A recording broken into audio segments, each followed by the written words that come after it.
a year and we got it. And I'm graduating this year, finally. So yeah, I'm very excited for that. I have a bachelor's degree in English studies by the Universidad de Alcalá de Henares in Madrid in Spain. And I've had some experience with translation and interpreting, mostly with like volunteer with the Red Cross and everything. And I'm currently working with artificial intelligence with a company called Phrasey for language optimization and the marketing and advertising field. Our next officer is Daniela Mojica. She joined the MATI program in the fall of 2021, and she's part of the Spanish track. When she completed her bachelor's degree, Daniela majored in music and minor in linguistics. She has some informal experience with interpreting and translating in the past. For example, she interpreted for church services at a veterinary clinic as well. She has translated some text for family and friends. She's also looking forward to developing her skills further and becoming a professional in the field. And she's also working as a freelancer at Phrasey. Siwan Peng is our next officer. He joined in MATI in the spring of 2022 and is part of the Chinese track. Translating and interpreting is always fascinating to him, mainly because he started translanguaging practices from a young age. Working for some fan groups and translating TV reality shows, interviews, lyrics, magazines bring him great joy and a sense of accomplishment when he sees that audiences are able to receive messages, share their common interests, and participate in cross-cultural events without much effort in face of language barriers. He is determined to better equip himself with necessary skills and will come any opportunities in dealing with cross-cultural issues, no matter in the game field, publishing, business, or other kinds of communication. Anna joined the MATI program in the autumn of 2021, and she's part of the Russian track. She has lived in Russia for many years, where she lived, worked, and dreamt in the Russian language every day.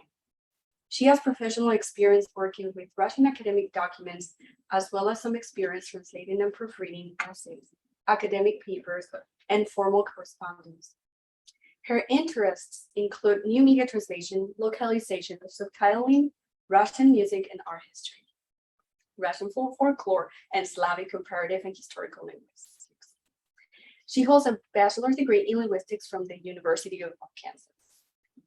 Last and not least, Sol joined the MATI program in the spring of 2021, stays with me, as a Spanish track student. She had previously earned a bachelor's degree in Spanish with a concentration focusing in translation interpreting and a minor in theater from Hunter College, as well as an associate's in bilingual education from the Borough of Manhattan Community College, Driven by her passion for language, education, and community, Sol has volunteered as an ESL teacher for children, as a literacy teacher for immigrant women, and as the editor for BMCC's Spanish magazine, Acentos Latinos. Being part of the MATI program has allowed Sol to expand her activities with language such as translating formal flyers, interpreting for voters during elections, working with the Center for Puerto Rican Student Studies to prove bilingual finding aids, and translating and proofreading for the International Journal of Mariachi Education and Performance. So now I would like to invite our program director, Julie H.T., to give us like a little speech. And yeah, the floor is yours, Julie.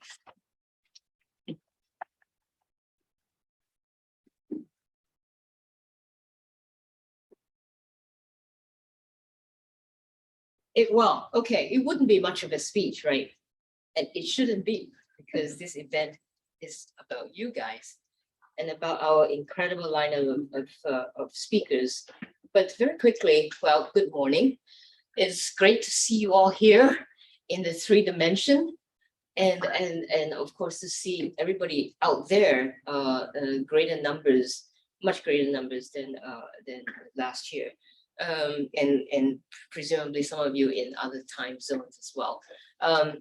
So on behalf of the faculty of the Hunter Master's Program in Translation and Interpreting and the School of Arts and Sciences, I'm immensely proud.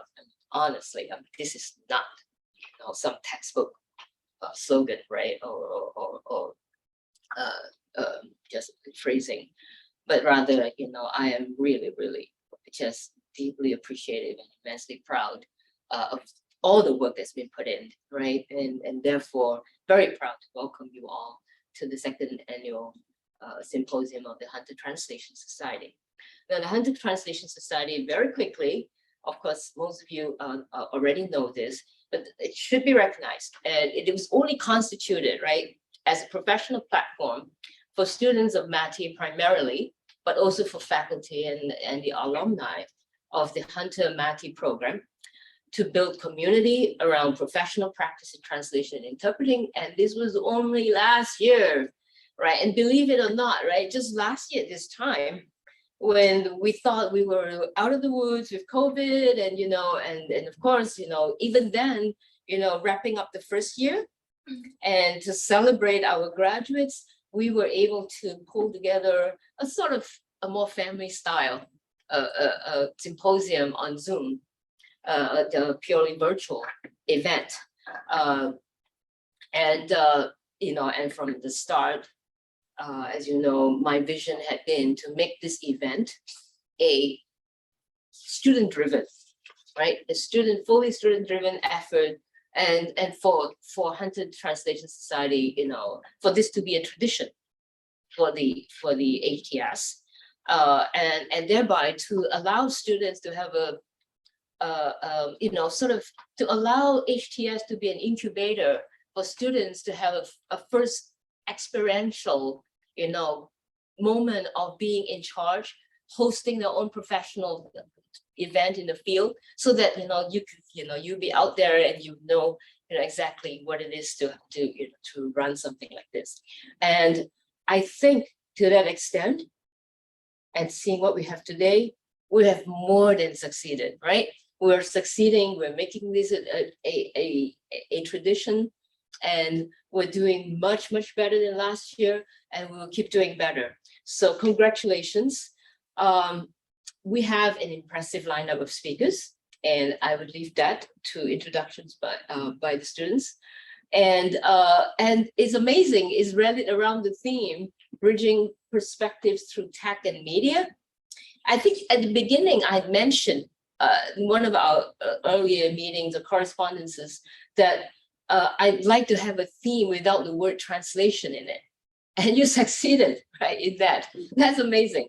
You know why we don't want to have the word translation in that if possible? Because there's a sense in which as we move way into the 21st century, translation shouldn't be something that that is awkward, that is, this is something that we do because of this particular situation, and we're trying to solve a problem, but rather translation is the normal thing, right? Translation is the very backdrop, is the very air that we breathe in, because we all translate. So ending, of course, I want to recognize particularly the leaders, student leaders of the Hunter Translation Society, particularly Rachel Delgado, amazing job. Sol Salazar, Han Zuan, Daniela Mojica, and Anna Gesselbrand. I would like us all to applaud. Right? Amazing job, amazing. I absolutely salute you for all that you've done. And with that, I'm thrilled. I don't know about you. I can't wait to hear the speakers. Thank you.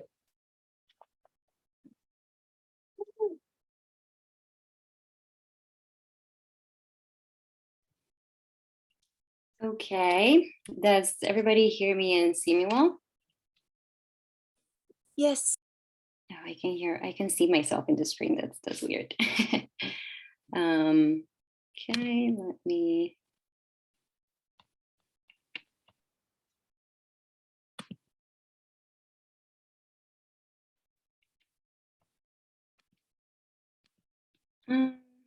Sorry, how do I pin myself to this? Mm.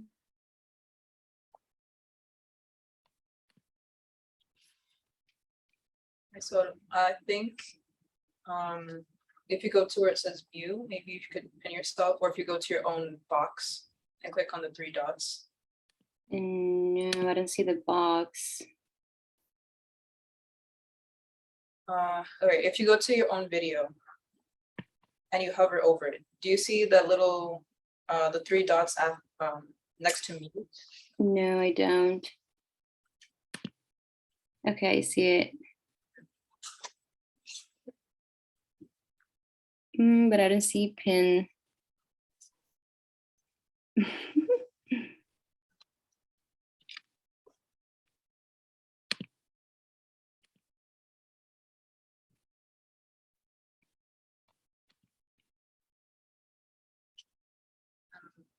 Yeah, my help. Yeah. Okay, I see it. Okay, I got it. Thank you. Whoa, this is a lot of light. Okay.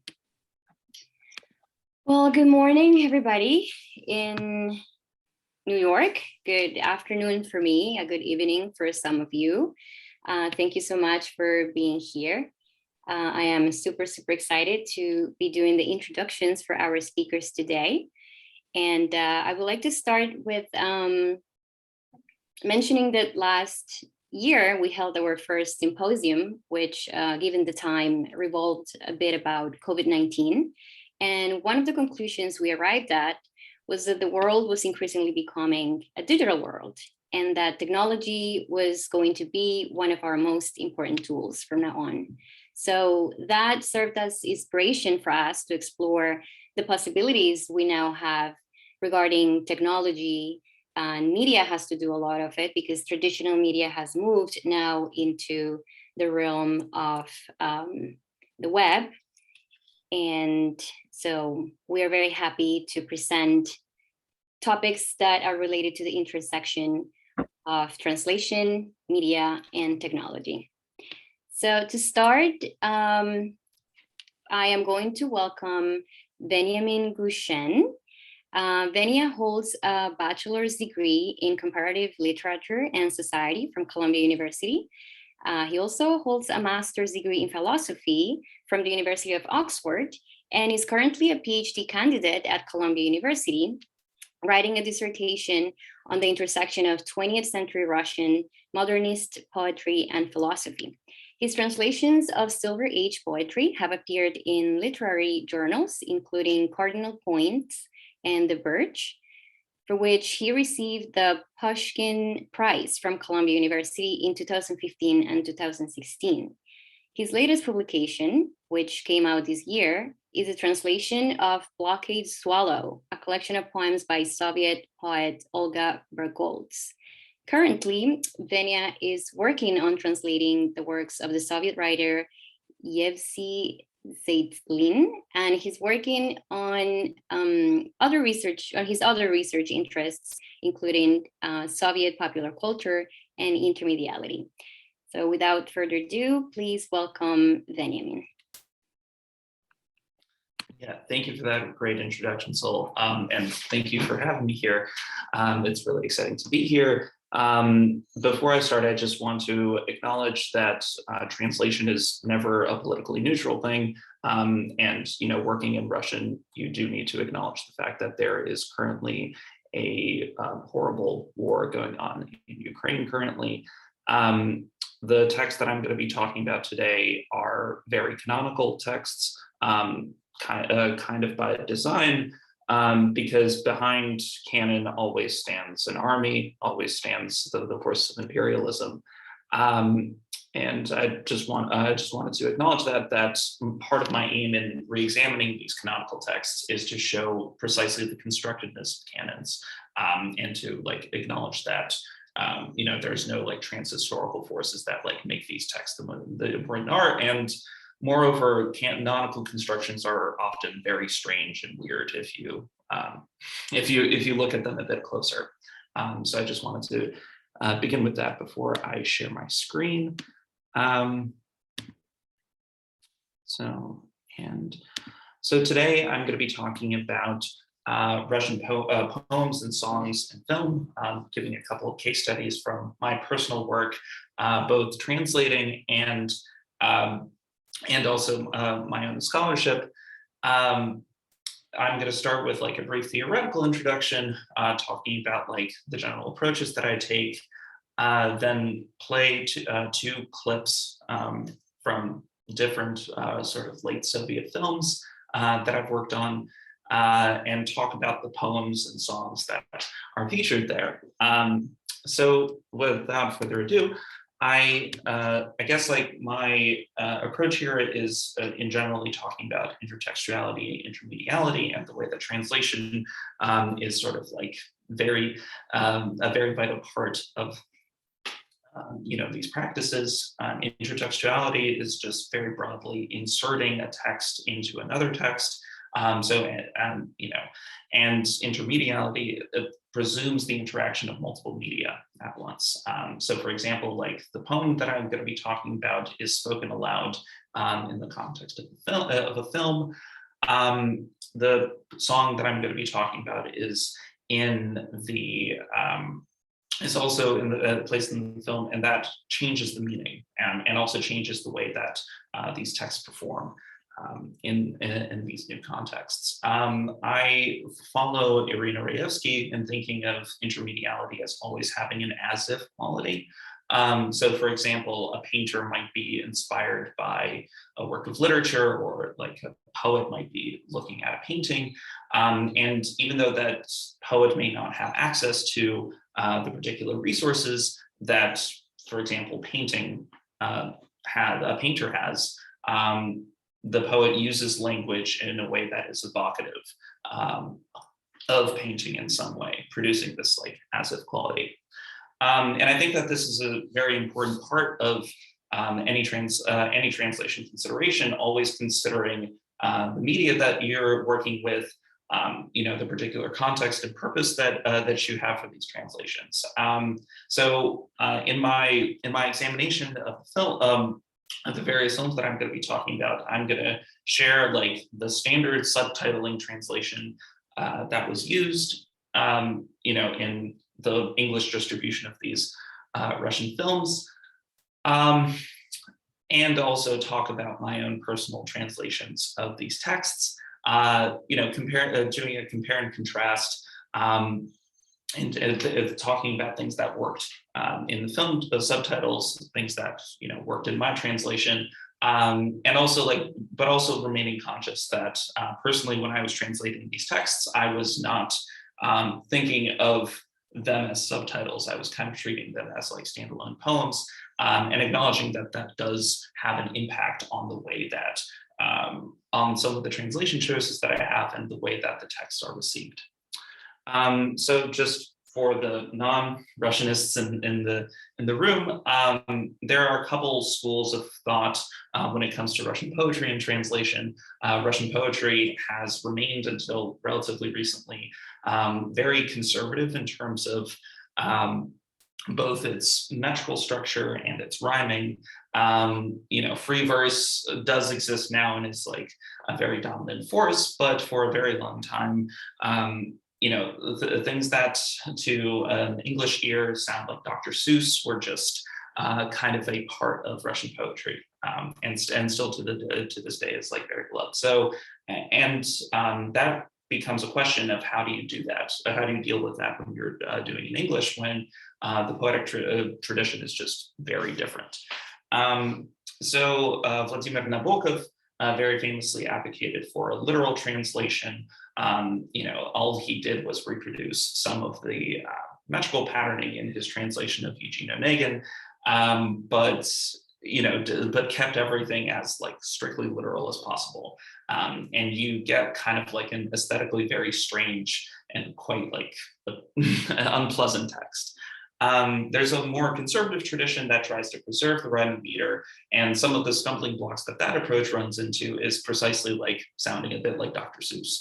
And I used to be more of this school of thought when it came to translation, and have been like evolving and changing every time since. I think that you know, if these are like two poles, either the Nabokov or like the more conservative preservation of rhyme and meter, most people like most translators working today fall somewhere in between these two extremes.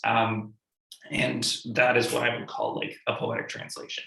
And then there's just like the very strict prose translation, you know, that probably is more useful when you're doing subtitling, when you are, you know, working with the text and trying to just deliver the meaning of it with like the greatest ease of access for the reader. And I think that all of these, you know, schools should, you know, every time that I approach a text, I have all of these considerations in mind. And ultimately, my choices depend, as I mentioned before, on like the particular media that I am thinking about. So my first example is from the 1979 film Stalker. Would highly recommend seeing it. It is a bit of a slog. It's nearly 3 hours, but it is a very beautiful film. And this poem is by the Russian poet Fyodor Tyutchev, 19th century poet, and it appears as this kind of enigmatic part of the film's final scene. So I'm just going to very quickly play the film. I don't think that giving a plot summary will really do justice to Stalker. It's a notoriously very difficult film to summarize, and I think like the poem is like a little anomalous in this context.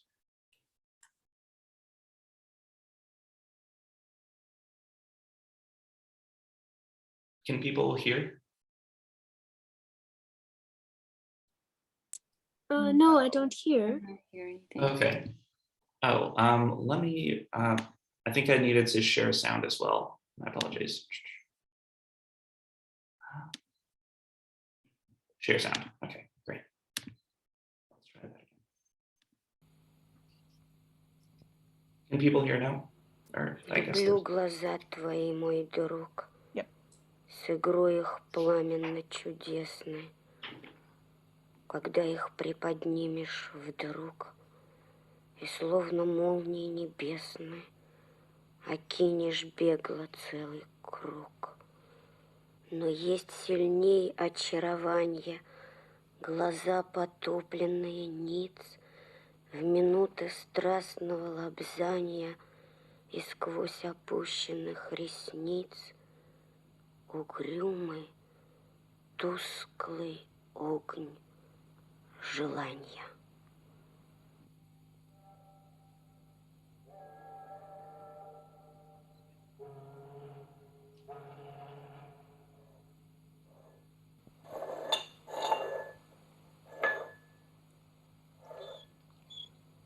in the interest of time, I think I'll cut the scene there. But yeah, it's quite moving, and would highly, if people haven't seen the film, would highly recommend.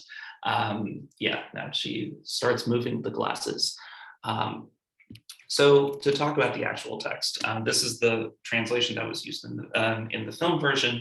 I love your eyes, my dear, their splendid sparkling fire, when suddenly you raise them so to cast a swift embracing glance, like lightning flashing in the sky. But there's a charm that is greater still, when my love's eyes are lowered, and all is fired by passion's kiss, and through the downcast lashes, I see the dull flame of desire. So already I wanted to remark that the poem, especially in this particular translation, feels very incongruous with the scene as a whole. It's a love poem, and this is not very obviously kind of a love scene. A lot of scholars have tried to puzzle through what exactly is going on, but I think that the translation of the Tyutchev poem that is used in the subtitling is very strongly emphasizes specifically passion's kiss, and that is to a certain extent true to the original. The original presents quite a few difficulties. In particular, Tyutchev is a poet that's very known for sort of having this lack of personality. There are very few personal pronouns in the entire, it's vaguely signaled by the first verb, lublю, I love, and Mój druk, but everything else seems kind of like impersonal, detached. And this translation that is used in the subtitling definitely makes it seem a lot more, I don't know, intimate and personal than it is, and much more of a love poem than the original was. And certainly the original is a love poem, but it does take this sort of like metaphysical, philosophical turn toward its end. And I'm going to offer my translation of this. I, just kind of did this for fun, trying to, again, as I mentioned before, my translation tries to mimic the rhyme meter a bit more, but also preserve kind of the impersonality. I kind of stuck to the exact like personal pronouns that are used in the original. I even tried to like omit the I part of the I love, because in the Russian it's just lublю. So what I came up with was, oh, how I love your eyes, my friend, the wondrous fire playing. Your gaze for slowly rising, then like lightning through the heavens racing, arcing over and again. But there are even greater wiles. Your eyes drop fully prone at last, when our kisses stretch the while, and through your lashes downward cast that gloomy flame that is desire. So the final line, my choice there to kind of give it this kind of like philosophical clunkiness with that is desire, was motivated by the Russian original, where ogen is the word for fire, and it's kind of this like archaicism that is supposed to kind of detract from the more like overtly romantic feeling of the rest of the poem.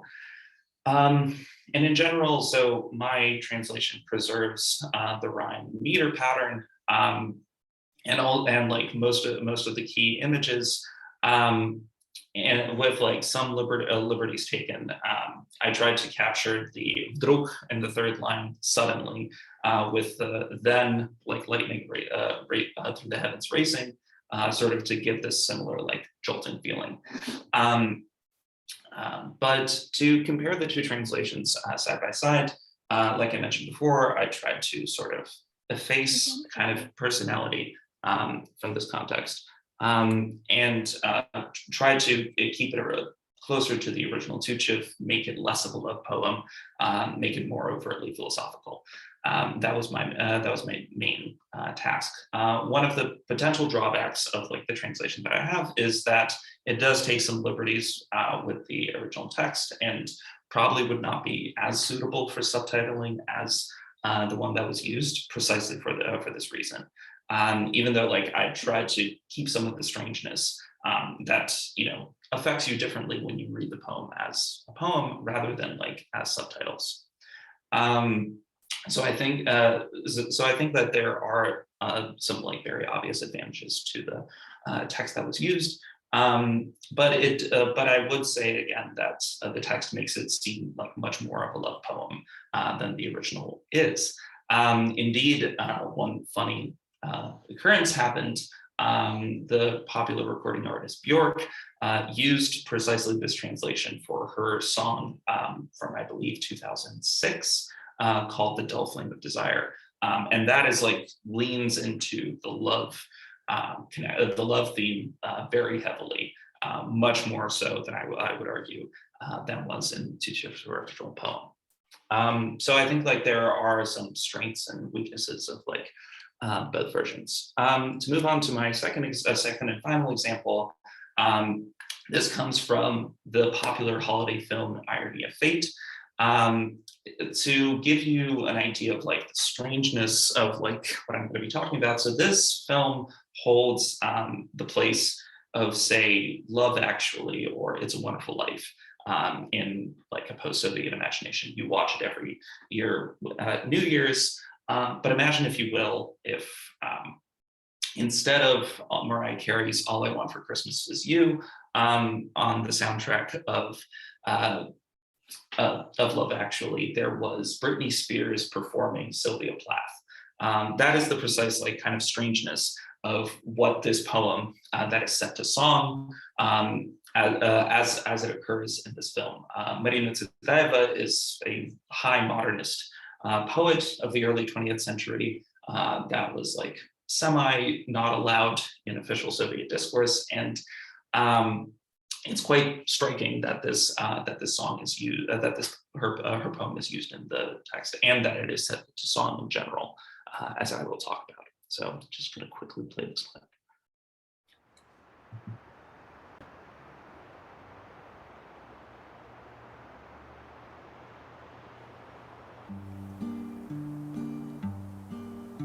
Хочу у зеркала, где муть и сон туманящий, я выпытать, куда вам путь и где пристанище. Я вижу мачта корабля, и вы на палубе, вы в дыме поезда поля, поля, в вечерней жалобе, вечерние поля в росе, над ними вороны, благословляю вас, благословляю вас, благословляю вас на все четыре стороны. Благословляю вас, благословляю вас, благословляю вас на все четыре стороны. So probably you could tell that there are quite a few repetitions layered in there, and in a lot of ways the repetitions of like various words and phrases, especially towards the end, is done mostly to compensate for this very sparse text that we have.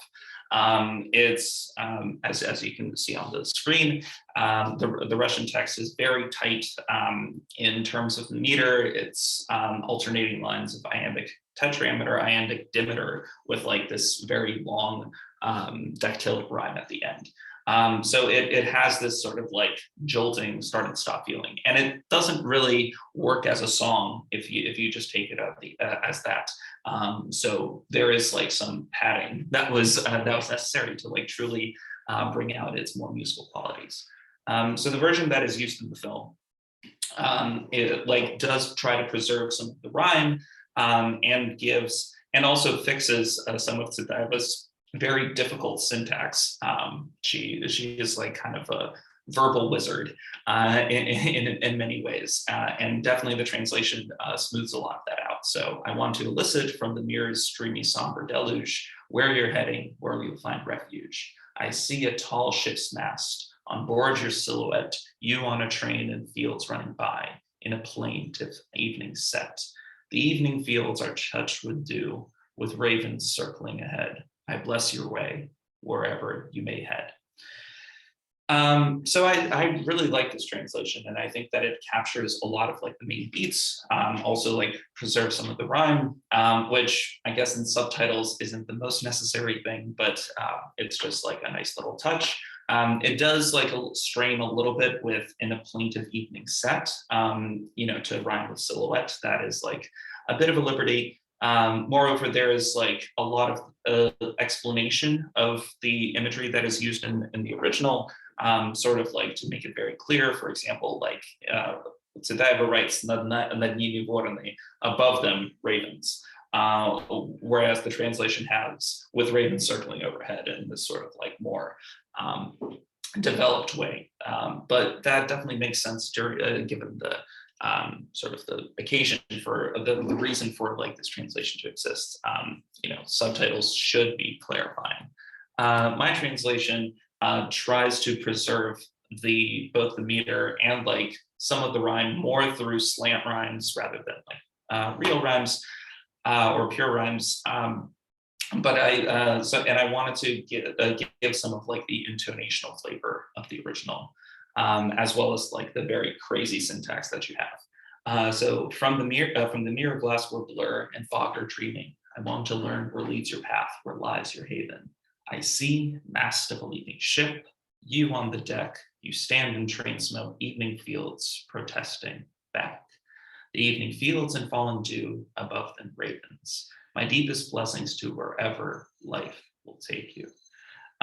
So Zetayev is very famous for her use of enjambment, this sort of like very abrupt cutoff of like syntax by line breaks. And I tried to mimic that with my deepest blessings to wherever life will take you. And in the Russian original, like that kind of like forces you to stop at like in each individual part. And this is also translated intermediately into the song version, where like each individual part gets its own like dense sonic treatment. So if we were to compare these two translations, I think that my translation tries to preserve a little bit more of like the intonational feel of it. But again, I think like the subtitling definitely does work, and it's a lot gentler on the reader as of the reader as subtitles encountering this text, and gets across sort of the main ideas very clearly. I would also mention that I said padding or explanation as like a negative thing, but like in a subtitle context, it definitely makes a lot of sense. I was sort of going for more of like this kind of very modernist starkness that Zetayeva's poetry usually has, and my translation would probably play more like when read on the page rather than when performed. And I don't know if either version would work necessarily set to song, but that is sort of like kind of beyond the scope of either work. There are some attempts at translating Russian songs, and making them work as songs. For example, Vadim Astrakhan is very big on translating the bard Vladimir Vysotsky. And actually, like Vladimir Vysotsky is sort of like the Russian Bob Dylan, and like sort of recreating a lot of the sonic texture of the original there. But at that point, I would say that it's more of an interpretation rather than a translation. But all these things kind of exist on a continuum. So just to conclude, I want to thank you guys for listening, and just remind you that I guess like the medium is the message to, as Marshall McLuhan very famously said, that in terms of translation, I always try to think about like what the audience is, what the specific like medial strengths and weaknesses of like the particular media that I'm working in. And I think it's always very important to know the particular context and uses to which your translation will be put to. But thank you for listening.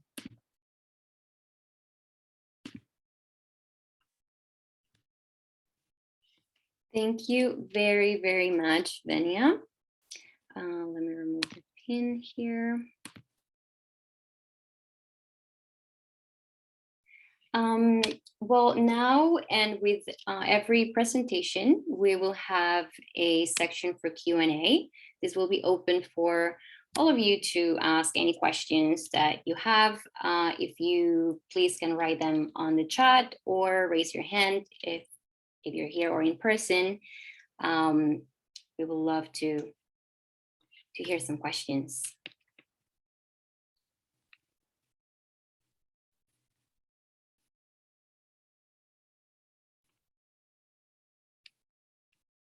I will be here also just looking if anybody has questions. So if you want to raise your hand, I will come with a microphone and you can just speak. So just let me know.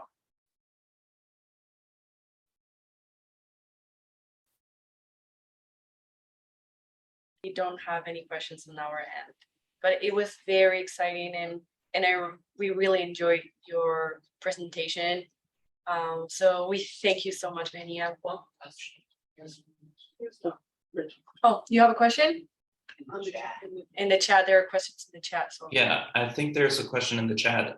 Do you know why the directors chose these poems in particular? I assume this is about irony, or well, I guess for both, it is kind of a question. So for Tarkovsky, Tuchev is one of his personal favorite poets. Like I think for both examples, they kind of like chose their favorite poems or like their favorite poets. So I think that it personal preference does have a choice.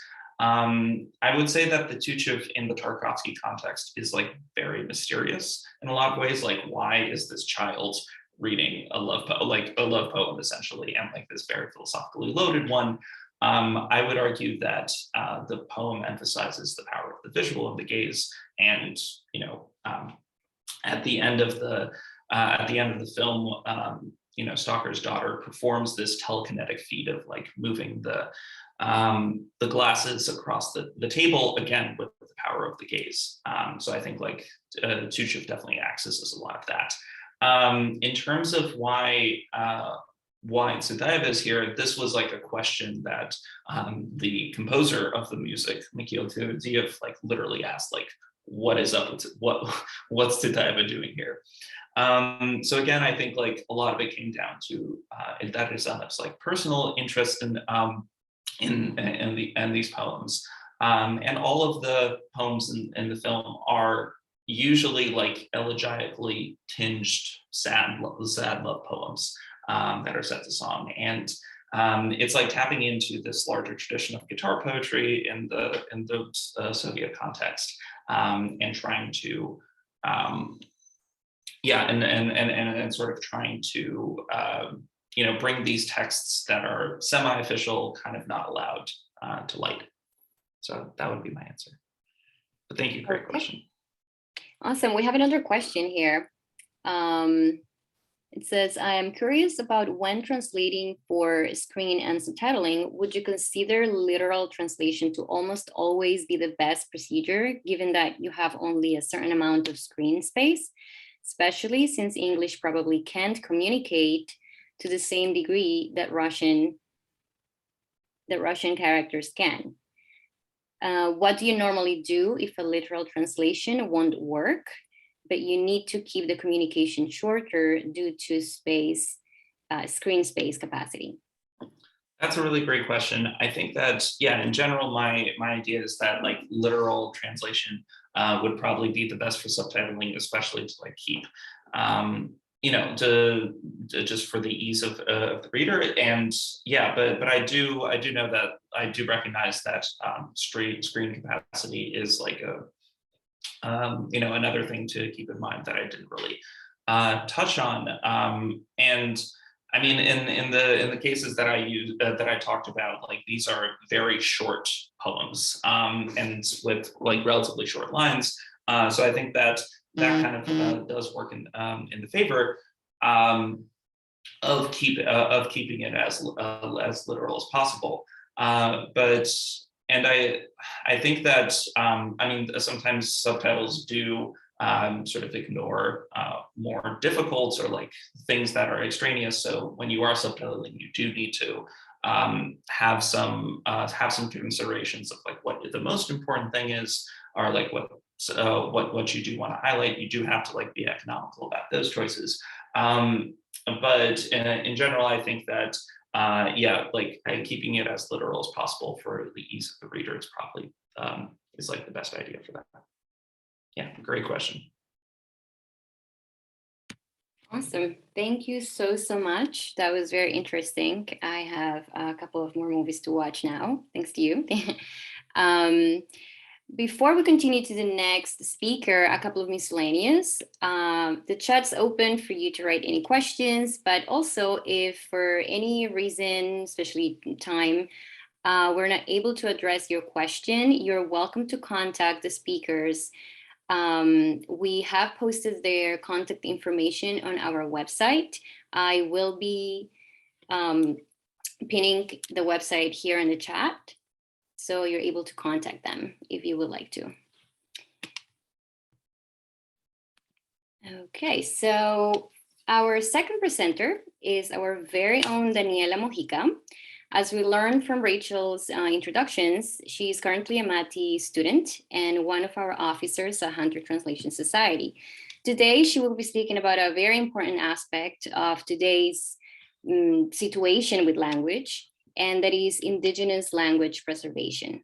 Her idea came about after doing a project as an undergrad about how Indigenous languages in Guatemala could be empowered.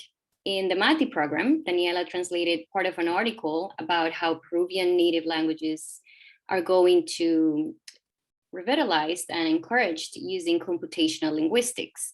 In this semester's computer-assisted translation class, she wanted to know more about how technology can make Indigenous languages accessible and, as a result, preserve them. So without further ado, Daniela Mojica. Thank you, Sol. Thank you very much. Dania, thank you for that presentation. It was very eye-opening. I really enjoyed it. We all did. All right, so let me share my screen and then please let me know if you can see it. We can see it. Yes, we can see it. Thank you. All right. Can you all hear me all right? Yes, we can. All right. Yes. Awesome, thank you. Okay, let me just.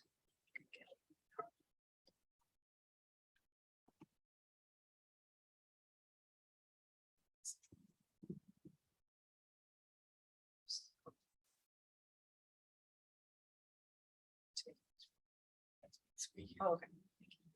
Alrighty, so again, I will be talking about carrying the past into the future.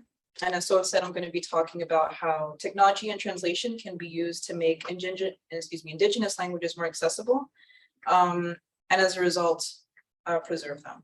So we're going to travel a little bit into Peru first, and then we're going to go up to the Cherokee Nation and then back down to Guatemala. So first off, what is happening to indigenous languages? So these languages, as we know, are vessels of cultural richness, as well as history, knowledge, different perspectives. But an issue is that we have lingua francas, such as English and Spanish. And so obviously these languages were very quick to be adapted into technological devices or softwares. And in the process, indigenous languages were left behind. And so as a result, a lot of younger generations that of course are using these technologies conclude or are taught to believe that their indigenous languages are really not necessary or would hold back their success. And as a result, these languages become lost and can become endangered and even extinct if not careful. And so what can be done about this? So I propose that if young people see that their indigenous languages do hold weight in today's world, then they'll be encouraged to speak those languages, to embrace that part of their heritage. And as a result, it would also be accessible to older generations so they can have access to resources, whether it's in health or legal, whatever it may be, in their own language. And so all of this is accessibility through technology and translation can definitely help to revitalize and preserve these languages. And so again, this can be done through technology, new innovations, and research. And so I propose this structure, which is obviously we have to understand the language or the languages, but also understand the technology that we have today, as well as create new resources, whatever those resources may be, apps, for example. And so linguists would have to conduct research and also build relationships with native speakers so that they can have audio recordings of these languages and to put it into an online corpus. An online corpus is basically just a collection of texts or audios. All right, so where do I get the structure from? So last semester, I actually translated part of an article called Computational Linguistics for Revitalization and Polyglottism, written by Peruvian researchers Caballero and Salazar. And so there's this whole idea, again, obviously, is to revitalize, right, all of the Peruvian indigenous languages. And we're going to be focusing on Quechua today. And so they created the structure that I described earlier, and they want to use computational and corpus linguistics. And actually, Caballero is the main researcher for this Peruvian foundation called Simichu Kunaraiku, and it's also mentioned a few times in the article. And so I looked into this because this article was written in 2019, 2020, so pretty recent, and I wanted to see if this project was still ongoing, and it is. And so basically this foundation wants to preserve and protect languages such as Quechua. They want to use technology to do so, but not only creating their own technology, but even promoting others.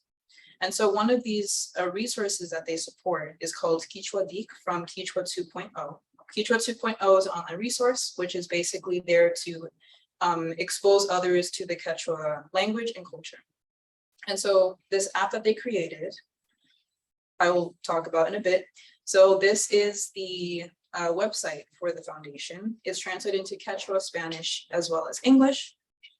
And so this is the introduction page in Spanish. And if you can see here, it's advertising, I guess you would say, another app called Fukarik, which is also mentioned in the article.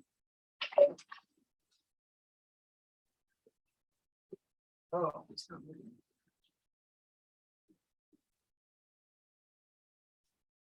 Okay, just 1 second, thank you. Yeah.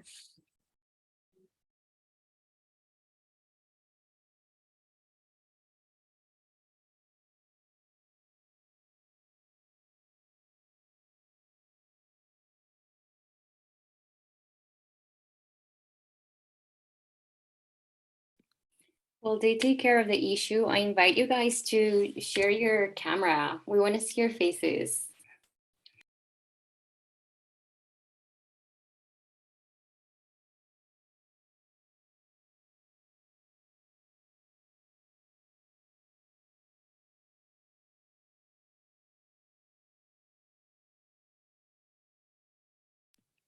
Hey there, everybody. Hi. Sorry, technical difficulties. Okay.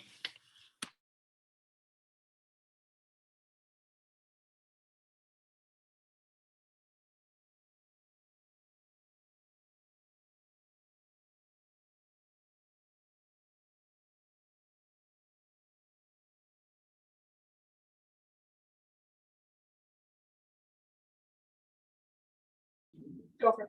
No. Go.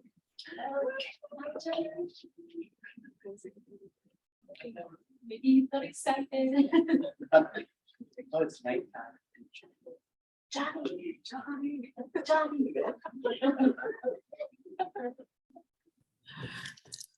Johnny, hi. Hi, Johnny. Hi.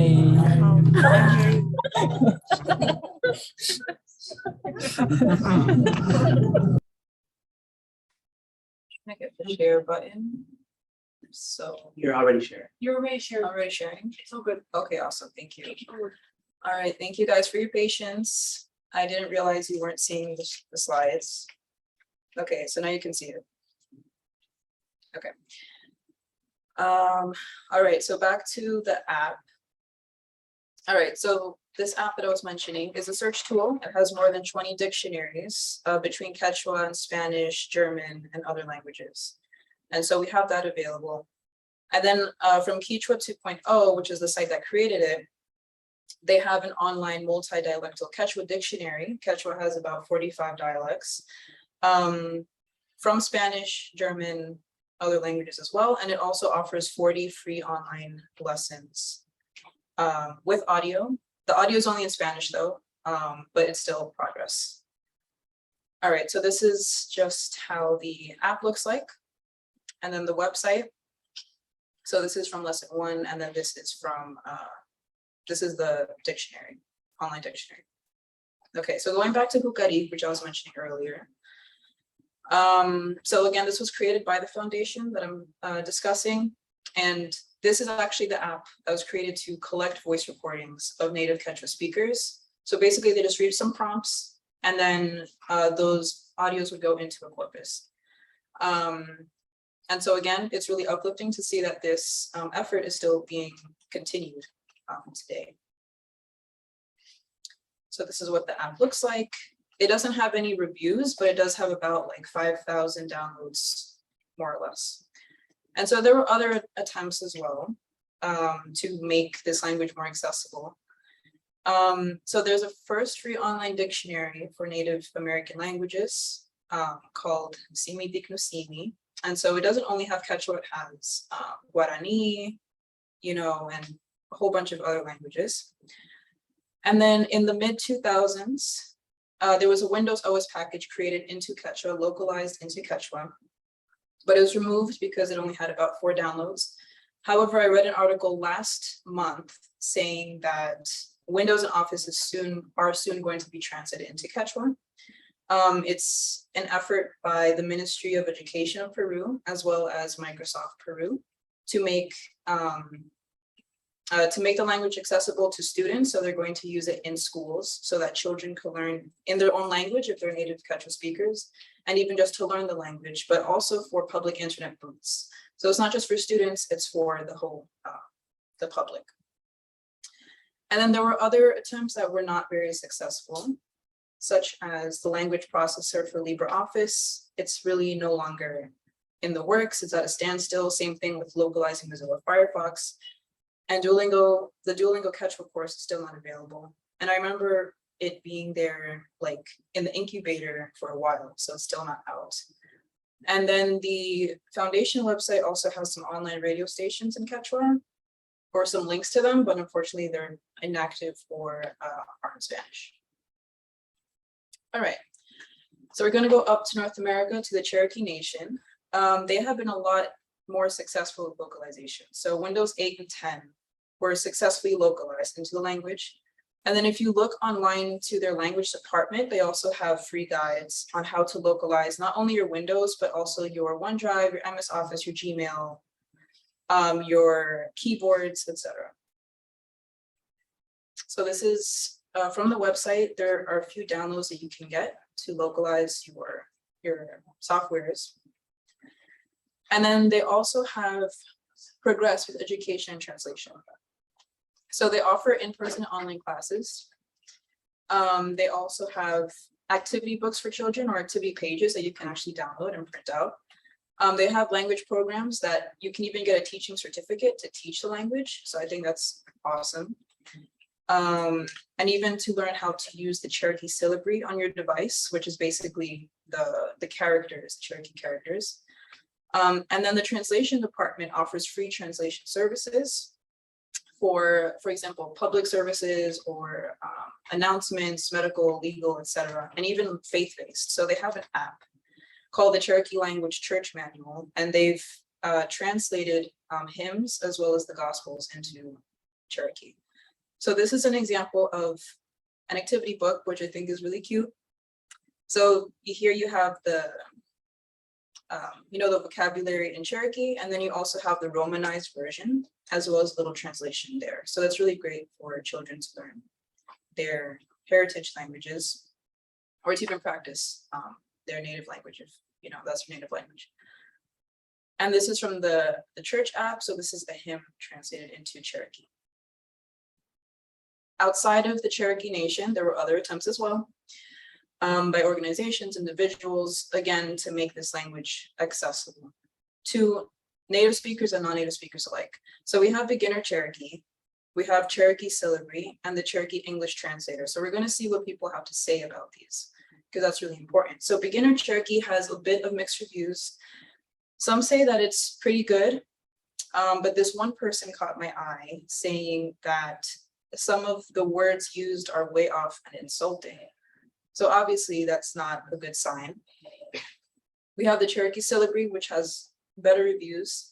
This one individual actually lives on the Cherokee Nation or in the Cherokee Nation, and expressed that, especially with COVID, a lot of cultural classes were shut down, of course, and it's hard to find modern resources to even learn the syllabary, how to use it. But this app was very helpful for her. And then the Cherokee English translator has really bad reviews. Basically, people say, if you try to translate something, it comes out as null, or it actually translates into Hebrew. This one individual says Arabic, but it's actually into the Hebrew alphabet. So obviously, not very good either. Okay, and last but not least, excuse me, we're going down to Guatemala. So this one is a bit personal for me because my mom is from Guatemala. My great-grandmother, one of them, spoke Quiche and Cachiquel, which are two of the most widely spoken Mayan languages in Guatemala. My aunt even remembers some hymns that my great-grandmother used to sing in Quiche. However, no one in my family speaks any of these languages, and so I've always wanted to learn. So back in 2014, I decided to look for resources to hear how the words are actually pronounced, because we have books at home, but it's not the same if you can't hear the words being spoken, of course. And so I found this YouTube channel, and it's still up to date if you want to check it out. It's called Canal 5 TV Maya. So it teaches Cachiquel mainly, but it also shares videos in, I would say almost all of the Mayan languages.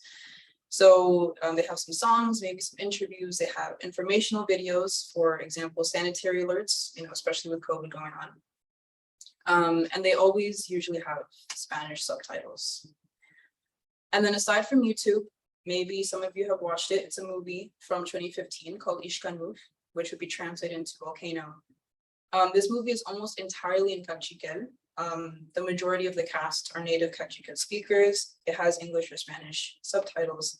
And it's just really great to see that this language is made accessible to people who may have never even heard of the language. And also for native Cachiquel speakers to see their own language being used, right, in modern day film.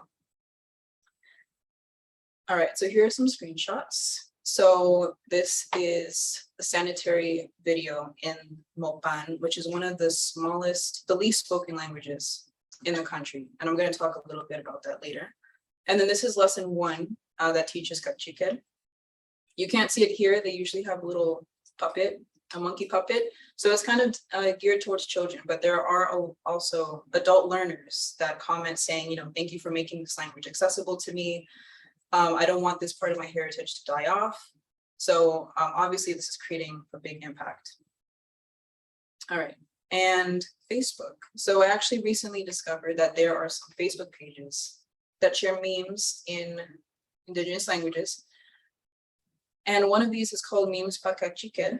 It's not active anymore, but there's another one I found called Idioma Quiche. So it shares memes and posts in Quiche, but also in Spanish. It also promotes videos that is supporting the Mayan people or Mayan languages. And then aside from Facebook, there's also this brand new online dictionary that you can search up online called Woo app. So from Spanish to Cachiquel or vice versa. So that's obviously making teaching the language and having that language accessible a lot easier. So these are just 2 screenshots. This is from the Memes Pa Cachiquel page, the one that's not really active now. So it's like a little meme, it has a subtitle or the captions written in Spanish, translated into Spanish, which is basically just saying, I'm this close to singing y'all. And then we have Idioma Quiche. So this is an example of them sharing a course to learn the language actually. And so you can see here, the students are using, it looks like Google Meet. So, it's really great to see that the community is, taking charge and taking initiative as well to use the technology that we have in order to teach the language and to preserve it in that way. All right, so almost done. So I just want to go back to this idea of Mopan being a very small language. So this consensus is from the Woo app website, which is the dictionary I was mentioning earlier. And so this is basically, this is taken from 2018. It's describing the linguistic population of the Mayan people. And so we have, so the Guatemalan Mayan population is 6,002,503 inhabitants. And then if you see here, Quiche is it's the largest spoken language. And so the members that make up that population is 1,680,551 speakers. Cachiquel is one of the other greatest spoken languages. The members create 1,068,356 members. And then Mopan is one of the very smallest little slivers, if you can see it here. And it only has 3,360 members. So if you can imagine, all of these resources provided not only in the greatest spoken languages, but in the smallest ones really make a great impact. Because if you have a very small number of speakers and maybe even less people that even know the language exists, it can be very hard to preserve that language and to even make it accessible. So having videos like I showed you is really, really important. Again, for younger generations, but also for older ones. So my final thoughts is that it's really encouraging to see that there are members and non-members of Indigenous communities that want to learn the language and also keep it alive. And to look at it not as something antiquated, but as something that can be used today and in the future. As we saw with some of the apps, technology is not always used to the greatest potential. There are issues with, how they function. So that has to be improved. And as I said, with the lingua francas, they quickly progressed to online softwares and apps and things of that nature. So now we have to bring Indigenous languages to speed with that, so that, again, younger generations and older generations can see that their languages still hold weight in today's society. And as I mentioned, I think one of the most urgent steps is to create a corpus so that it can be like a capsule where that language can be preserved and taken care of. And also can be used to create future lessons, for students or anyone who wants to learn. And so it's really important that this cultural richness is not lost and it's not seen as something that's old or forgotten, but something that is important and can be carried into the future and can be used in the future. So that's all. Thank you very much.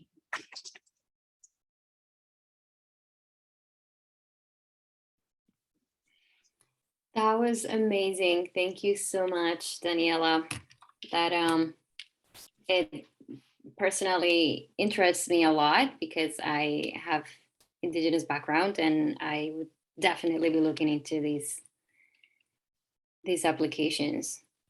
And I'm sure there are more. I actually know there are more languages available in other apps. So if anybody's interested, please find those. Does anybody have any questions here in the Zoom room? Or in the in-person room? I have a question. Hey, go ahead, Olga. Hey, that was really interesting presentation, and I'm just curious if you found that there's a mistrust of technology in populations that are more Indigenous, and if so, what ideas do you have, or do you have thoughts on how to address that, if that even exists? Thank you. That's a great question. I'm actually not sure, but I wouldn't be surprised if there is mistrust. One thing I do know, for example, in Guatemala, is that sometimes Indigenous people and people that are mixed with Indigenous, Spanish and Indigenous, sometimes have a friction. And so I know that exists. Obviously, one of the first steps would be to have a conversation and to not accuse one another or anything like that, which is obviously very hard because you're dealing with different people with different personalities. But I think transparency and just communication is key. It's going to take time, of course. But that's what I would say to that. But thank you for that question.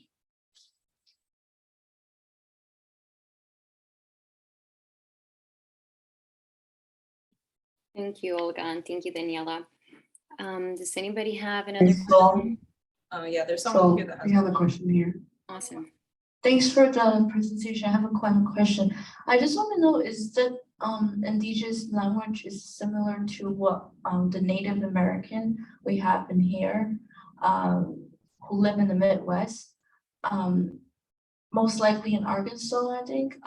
Does it have a similarity background and cultural, and also the language, is it similar, or? So do you mean one language in particular or all of them? All of them, I meant. All of them. Well, I think something that's similar is that they sometimes have similar pronunciations, even ways of writing. In the Midwest, I'm not too sure, but I do know that, for example, in languages spoken in like Central America, for example, that they use like similar, I would say, accents and glottals. So they sound a little bit similar. So they have that. So yeah, that's something that I would say. But culturally is the same, right? They have some similarities. For example, a big similarity is, corn, for example, is viewed as something very important. And that's in North America, that's in Latin America, that's something that's really held dear. So things of that nature. I would say motion. Thank you.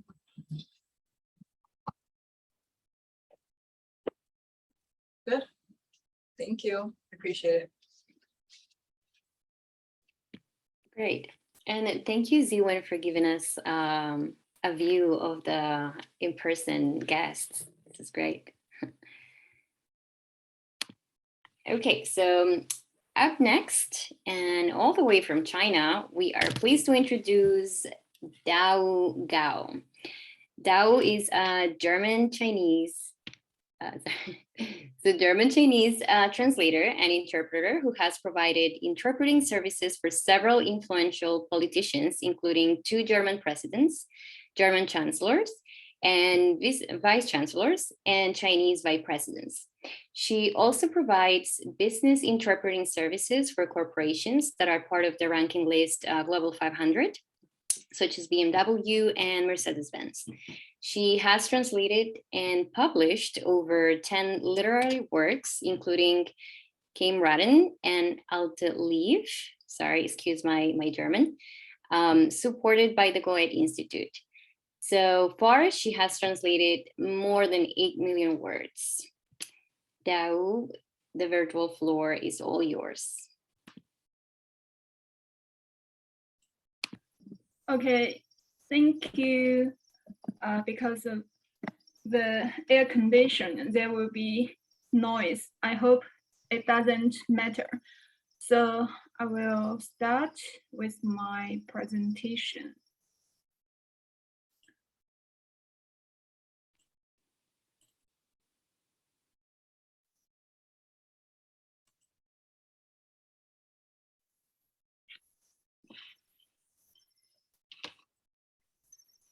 I'm very honored to be here. This is my first English speech. So at the beginning, I'm a little bit nervous. My theme is about social media and personal branding. All the contents are from my side, from Chinese market. So some platforms are based in China, not all around the world. And here we go. 3 points. The first one is jobs for language students, and the second one, personal branding. And the key point is how to operate your personal brand.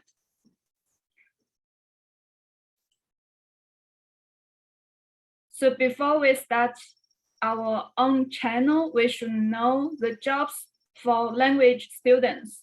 There are different directions. For example, you can go to the government, you can be civil servants, or you can also do similar jobs like in the media.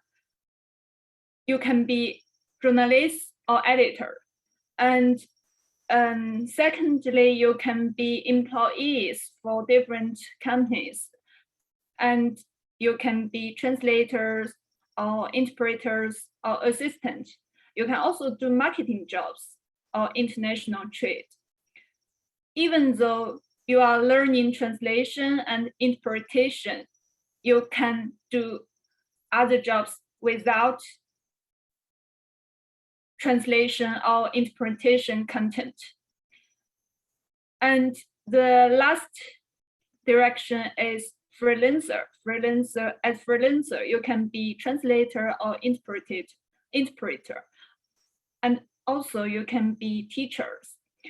So for personal branding, if you are freelancer, you will be very free. You can share whatever you wanted to share on the internet.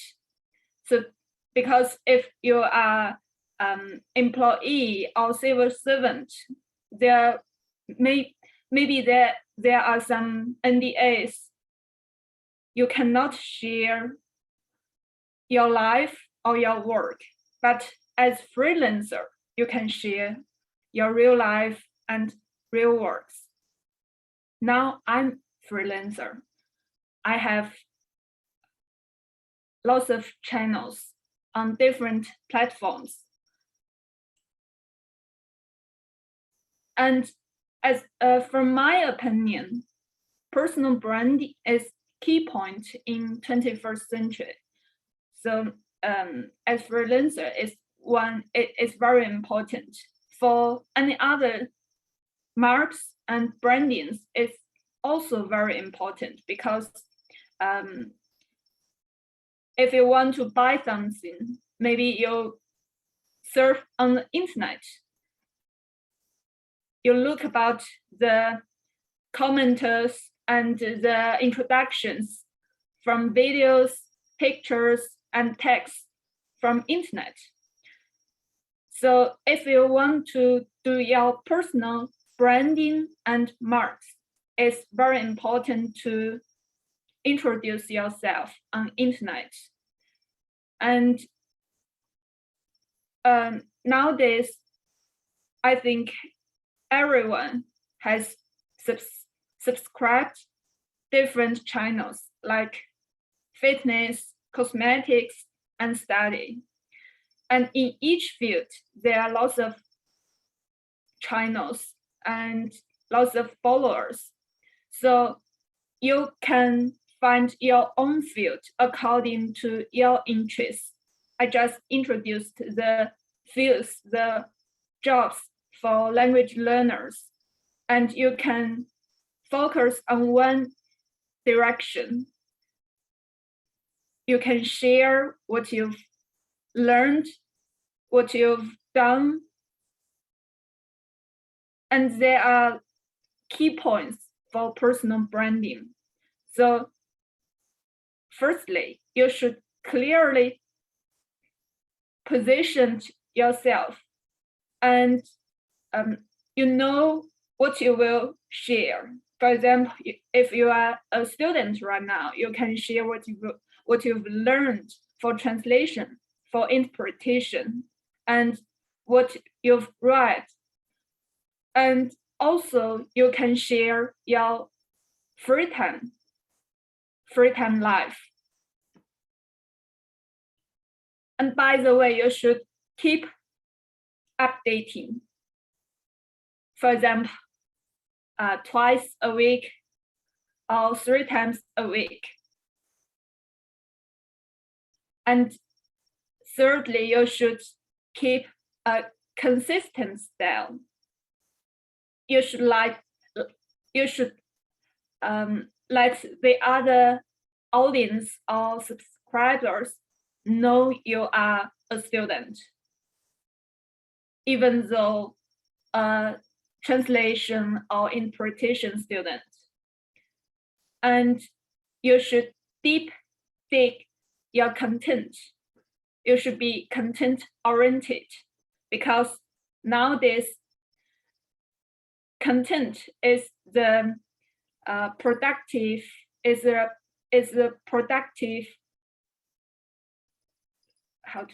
productivity of everything. And you can show your real life, be authentic, because everybody don't want fake one. They want to see who you are, what are you doing, how do you learn. So if you want to keep outputting,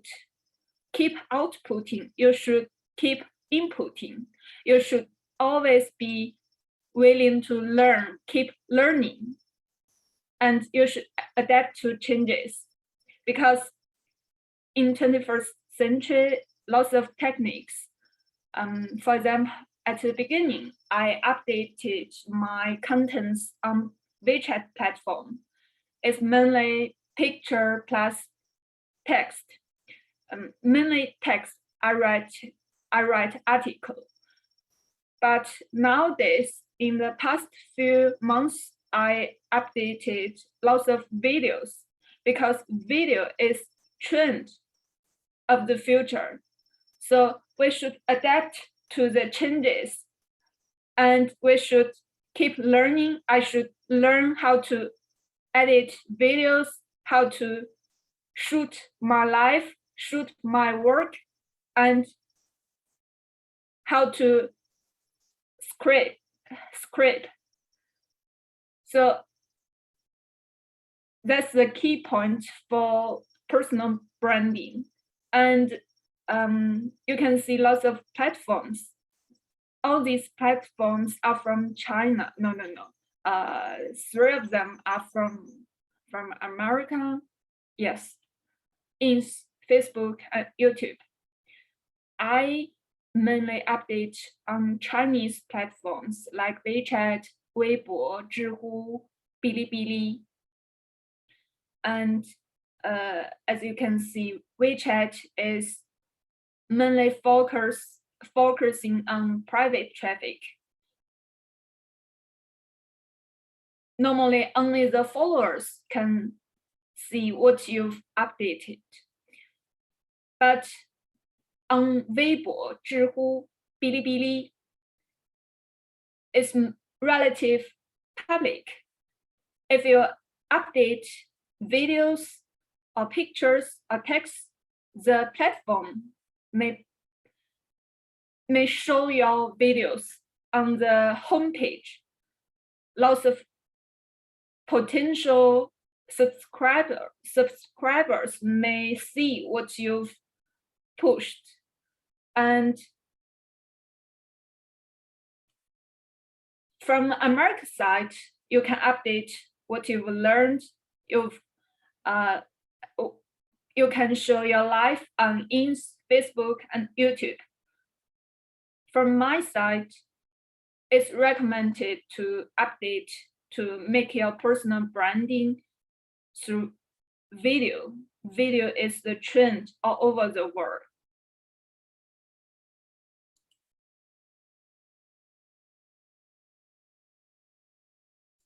These are the platforms.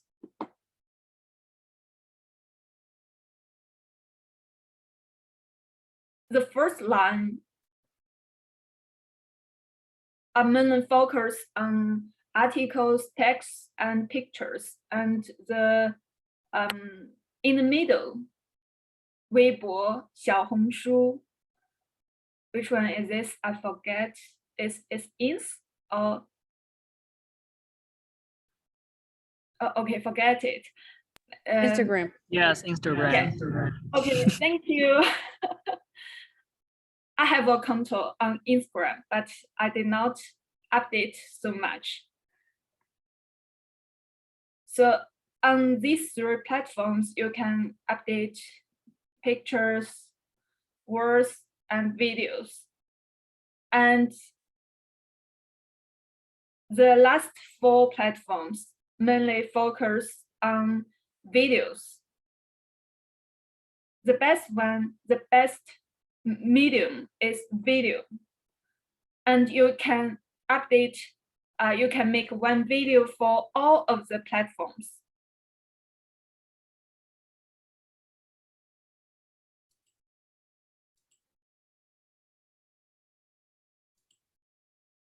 Okay, the third part, how to operate.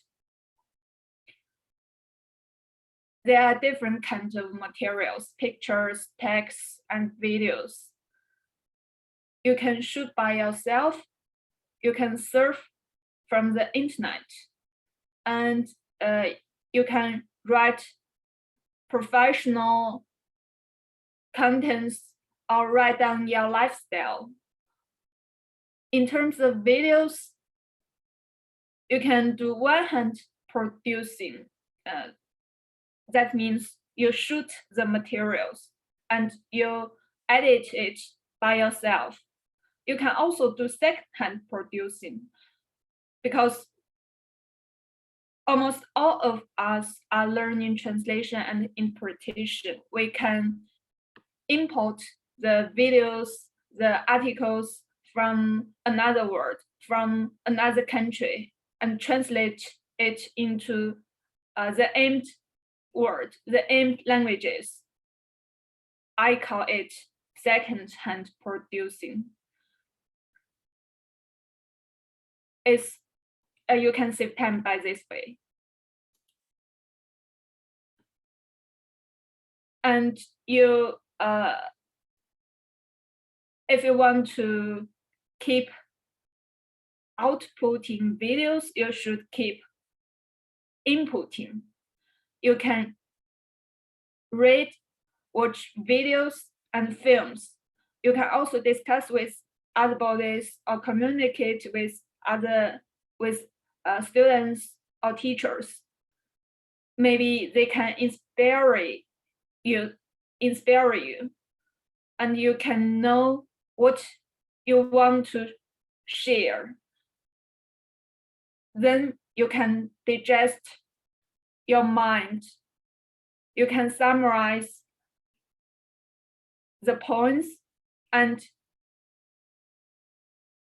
then you can output.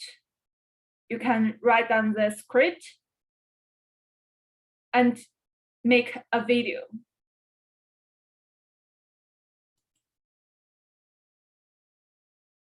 If you don't know how to catch the thema, you don't know what the audience, what the subscribers needs.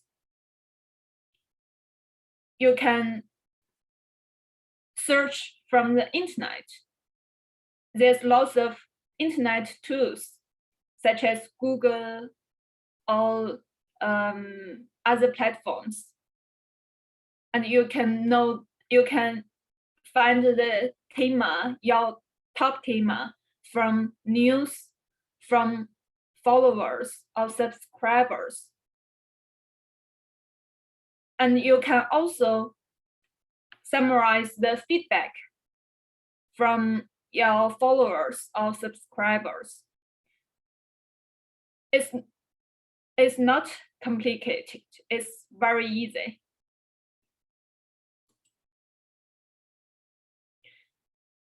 And in terms of the procedure of video making, it's also very easy. Firstly, you should prepare materials. You should write the script and mix the pictures up. And audios. Audios can be what you say or music. And then you can edit all the materials together, clip, cut, subtitle, and so on. And then you get one video, publish it on all the platforms. Because the platforms, the subscribers on different platforms, they are different.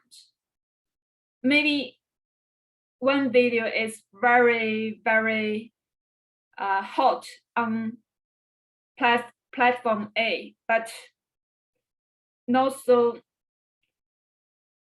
popular on platform B. It's very normal. Just try and publish it on all the platforms. After you've got enough subscribers, you can make money. And there are mainly three ways. The first one is course. For example, you are learning French and your French is not bad, and you want to have some French learners, French students, and you can publish your French course on your platform. And secondly, through live streaming. I think everybody is familiar with TikTok. If you've watched live streaming, you can see how to make money through live streaming. You can sell different kinds of products. Your course is your own product, and you can also sell other products, such as computers or mouse, etc. And thirdly, you can do advertising. It's branding work for other marks. And you can make money through video or pictures or text. And nowadays, I think everyone knows that the importance of self-branding. It's very important to sell yourself. Besides these three ways, you can also get your clients from internet, from personal branding. I've got my clients through personal branding.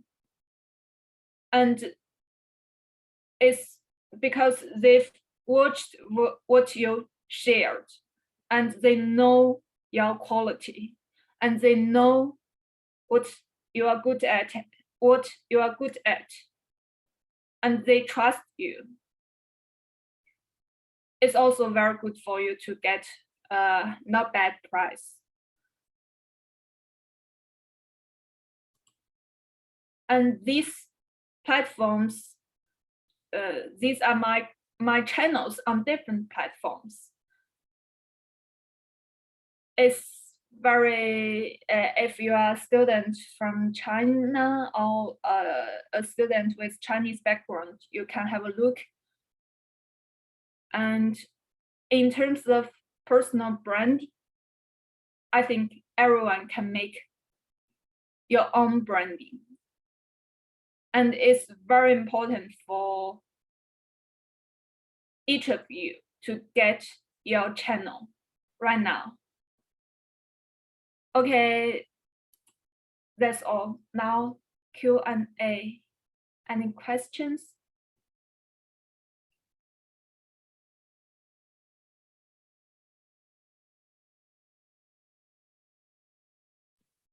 Thank you so much for your presentation.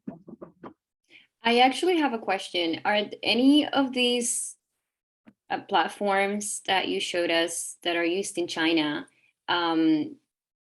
are we able to use those at all? Are they available in any other parts other than China, or how do they work? I think all of them, you can use all of them in other countries.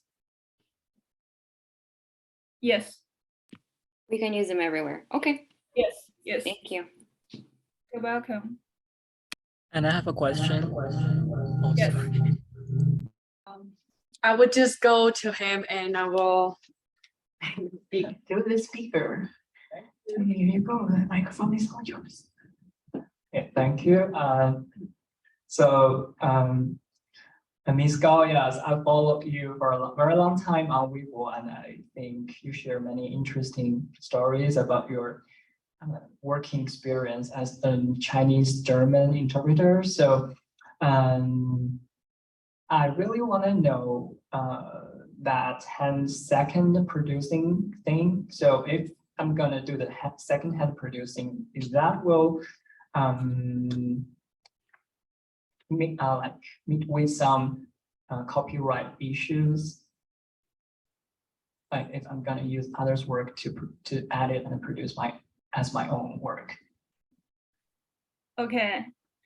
So now it's okay, because if you don't use it to make money, it's okay. It's not for commercial, no problem. So if I'm gonna be a vlogger, so I should avoid to like do the second-hand producing, right? Yes, and you can write down the source on the video. The source is from which platform, from which channel, and you just share it. And the producer maybe also say thanks to you because you make their videos let you let more people know their videos. Got it. Thank you. Thank you so much. You're Yeah. welcome.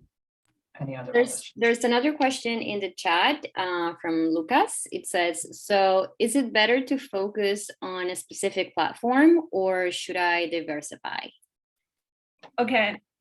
At the beginning, I recommend that to diversify your videos on different platforms, and then you can get the feeling of different platforms.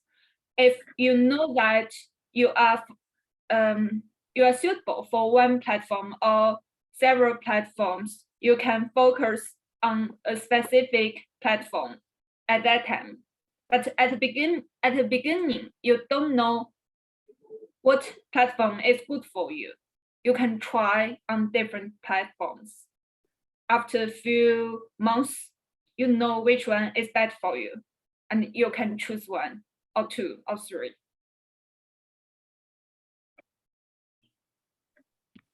Okay, thank you very much. You're welcome.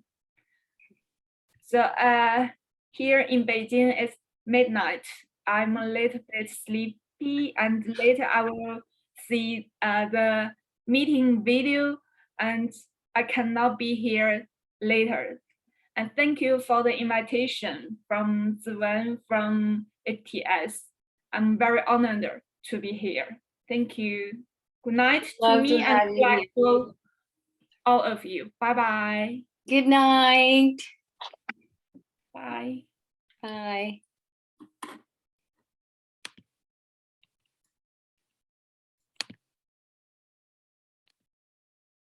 Okay, so our next presenter is the creator and host of one of my all-time favorite podcasts called Brand the Interpreter. Her name is Mireya Perez, and she began her professional interpreting career after completing her training at a Riverside Community College in Southern California. After receiving her medical interpreter certification, she began working for a general hospital and later a children's hospital. The experiences she gained for working both with children and families in these places were later transferred to her role as a district interpreter and translator in a K-12 school district.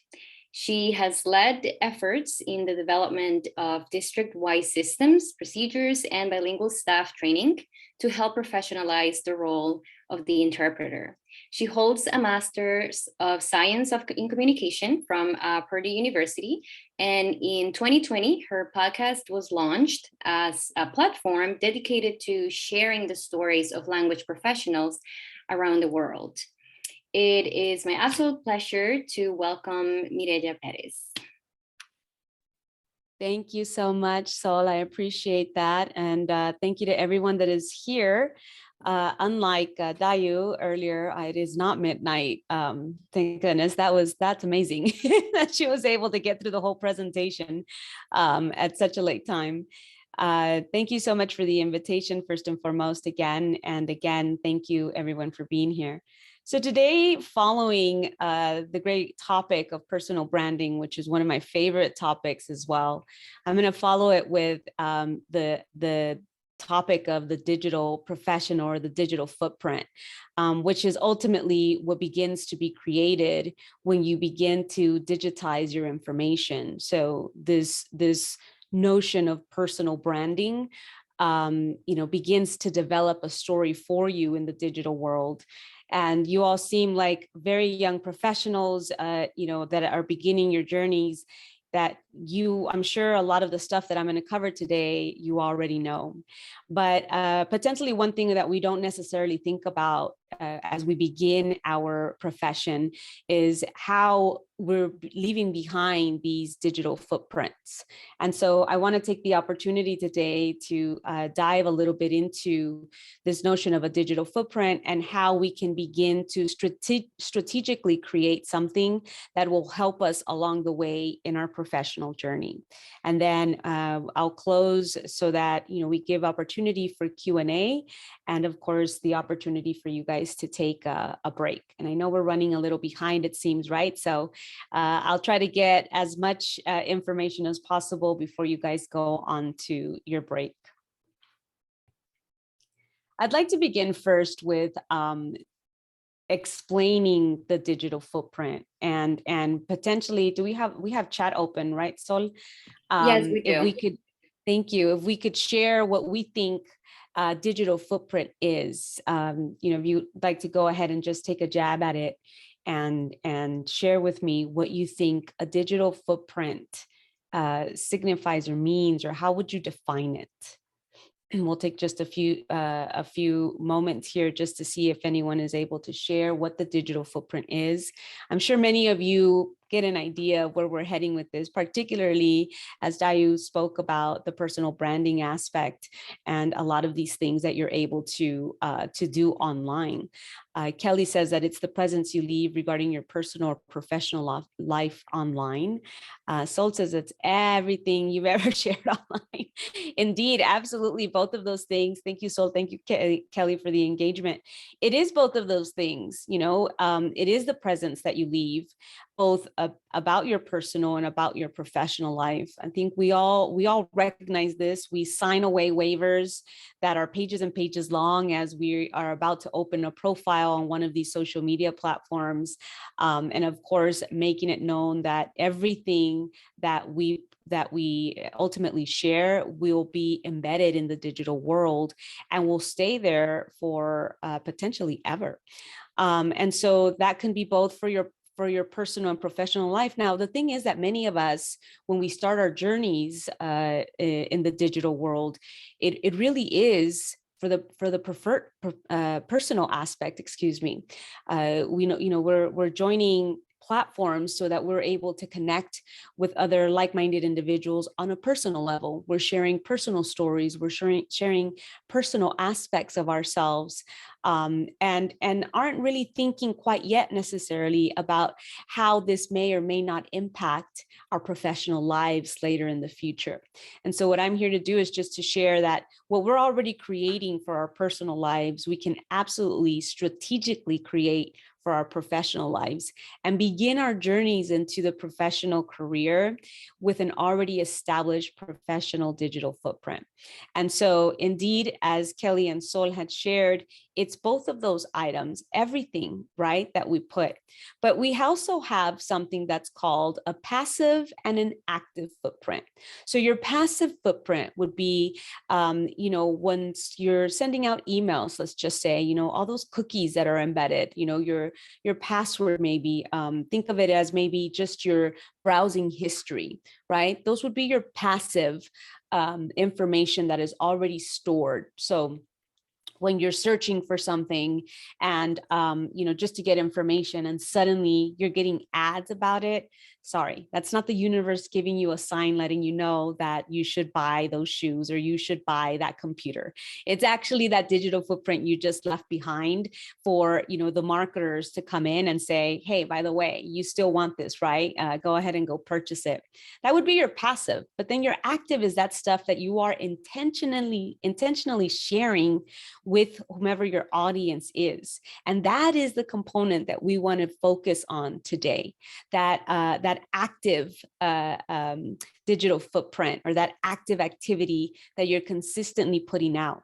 So a lot of the topics that Dayu mentioned and a lot of the things that she shared with you is actually part of what we'll be going through very briefly today, because all of that creates the digital professional. It creates your digital footprint professionally. She talked about branding, right? And we're going to get a little bit into how you are able to brand yourself without necessarily covering what the former speaker just presented.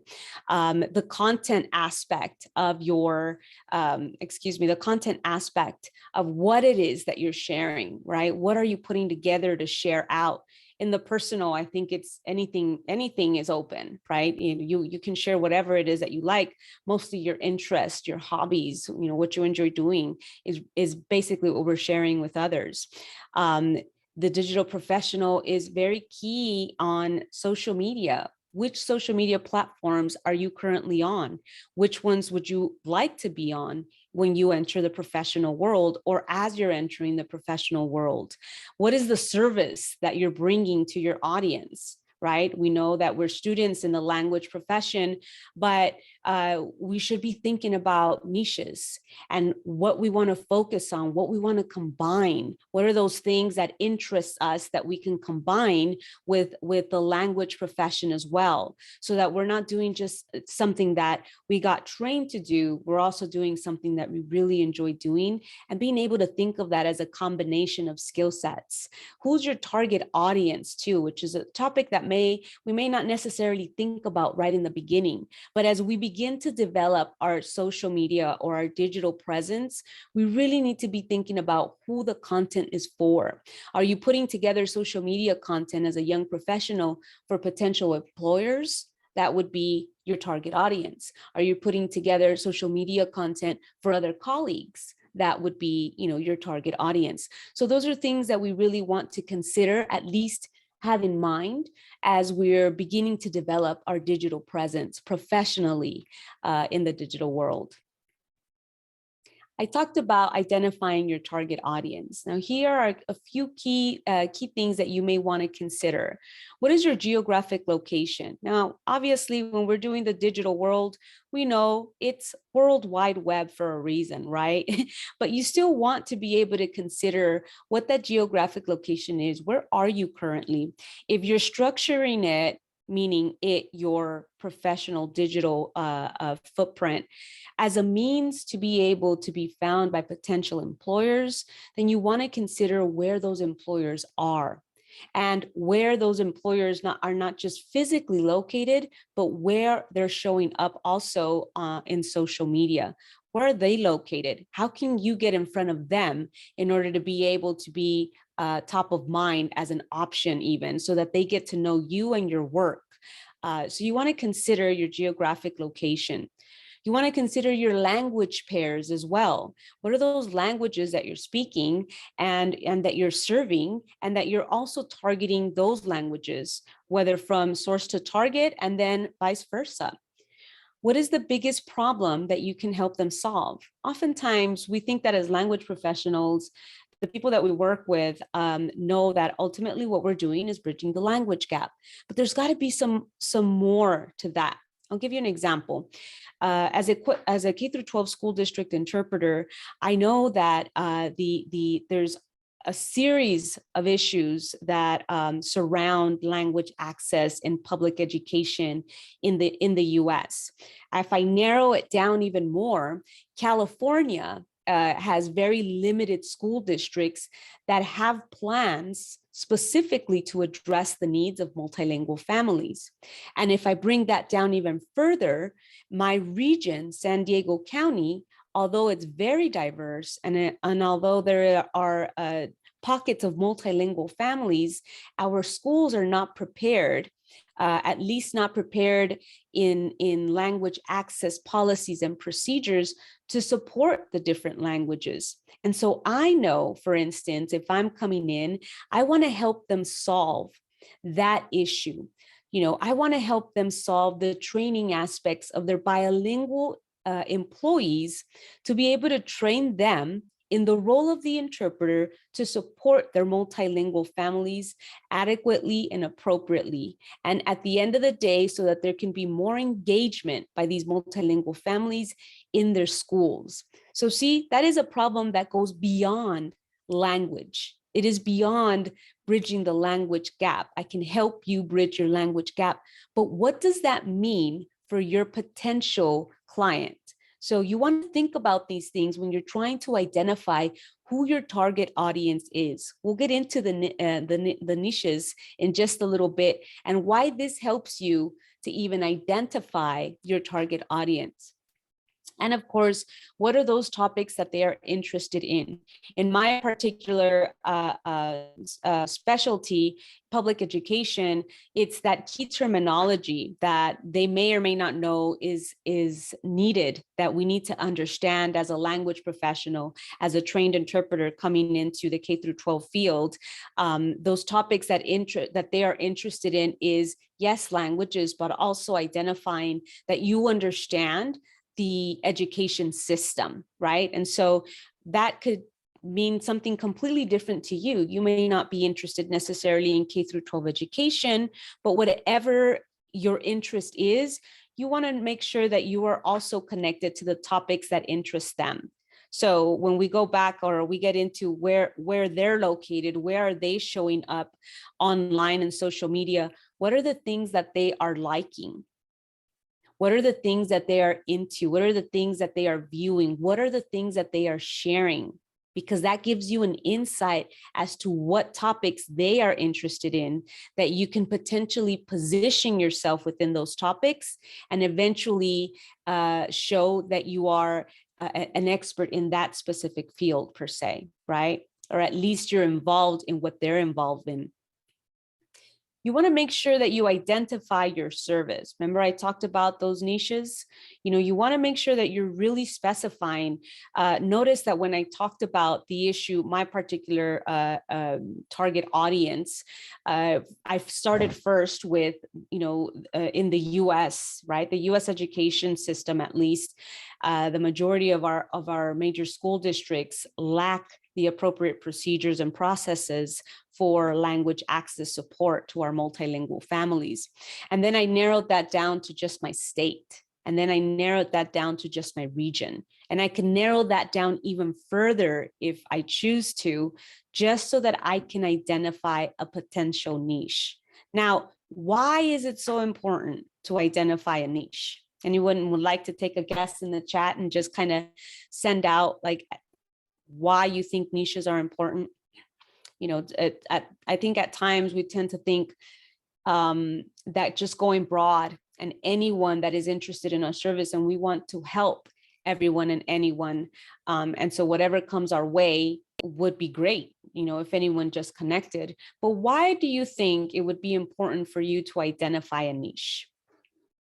And for some reason, I'm not seeing my little chat popping up. So if you could help me out if there's been any responses in the chat.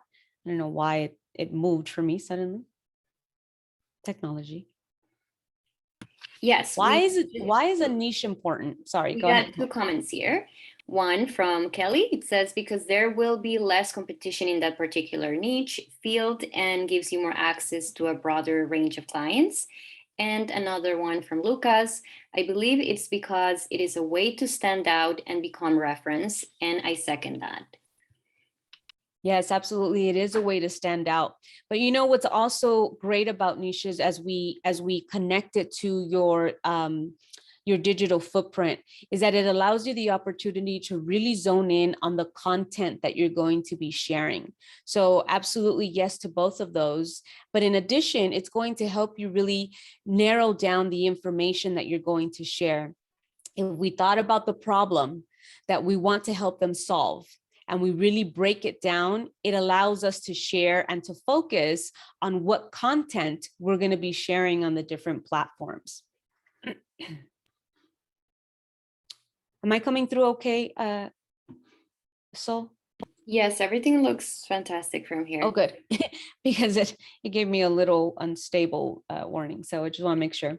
And so this is another great reason why niches are important. Now, definitely, as Dayu said, same thing when she spoke about which platforms we begin with. Do we begin with one? Do we begin with several? We want to do the same thing for our niches. You know, we don't want to just isolate it to one thing necessarily. Let's say you have 3 things that interest you in the language field, in the language industry. So you can start with a broad, you know, very specific topic, and then you're able to narrow it down as you begin to see the things that maybe you're connecting more with, or your audience is connecting more with. And as you delve more into the topic, you begin to realize that that niche that seems so small actually has so much more that you're able to share.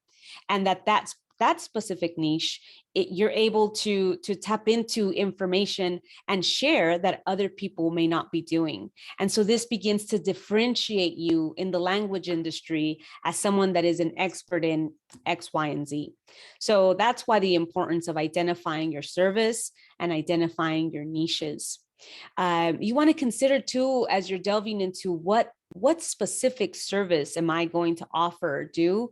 What is going to be your promise to them? What is it that you're thinking that you're going to be solving? Remember that problem? You know, what is that solution, and how are you going to present that in content form? Think about also what topics are the topics that interest you. What are you interested aside from the language world?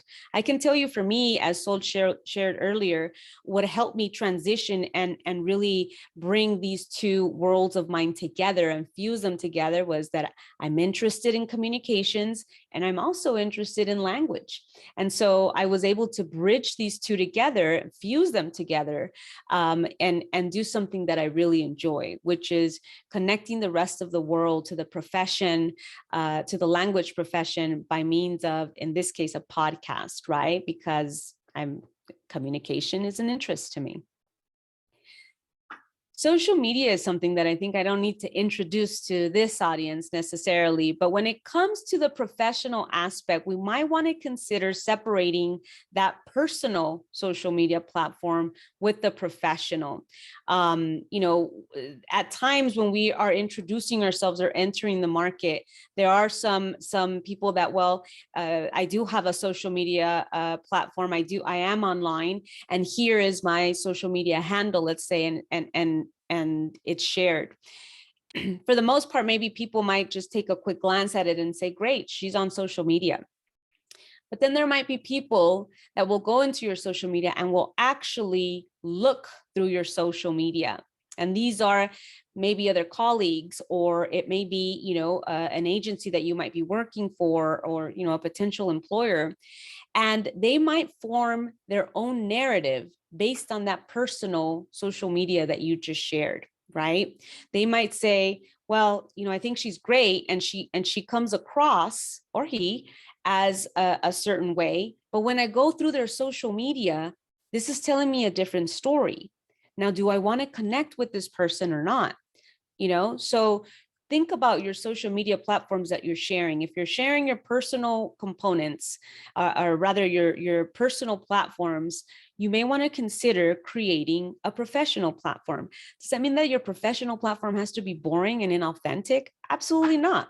But maybe you don't want to share you in a bikini, or you doing, you know, something sports related with your friends or your drinking buddies on your professional platform. So you might want to consider this as a way of differentiating your professional self and then keeping your personal with friends and family. You want to be intentional about your social media. I think this is the piece that we tend to forget, that we think professional and we think it's like a resume, when in fact it could be very informative and fun. The key to your social media presence, as you guys, I'm sure many of you know, is consistency. It doesn't mean that you have to be online every single day posting something on a daily basis, unless you want to, and that's your thing. But consistency is key. I think that the more people are able to see you in the feed, the more you're top of mind and the more you're present.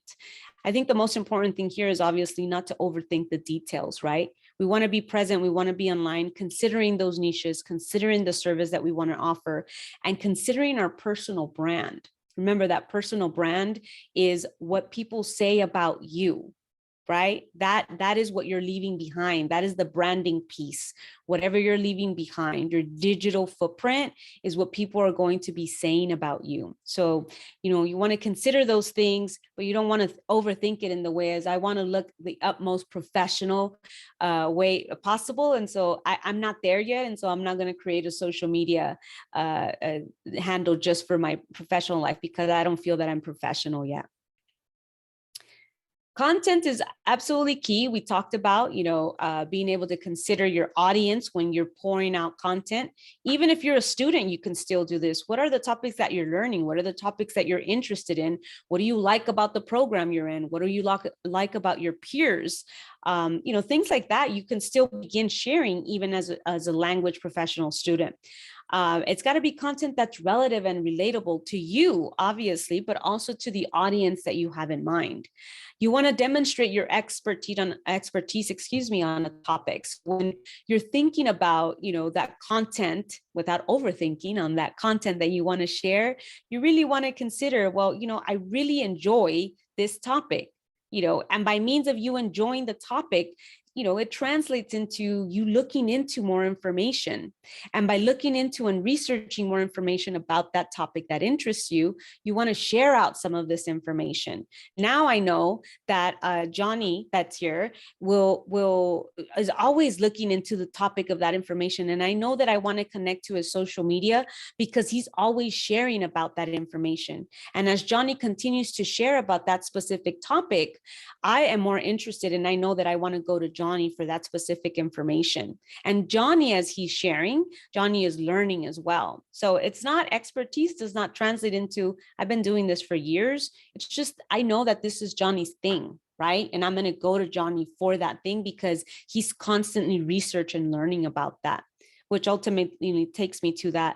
A topic that you enjoy. A topic that you enjoy is going to be content that you're continuously learning with or learning about, and then sharing that with your audience.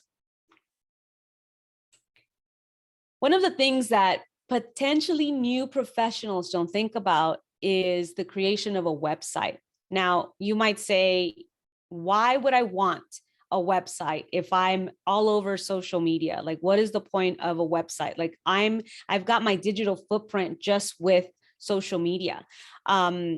But the reality is that I think we've been seeing more and more lately, especially, that a couple of people might, I don't know, be jealous about your content, not appreciate it, whatever the reasons are, and begin reporting, let's say, your account. Well, what happens when your account is reported? Or what happens when someone is upset and you have more followers than they do? I don't know. I don't know what the reasons are. All I'm saying is that potentially somebody might put in something, or the algorithm might be off, and suddenly you find yourself with a locked or blocked account. And who knows, I think you have to petition and do, I don't know, just today, as a matter of fact, I received a notification from one of the platforms that starts with an F and starts with an F, ends with the K. And they said that, like the ads, my business account has been, they've put some block in it because they're not going to allow some ads until they do some further review. And I'm hardly on this website, on this platform, which is interesting, right? It's interesting to see however they identify the supposed issues, and then they block your account. And then what happens? How do you continue sharing content? How do you continue pushing out information? How do people find you if suddenly this is blocked? Or what if you get hacked, right? And so consider the creation of a website. There are a plethora of options out there that are inexpensive and that have templates already created for you so that you can initiate something even as a student. You can initiate a website already for yourself as a professional, right? You are out in search results when someone's looking for, let's say, the language pair in that specific niche, you pop up. Your website is one of the very first, aside from like LinkedIn or whatever other social media platforms you have. And of course, like I just mentioned, you have full control of your content. So whatever information, blogs, any information, training, interests, any information you want to share, you have full control over that. So consider a website. I think at the end of the day, we can all agree that our future success is directly proportional to our ability to understand, adopt, and integrate new technology into our work. This was said by Sukant Ratnecker, and I can completely agree. Now, I imagine that the technology that we're talking about here takes us much further and much deeper than social media, but we cannot create a digital footprint without being present online and embracing technology. And as young professionals, as we get out into the field, we can begin that even as students, and begin to get out there in the digital world and connecting with other colleagues and potential employers, and just really positioning ourselves professionally online. I want to thank you for the opportunity to present here today, especially to the Hunter Translation Society. I very much appreciate the opportunity for being here, for your attention. And I hope that eventually one day maybe we can come back and connect, but you guys are supposed to be on break right now. And so I want to leave it open to any potential questions that you may possibly have. It was a short and sweet presentation. Thank you so much, Mireya. Thank you so much. You're always so informative and engaging. We are truly honored to have you here. Oh, thank you so. Are there any questions in the Zoom room? We're getting really interesting. Thank you so much. Wonderful presentation. We have here a question here. Okay. Okay, I'm gonna pass the microphone now. Hi, yeah, my name is Gavin Clark. I'm actually not a student at Hunter or in the translation world at all. I'm I've been working in digital marketing and sales for 7 years now, and I actually kind of lead marketing operations for my company. And so I think it's everything that you've mentioned is really great, right? Essentially thinking of yourself as a business, coming up with your own brand voice and figuring out how to take yourself and start marketing yourself, whether that's, yourself as a freelancer or, marketing yourself to businesses to, get hired into, full-time or a part-time role. One thing that, I think that, just taking this a step further, right? When you talk about a website, right? Figuring out a way to actually engage with your customers, right? And make sure that you're not spending too much time, right? Because all of this additional work on top of actually creating that content is a huge time sink. So as a marketing automation professional, right? Like when you have a website, figure out a way to automate some of those different solutions to make engaging with your customers like just much more simplified, right? It saves you time, and they actually end up with an amazing customer experience. For those of you who actually did sign up for this event online, I actually built out that whole process using free tools to actually basically turn the Hunter Translation Society page into a fully automated small business, right? You have your details going into a web form that is stuff that you are offering. It's not like a digital footprint. It's not passive information, that's actually active. And, once you sign up, you get that triggered email, right? That's an easy way to make it so that way you're not just, collecting someone's information, you can also like immediately engage with those people. Really great presentation, Maria. Thank you so much. And I appreciate that input because of course, we can delve so much further into this topic, and there's so many great ideas out there. Some of this basic stuff are just things that we want to begin considering as we begin to navigate into the professional realm.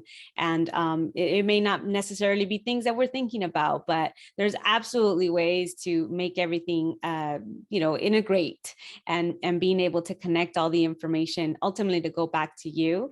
And absolutely, everything's time consuming, right? But the more we do it, I feel like the more we get connected into into how we want to present ourselves and what information we want to share.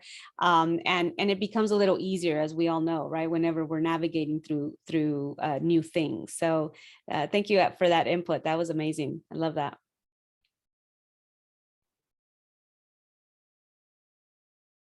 Thank you so much, Mira. Yeah, there is nothing here else to, like, nobody wants to ask questions here, but yeah, it was great presentation. I really enjoyed it. Thank you. Well, Thank you for the opportunity. I actually have a lot of questions, but we don't have much time. I do want to say that we all in the officers, the Hunter Translation Society, would love to have you here again whenever possible for something more, for something longer. You're so full of valuable information. So we hope to have you here again. Oh, it would be an honor. I appreciate it. Thank you so much, everyone. Take care. Thank you. Okay, so it's 6:40 p.m. here in Germany. It is 12:40 p.m. in New York. And we're gonna go on a break, say 20 minutes to half hour. And we'll be back for our second part. Thank you so much. So we'll see you in 30 minutes. Okay. See you guys. The room will still be open, okay?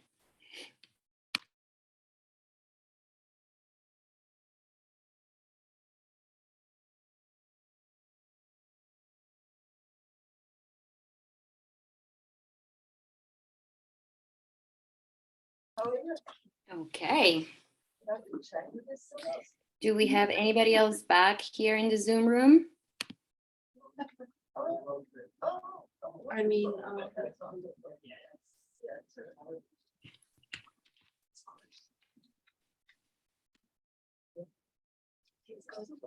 people are still here.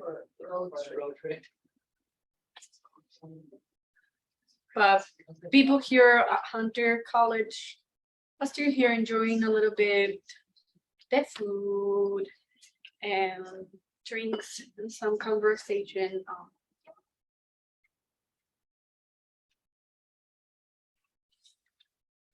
So if you like, we can start with our next speaker.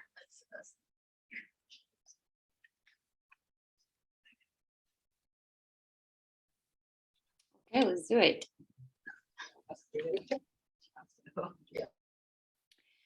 So welcome back to our second annual symposium, Bridging Perspectives Through Tech and Media. Our next presentation was going to be delivered by two of our beloved professors at MATI program, but unfortunately one of them had a family emergency, and so Professor Carla DiFranco will take care of the entire presentation today. Professor DiFranco has been active in the translation and localization industry for many years. Her past roles include translator from German into English, project manager, and localization engineer, where she managed translation memory databases for Windows projects, about 150 projects and 10 million words per year. She has also worked extensively in testing and applying the first version of the Bing machine translation engine on localization projects, and she has been in charge of the development of translation memory tools.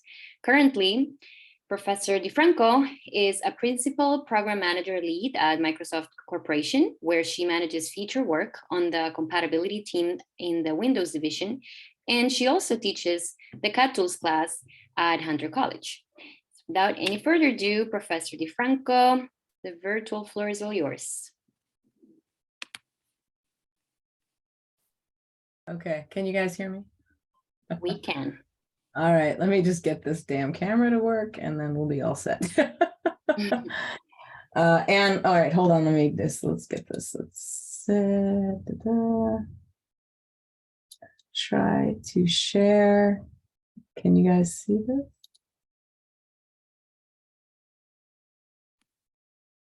Yes, I can. Okay. Yes, we can see here. And now I need Zoom to come back so that I can, uh-oh. I don't know what it's doing.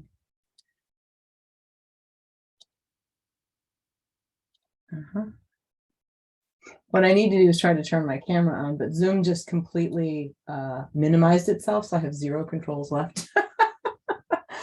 Oh dear. Translators and technology. Yeah, well, okay, you might not get a camera then. I'm not sure what it's doing. I'm so sorry. Let me try this again. Hold on a second. Let me unshare. Oh, here we go. Maybe this will work. No. Guys, I'm so used to Teams. I'm sorry. This is. It's okay, Professor. Yeah. All right. How do I unshare? Now there's the question. Oh, here we go. Oh, is that working? Yes, Can we you can guys see you now. Woo-hoo! Technology. We fix it again. All right. So yeah, as Sol mentioned, and thank you for the lovely introduction. Yeah, it's funny to hear about myself from someone else. So I'm like, yeah, I don't really do that much, but it adds up, as you see. So thank you very much. And thanks for having me, everyone. I'm sure I know some of you, I can't see on Zoom like all the different people, but I'm sure some of my students are out there.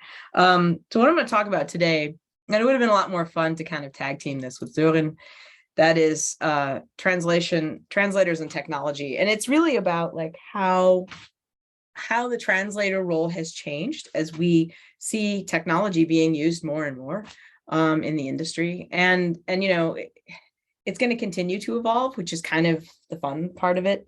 I've broken this talk up into sort of 2 pieces. One is around understanding the technology that's available to you as a translator.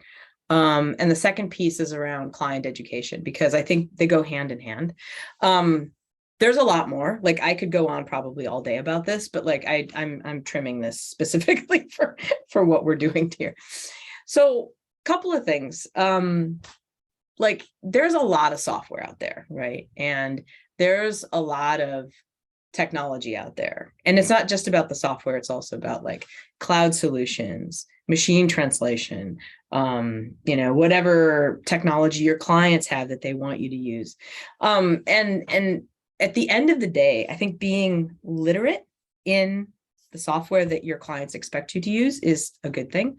And there are many reasons why that's a good thing. And so I kind of split this up into sort of pros and cons here.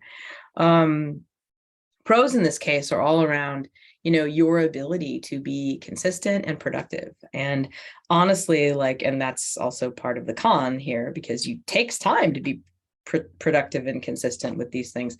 Like any software you use, it just takes time to learn. And we all have to recognize that. It's not going to be just like this instant, you know, poof, it just works for me. I wish if that were life, you know, we'd all be millionaires by now. But you know, so it's getting to that productivity and consistency level that your clients expect, and that will help you work faster. It helps you back up your data in many different ways, whether it be within a local translation memory or the cloud. All of these things help you like not lose things and be able to find things. And it just makes your life easier over time. Again, it takes time, right? And so I always tell my students in class, it's like, you know, yeah, this tech is great, but like, you got to be patient. It takes a little time to sort of figure it all out. One of the biggest things I think is that LSPs expect you to use these tools, the software, and we can't get around that. They're using it for their own productivity and for their own, you know, cost savings. And they expect translators to be able to use them as well. And honestly, like LSPs, and for those of you who don't know what LSP means, it means language service provider. Language service providers are going to expect you to do these things and expect you to know what you're doing, because they want to go fast as well, right? They got clients that expect cost saving, all of those things. For them, it's a business, really. And so, you know, being able to understand how the software works, be able to manage your terminology effectively, be able to use machine translation effectively. And I have a whole other thing about machine translation in the next slide, but like being able to do all these things is going to be useful to your career. And so again, little by little, either take the class or learn on your own or download some stuff. Like it's possible, and it's not that bad once you kind of get into it and get your feet wet. Now, I kind of touched on the cons, and there's many of them, right? So like the stuff isn't cheap. For those of you who know, like, Trados isn't cheap. Even now, like MOQ is not cheap. Some of these other things are free, but free is not always free. We'll talk about that as well. Sometimes also it's about finding the right software that works for you. And not everyone is translating electronic documents. Some people are just getting faxes. And at that point, it's like, well, do I need this? And maybe not, and that's okay too. As I mentioned many times, ramp up takes time. But I think one of the most important things to understand as you get into this business and as you think about using the software is that this is also how you will be paid. Payment models are going to vary based on how much work you do on a sentence, how many words you translate. And so as the sentence is, how shall I say this? The less work you do, the less you're paid. The more work you do, the more you're paid. And people need to understand like how that works, how those payment models work, because it might not always feel equitable. And that's totally fair. Like I'm just kind of calling a spade here, because not every LSP is going to want to pay you to maybe review 100% matches or do all these things. And so it is something to think about. And it's part of the whole, it's sort of part of the whole business. Now, I said I would get into machine translation, and this is kind of, for translators, it's often the elephant in the room with some people. Other folks have embraced it, and that's okay. But the thing that I always tell folks is like, there's sort of two pivots to this. One is quality and one is language pair. If machine translation is not high quality, it's a waste of everybody's time. And if machine translation is not working well in your language pair, and we have seen this in many instances, then it's also not worth your time. And so really understanding like, where can this help me and where can this not help me are two very important things, I think, for any translator to understand. And it's sort of that, and I'll get into client education in a minute, but like this will also help you be more effective with your clients, understanding how all this works. For many years, the translation industry kind of stuck its head in the sand and was like, yeah, MT, no, that's not us. We are translators. We're so much better.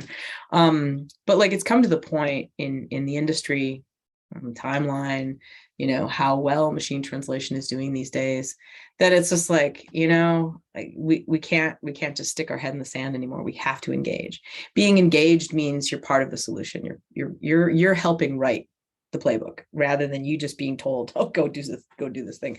And so it's better to engage, I think. And so, with high quality machine translation in your language pair where it's good, translators can see pretty high productivity. I've done studies, I've seen many studies. They're all within the 20 to 50% range. A lot of these things are already embedded in your CAT tools, so it's not that hard to use them. It's just a plugin that you add.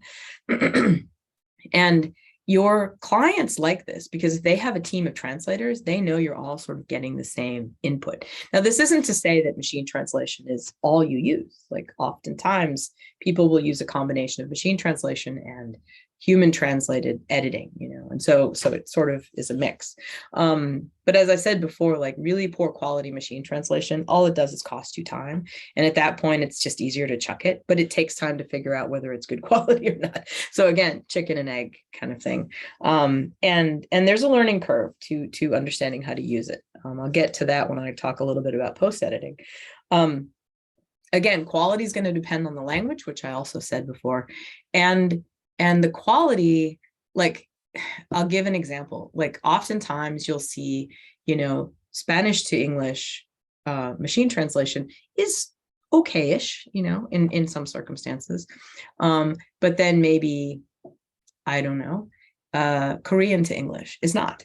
And it all is because there's just so much more content out there in Spanish. There's so many more people speaking it. It's just a much more used language, and it's a much more translated language. And so therefore, machine translation has got so much more time to learn and grow and do well with all the data. Whereas maybe not everyone's translating everything into Korean. It's less used. It might be more complex. Like, so language complexity amount of data out there, amount of training data out there, all of these things matter when it comes to the quality of machine translation. I can get into this for a long time, but I'm not going to. The other thing that I'm going to put out there, and I think it's important, is that there are a lot of post-editing jobs out there, and too much post-editing is going to negatively impact a translator's grammar, innate grammar and style. And so one of the things that I always tell folks is just make sure you're able to do multiple different types of jobs. If you want to focus on post-editing, that's cool. But just make sure it's not your only focus, because it might not always be a good thing, at least for your own brain. And Sol, should I stop? Are people asking stuff, or do I just keep going? I don't know what the rule is here. So we are having Q&A at the very end. And okay. As of now, I don't see any questions in the chat. Okay. Okay, cool. Okay, that's fine. But if folks have questions, just shout them out. I will stop. And then we had this concept of like translation versus post-editing versus transliteration. And they're different skills. They're different things. They're paid differently. And we as translators need to command the right amount of money for this stuff. It's important, right? Translation is all about, like, we all know this, right? The expectation from our clients is that all translated content, and when I say all translated content, I don't mean everything's translated. It might be extent of translation because the company needs the software in one language and the manuals in another for whatever reason, for regulatory stuff, whatever. That's fine. But what you translate is high quality. What you translate is totally appropriate for the audience, helps your audience perform its tasks, understand information, whatever that purpose of the text is, the purpose or the textuality of the text. Post-editing is completely different because what you're going to see in post-editing is this concept of like light to heavy post-editing. And how to determine the difference between those two is often very difficult, particularly if you are a translator and you are used to making sure everything is high quality. Like, this is how you were trained. This is like the industry. And this is why post-editing, I say, is a completely different skill. You have to be like understanding the rules, but then also be okay with like letting some things go. And that's hard. It's hard to retrain your brain like that. Another thing that's important to post-editing is all around like managing and understanding how machine translation output varies.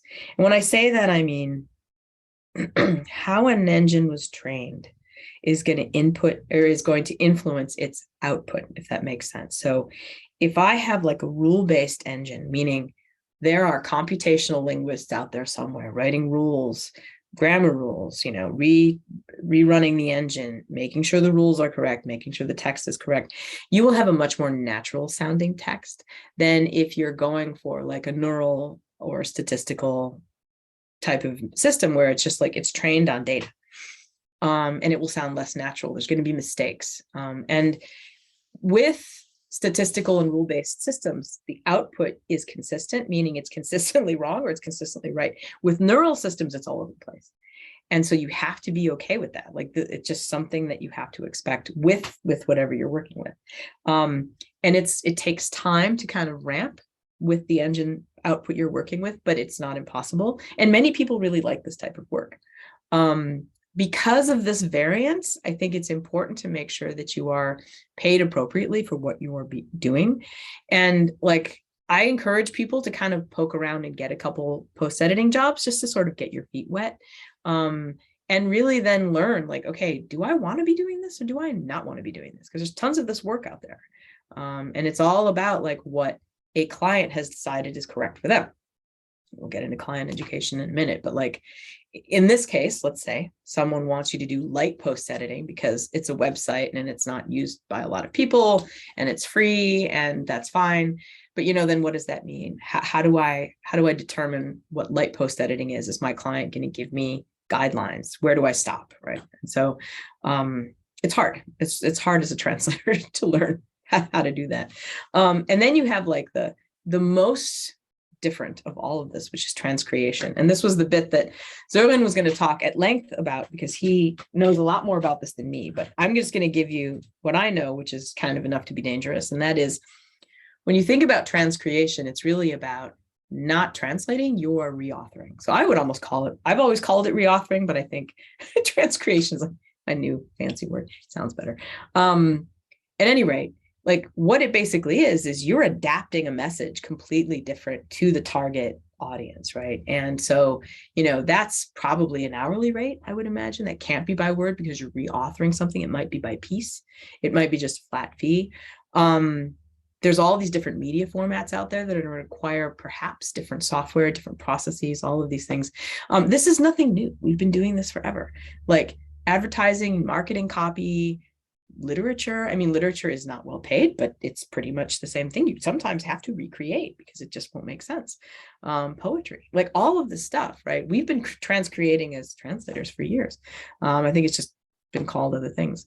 But then that's a whole different rate set, and it's a whole different way of getting paid, and it's a different job. And if you're a really good writer, it's probably a lot of fun, and it's probably very enjoyable. So again, be familiar with the types of work out there, the types of software you might need to use to get these things done. And all of that, like knowledge, will certainly help you with what I'm going to talk about next, which is client education. And before I even go here, I think there's two types of clients, right? There's the LSPs, and these guys supposedly know everything and, whatever. And then there's like everyone else. And you have the most opportunity to partner with your clients with the everyone else. LSPs, oftentimes, you can't educate them as much. They already know the business, like they get it. And they're cutting corners because they want to make the money. I'll be very honest, like that's how they work. And so it's really like, I think, important to find the LSPs that put quality first, the ones that you feel good working with, where you don't have to go take a shower after you've done the job. These are the kinds of things you have to think about. But that said, educating your client, a couple of things that are important is, one is quality. What does it mean? And why do they care? Quality means something different, I think, for everyone. And I worked with a guy once who drove me nuts. But anyway, he said, he would always say, quality is just what the customer expects. I'm like, eh?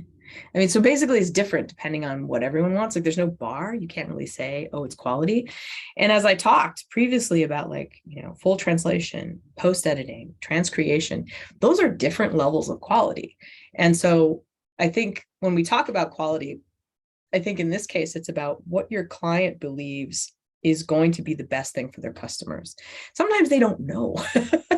And so they really need to understand, or you need to help them understand, like, what is that customer expectation in that market? It might be different than in the market they started in, because some markets can bear lower quality, others cannot.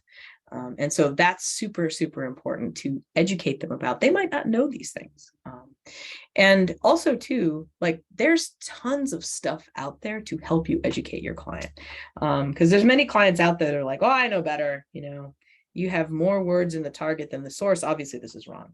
And it's like, well, okay, let's take a step back. Let me explain why. Language is not just plugging in one word for the other.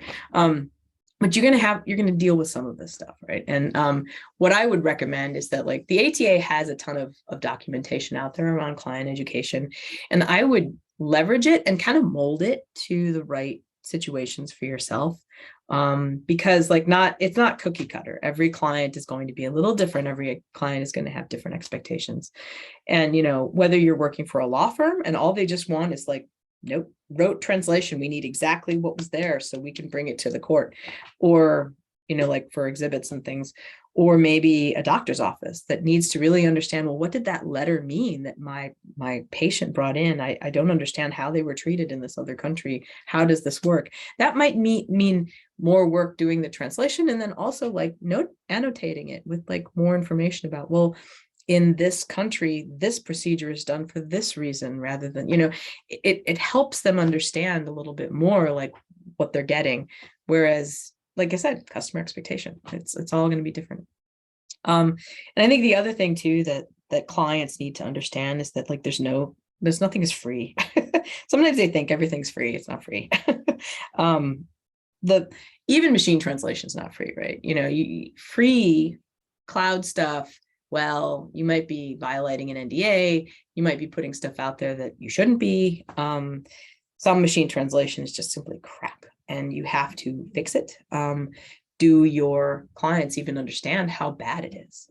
Sometimes doing a back translation for them helps, giving them some examples.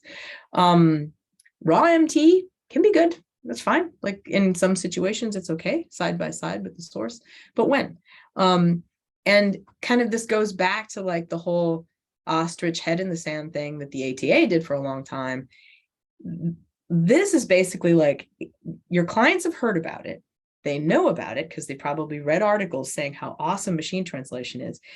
And when you come to them with just this like brick wall, like, no, that's all bad. It's always bad. You know, you're not meeting them where they're at. Meet them where they're at, talk to them about it, and knowing about it helps that conversation flow. And it's like, yeah, you can use it here, but probably here you don't want to. And then they kind of understand, well, there's a continuum, and that's okay. And again, like back to the post editing thing, like this is might save some money, you know, so you might post edit some stuff, you know, new translation on other stuff, raw machine translation on other stuff, help build a plan, help them understand why certain things are better than others. And it's like, again, sort of meeting them where they're at. Because the minute you kind of just sort of shut them down, like then they're just like, well, this person doesn't want to work with me. And so it's about that dialogue. It's about that collaboration. And trust me, like if the collaboration is good, they will come back because they know you want to work with them, not just against them, or not like in your own sort of on your own planet. That was all I had. Those were my slides. I kind of wanted to talk about client education and understanding technology. And I think the two come together because in order to educate your client, you do need to know what's out there and why, what's good, what's not, how to educate them, how to tell them what's right, basically. Questions, comments, thoughts? I'm going to shut this thing down so I can actually see you guys, because then I can look in the right camera. So let me stop sharing. If I can get this to work. Where'd this go? And then I'm gonna move the screen over here so I can see you guys. Oops. Thank you so much, Professor. I believe we still have like 10 more minutes if you would like to say something else, but also if there are questions, please. Yeah, I'd be open to questions or comments, you know, whatever you guys want to say is fine with me. Professor Carla, I have a question. Absolutely. So, where I? Okay. You got the mic. Yes.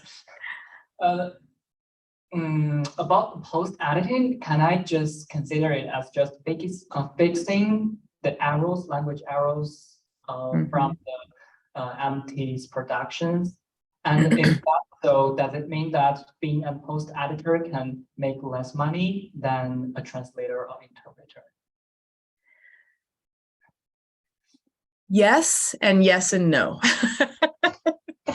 So there's many answers to your question.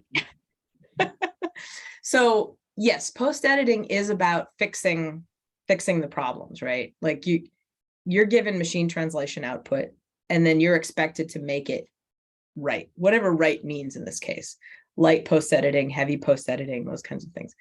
So yes, that's pretty much the job. And sometimes, like if the quality is high and you can kind of get through this content pretty fast, you can make a good amount of money. If your client is basically saying, you know what, we're going to pay a lot less for post editing because the machine did all the work and the quality is poor, you're not going to make any money. And so a couple of things. If you're seeing jobs from a particular client and the engine that they're using is always bad output, you know you're going to take tons of time, you know you're not going to be compensated, don't take those jobs anymore. Like you have, like there's good and there's bad, right? And it's a continuum. There's going to be good LSPs out there that actually give a bit about quality and they care what comes out of machine translation. They put the time and the energy into like making sure you're getting something that you can use. And then there's LSPs that are just like, we're going to use this thing because it's free and it's fine. And, you know, so like I would watch your clients, because there's going to be good jobs and bad jobs. Also too, like at the point where post editing doesn't make sense, they need to be okay with that. Like if it's so bad that you're starting from scratch, you need to be compensated for that. And unless the LSP is willing to like be flexible with that type of thing, then it's not worth your time.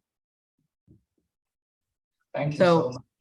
There's kind of gray areas there. I'm sorry. It's not always like, you know. But for those jobs that, for those companies who want to pay you higher, like as a post editor, maybe you should actually yourself should be qualified enough, right? So Exactly. Yeah. So actually, it's not good for a novice translator or interpreter to find a job like a post editor because they will not pay you high, right? Probably not, but I encourage people to at least try it out. I think the experience is good, you know, and so even if it's not something you're going to do all the time, I think it's useful just to like try it and see if it's something that you even want to expend energy into getting into. And to be honest, like I'm going to guess that your language pair is Chinese English. Is that correct? Chinese English, yes. Yeah. So you're going to find that there's going to be really good Chinese systems out there and there's some really bad ones. And so like, you're going to know right away, like, oh, is this even worth my time? And give them that feedback. It's like, this is so bad. Like, I can't work with this. So thank you. Thank you so much. I hope one day I can take your course. Really? Oh, Yes, great. you should take it. Yeah, it's entertaining. At least that's what I've been told. It is. We have another question here. Oh, I don't know if Norma, do you have a question? Olga raised her hand first, so let's go with Olga and then with Norma. Hi, that was really interesting presentation, and I'm really curious about technology in general. But my interest for translation currently has been like in the military. And so I'm just curious if you know much about how the military operates as far as language, and because like the stakes are sometimes higher, you know, with getting quality, you really can't, or are there systems that they use and outsource to? And then my second part of the question that I had was, I've noticed that there's a lot of like companies that are contractors that like, for instance, the military contracts with, and with other clients. And so do you have advice or like any thoughts on working directly for a company as like their translator, or if that's even a thing, or are you always going to be going through that contractor kind of almost third party for your translation? So unfortunately, I don't have an answer for your first question. Like, I honestly do not know what the military does. Like, that's super black box to me. Like, I would hope that they put a little bit of time and energy into this, because I think for them, like if you get into like why they need translators and why they need what they need on the ground, like it's keeping the military personnel safe that are in country, that are doing, you know, and this is a big deal. Like you don't, but at the same time, you read articles about how people were pulled into doing interpreting that had zero experience, but just because they knew a little English. So I think it's probably varied. And my guess would be that they are not experts at language and they're just going to try to do what they can do. But I don't know, like, that's just me reading the tea leaves. I honestly don't know.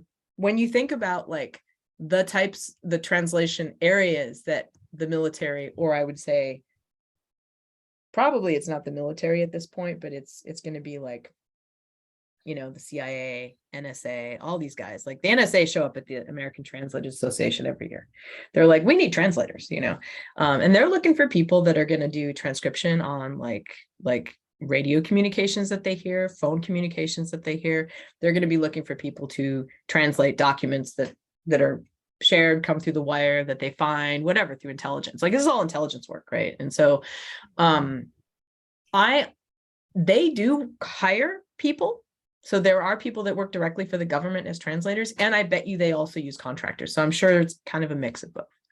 But I honestly don't know what those proportions are. But I do know that the NSA does hire translators, and you have to pass like a ton of like background checks and all these things.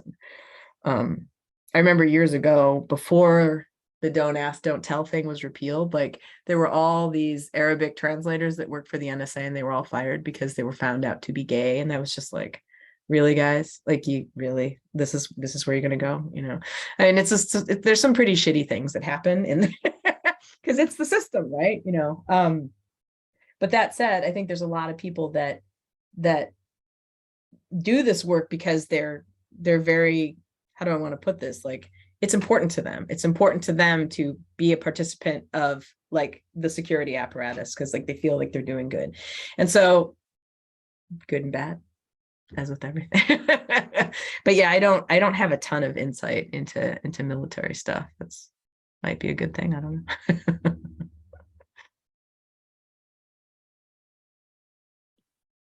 Other Okay, stuff. continue with Normari. Yes, my question is, where would you suggest we start looking for clients if we want to get our feet wet with post editing? Yeah, so there's a lot of jobs out there. You know, I would start on Prosy. A ton of jobs get advertised on Prosy. The other place I would go is like find LSPs that you feel like you can trust, and there are lists out there. Like if you go troll around these, just lurk on some translator forums on Prosy, and you will find those clients that suck, basically. And then, you know, email, follow up with a phone call, and just say, hey, look, I'm getting started in the business. Like, this is where I want to go. Please, you know, do I need to take a test? Do I get on your roster? How, you know? And they have lists of translators that they will use for different jobs, and they will probably call you at some point. I know, and you'll get the opportunity. Or like you can just take the advertised jobs. Those are usually ways that people kind of get started. I always, when I worked at an LSP, like I'd get a lot of resumes, you know, and you kind of have to see just piles of things, and it's like, what do I do with this? But it was funny because the person who called me was usually the one that their stuff went to the top of the stack. So it was like, oh, they cared enough to call and follow up and talk about their jobs and da da da da. So it was kind of like that personal touch sort of helped. And it helped me connect with them. And I made some lifelong friends that way. Like I went and used them for lots of jobs. I knew they were reliable, all of these things. So those are two ways I would say get started. Thank you. I have a question. I don't know if is there any more questions? If there's Yes, I have a question, but you can go first if you want. Okay. So you spoke about keeping an eye on LSPs and watching out for the bad apples. The bad apples. What things could we watch out for specifically? Like if you see certain names of certain companies or certain software or certain, I don't know, are there any specific things that we can look, because we don't have experience, right? So for us, everything looks the same. Everything is unknown, or at least for me. So I wouldn't know how to say, oh, this looks fishy, or this looks like I shouldn't go that way. Couple of things. One, first off, and this is with any LSP, like if people are complaining that they're not getting paid, back off. Like, don't even go there. Because what'll happen, what I've seen a lot of these guys do, not a lot, some, they get behind the 8 ball with money. And so what they'll do is they kind of rob Peter to pay Paul. So they have a project. There's a 45-day net. So they're not paying you for 45 days. Meanwhile, they're trying to get other jobs and get other translators. And so then they finally, when they get those jobs, then they'll pay you. But then those other translators, there's no money left to pay them. So they're always behind somehow with payment. And then someone falls off the edge, right? So there's going to be a bunch of translators that's just not going to get paid. Or the translators that get paid are the ones that are the squeaky wheels. So they're the ones that are complaining, sending emails, getting, you know, sending them to collections, all of this stuff, which you can do, but it's a pain because collections takes like 20 or 30% of your money. And so like, yeah, you got your money, you got less, but you got it, you know? And so you don't want to do that in the end. Like you want to be able to just get paid. Like, wouldn't that be nice? Right. And so first thing to watch out for is if people are talking about agencies not paying, don't go there, because that just means you might be one of those people and you'll do all this work and you won't get paid. Second thing is watch out for those agencies that expect you to do stuff for free. And you'll see people commenting on this, particularly if they expect you to review 100% matches for free. Don't do it, because you're basically spending all this time like reviewing some other translator's work. And they're just like, yeah, no, we don't pay for that, you know? And so those are two kind of big things that I would watch out for, because that gets to the fact that A, they don't want to pay you for what you're worth. And secondly, they don't care about quality.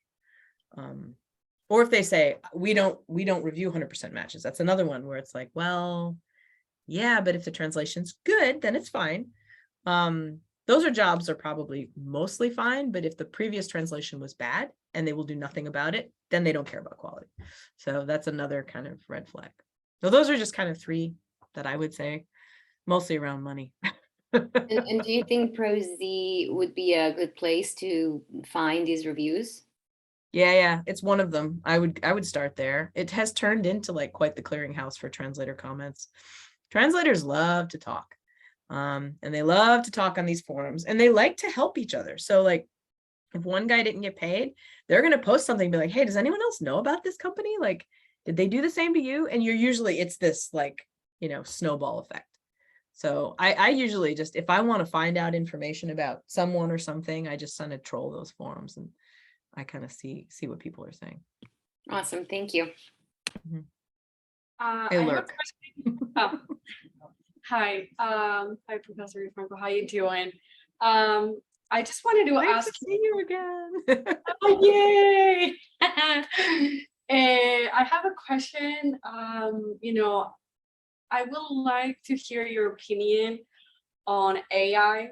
I've recently got into the world of artificial intelligence for language optimization for a marketing and advertising company. It's called Phrasing, and I just wanted to know if you could like tell other people, like, because it's a field that is growing. It's like literally a lot of people, like, we're getting big investments at this moment. It's just a growing field, and I don't think it's talked enough for translators. And you know, it's amazing when you see what AI can do, but still there's a lot of human factor. So if probably you can give some insights or your opinion, because I know that you work in Microsoft, and you know, I'm also like on LinkedIn, and I can see, like, for example, Amazon trying to get people who are linguists and have some experience with AI for their speech recognition and all these, you know. So what would you say to them, or to me, because I mean, you know, tell us. So let me ask you this: what kind of work are you doing with AI right now? I'm a language technician, so I build language models for companies like, let's say, Sephora. And what we do is language optimization for subject lines. So we just basically can generate hundreds and hundreds and hundreds of lines based on an input of the customer. So it's actually very cool to see it in action. So like a help bot, basically. Yeah, so we literally, marketers created a problem, which was creating catchy subject lines that would have a big open and click rate.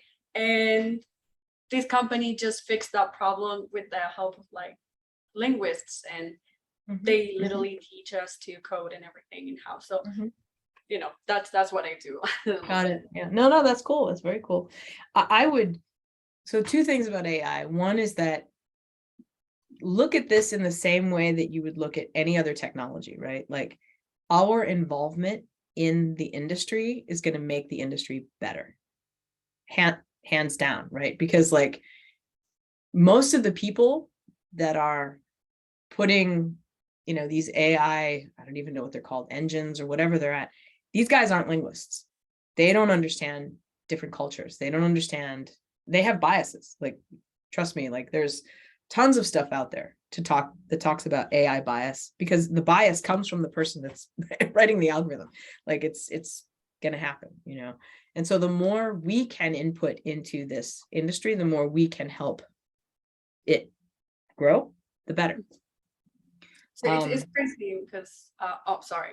Do you want No, to- go ahead, go ahead. It is, for example, our AI, the one that we call it Frank, but this, I don't know, it has Simpsons name. Like they like the Simpsons, so Okay. every Saturday it literally resets and just learns from everything that we've been teaching these AI. It's amazing. So, you know, I just can see in sometime in the future that artificial intelligence can bridge translation and interpreting, like in some way, you know, because it's, I don't know. Yeah. It can and it will, because we just have so much that's needed, right? That's not to say there's not still space for people, but if our role is helping this be better for people that can't afford a translation, a proper translation, or need help, then, you know, I'm all for it. But again, the only way it can be successful is if we participate in the conversation and we participate in the building of these systems, because we need linguists. It doesn't work with just a bunch of scientists in a room, because we've seen what happens. I mean, you've seen what happens, right? I agree. all the language technicians are people who are like have studied linguistics and school, or just like me who have like a translation like master. So and it propagates what it learns, right? And so I don't know if some of you remember, this was a number of years ago, like Microsoft Research put this chat bot out there. Do you remember that? Anyone remember that? I forget what it was called. And it like immediately became this like racist thing, because that's what it was learning on the internet. Like, the internet's a dark, deep, horrible place. And so this is what it learned. And so because it was biased, because the internet is biased, you know? And so like, again, like and they pulled it down, you know, and all this stuff, but like, it was a valuable lesson in, we need human input to make this stuff better. And we need like diverse input to make it better. The input just from a bunch of, you know, like Silicon Valley eggheads isn't gonna cut it. Thank you so much, Caroline. Thank you so much, for Professor, for joining us. This Sure, was no very problem. informative, as always. Thank you guys for organizing. And for the Thanks students to you. out there, for the students out there who haven't taken CAT Tools class, you should take it. It's coming. I think I'm teaching it in the fall again, maybe. I don't know. Julie knows more than me. She's the boss. Yes, apparently, yes. Julie is actually here, so I think so. They were talking about it, yeah. So everybody take it. Everybody take it. Maybe next time I could come in person to one of these. This would be kind of fun to do in person. So yeah, that would be awesome. Or that'll be my goal for the year. All right. Thank you guys so much for putting this on. This is great. I appreciate it. And thank you for involving me. So sorry Zogan wasn't here, but maybe I can bring a surprise guest next time. I have some ideas, so we'll see. Yes, we would be working on, the people who are going to continue, because we're graduating, they're going to continue, they're thinking about having some workshops.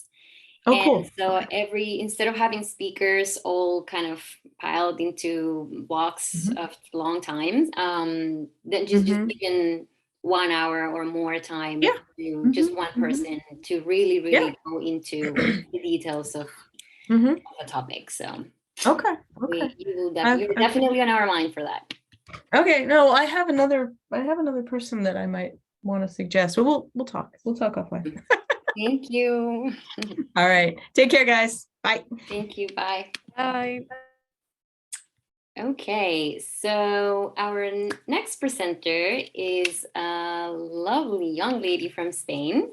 Her name is Alba Martinez, and she's a translator specializing in the audiovisual sector. She holds a bachelor's degree in modern languages and translation from the University of Alcalá, and a master's degree in audiovisual translation from ISTRAT, which stands for Higher Institute of Linguistic and Translation Studies. She is behind the subtitles you can find in several webinars from US educational institutions. And she is currently an associate project manager at the International Translation Services Agency, RWS Group. She's also a member of ATRAE, the Association of Audiovisual Translation and Adaptation of Spain, and she actively participates in translation conferences and seminars, such as the National Meeting of Translation and Interpreting Students of Spain. And she is here today, blessing us with her presence and knowledge. So without further ado, Alba, you have the virtual floor. Where are Hi. you? Okay, you're here. Hello. Hola. Okay, first of all, can you hear me?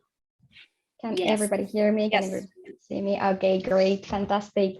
Okay, thank you so much. Thank you so much, first of all, for having me and giving me the opportunity to be at this event. I think these kind of events are really important for students, and I think they are very helpful too. So today I'm going to talk a little bit about my personal experience with audiovisual translation, in case that you're interested in working in audiovisual translation, in the audiovisual translation sector, and hopefully I will give you some guidance in case that you don't know where to focus your career or where to start.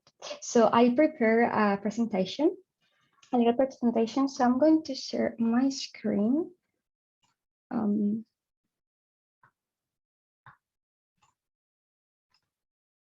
There we go. Okay, let me know. Can you see it? Yes. Yes, Okay. we can. Fantastic. Yes. Great. Fantastic. So I prepared just a little presentation about audiovisual translation and the career opportunities within the sector. Okay. Usually when we hear about audiovisual translation, when we talk about audiovisual translation, we usually think about movies and series. Okay, and actually that's the coolest thing, right? If you can translate movies and series, especially blockbuster movies and also a series that are watched on platforms like Netflix, for example, right? But there are a way more possibilities. So a lot of possibilities that you can take into account, especially if you are starting in audiovisual translation, if you need some experience, because in order to translate movies and series that are blockbuster, you also need to have some experience before that. And well, I'm going to talk a little bit about all that. So, well, Sol already gave excellent introduction about myself, but I'm going to give you a little background. So my name is Alba. Nice to meet you, all of you, in case that you don't know me. I think that maybe you don't know me because I'm from Spain, okay? And I'm an audiovisual translator, specialized in the audiovisual sector. Right now, I work as an associate project manager for International Translation Agency, and my language pairs are English and German into Spanish, which is my mother tongue, as you probably have guessed by my accent. So English is not my mother tongue, so I'm sorry if I mispronounce a word, a sentence, or the entire presentation, so please bear with me. And right now I am based in Madrid. Okay, so I live here, I work here, and I have also lived in other countries, but basically this is where I live. Okay, so in here you have my social media and also my page in case that you want to take a look or something. Okay, so what are the career opportunities in audiovisual translation? Actually, what I wanted to say or to express with this presentation is that there is more beyond movies and series. Okay, so I prepared just a little bit. Okay, so you can take a look here. Usually when we hear about audiovisual translation, we used to think about movies and series, okay, and that goes within the dubbing and subtitling sector. For example, in my case, I'm specialized in subtitling. Okay. Also, it's audiovisual translation in general, but my experience is more about audiovisual translation. So, what are the opportunities? What are the options that you have within audiovisual translation? I don't know if you have taken any course, any subject in audiovisual translation. I don't know if you have some kind of experience with this, if you have work in any projects or so. Well, Sol told me a little bit that you may have taken a subject or some of that, but well, feel free to jump in and interrupt.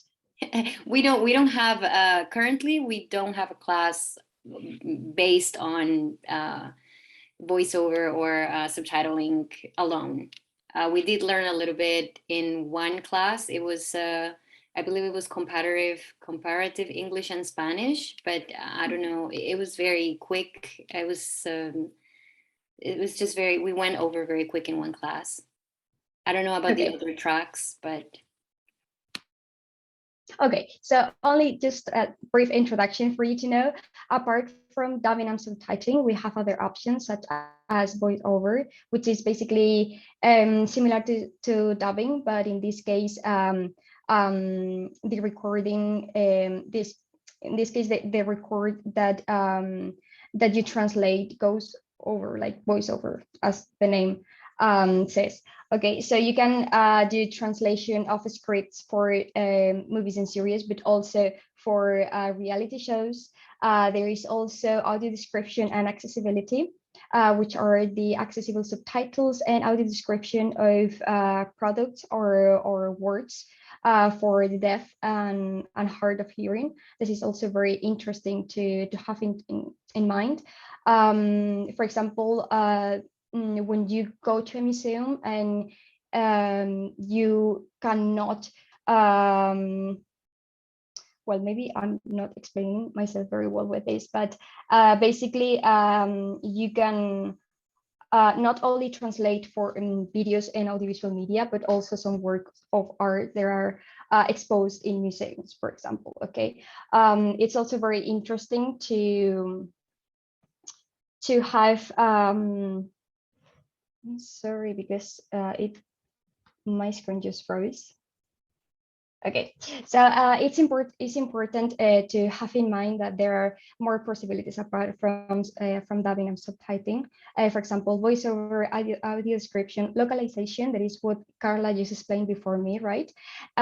Which is the translation of video games, websites, and applications for apps for phones and small devices. And also the accessibility or accessible subtitles for social media. Okay, right now there are a lot of streamers and there is a lot of social media. 90% of the products that we consume are social media based. So they all need subtitles. Not only for the deaf and hard of hearing, but also for people who are not consuming a video with the sound on. So, for example, if you are, I don't know, for example, on the public transportation and you don't have headphones, you just don't want to watch a video with the sound on because maybe you are bothering the rest of the people that is surrounding you. So that is also something to have in mind, and is also part of the audiovisual sector, and is something that you can also take into account to practice or well, just to have some experience. There we go. Okay. There we go. So for example, I just placed some examples for you to see. Okay, first of all, with dubbing and subtitling, you already know subtitles for media, subtitles for series, movies, documentaries, corporate videos. That is also important, not only movies and series, but also corporate videos or advertisements. There is something that we also consume, that is something that is also there, and we can just be translator for corporate videos. I mean, there are a lot of companies who have like different companies around the world or different headquarters around the world, and they all need their content to be translated. They all need their content to be localized, and there is also a good option. Normally, we don't really think about that possibility because it's not the first one that comes in our minds when we think about audiovisual translation, but it's something that there's a lot of opportunities there, and there's a lot of options as well. So if you maybe contact, it doesn't really have to be a big corporation, but a small one. You can just offer your services. If you want to start and you don't really know what to do, you can just see what local or international companies that are reachable you can contact and offer something like, or offer your services or something they might be interested in. So that is one option.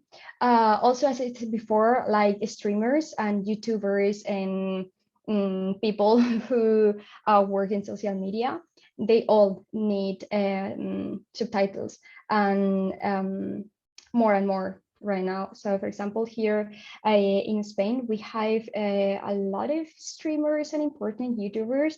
They are starting to incorporate like subtitles in their videos, not only for the deaf and hard of hearing, as I said before, but also for people who are not watching the video with the sound on, for example. That is also a possibility. Okay, and not only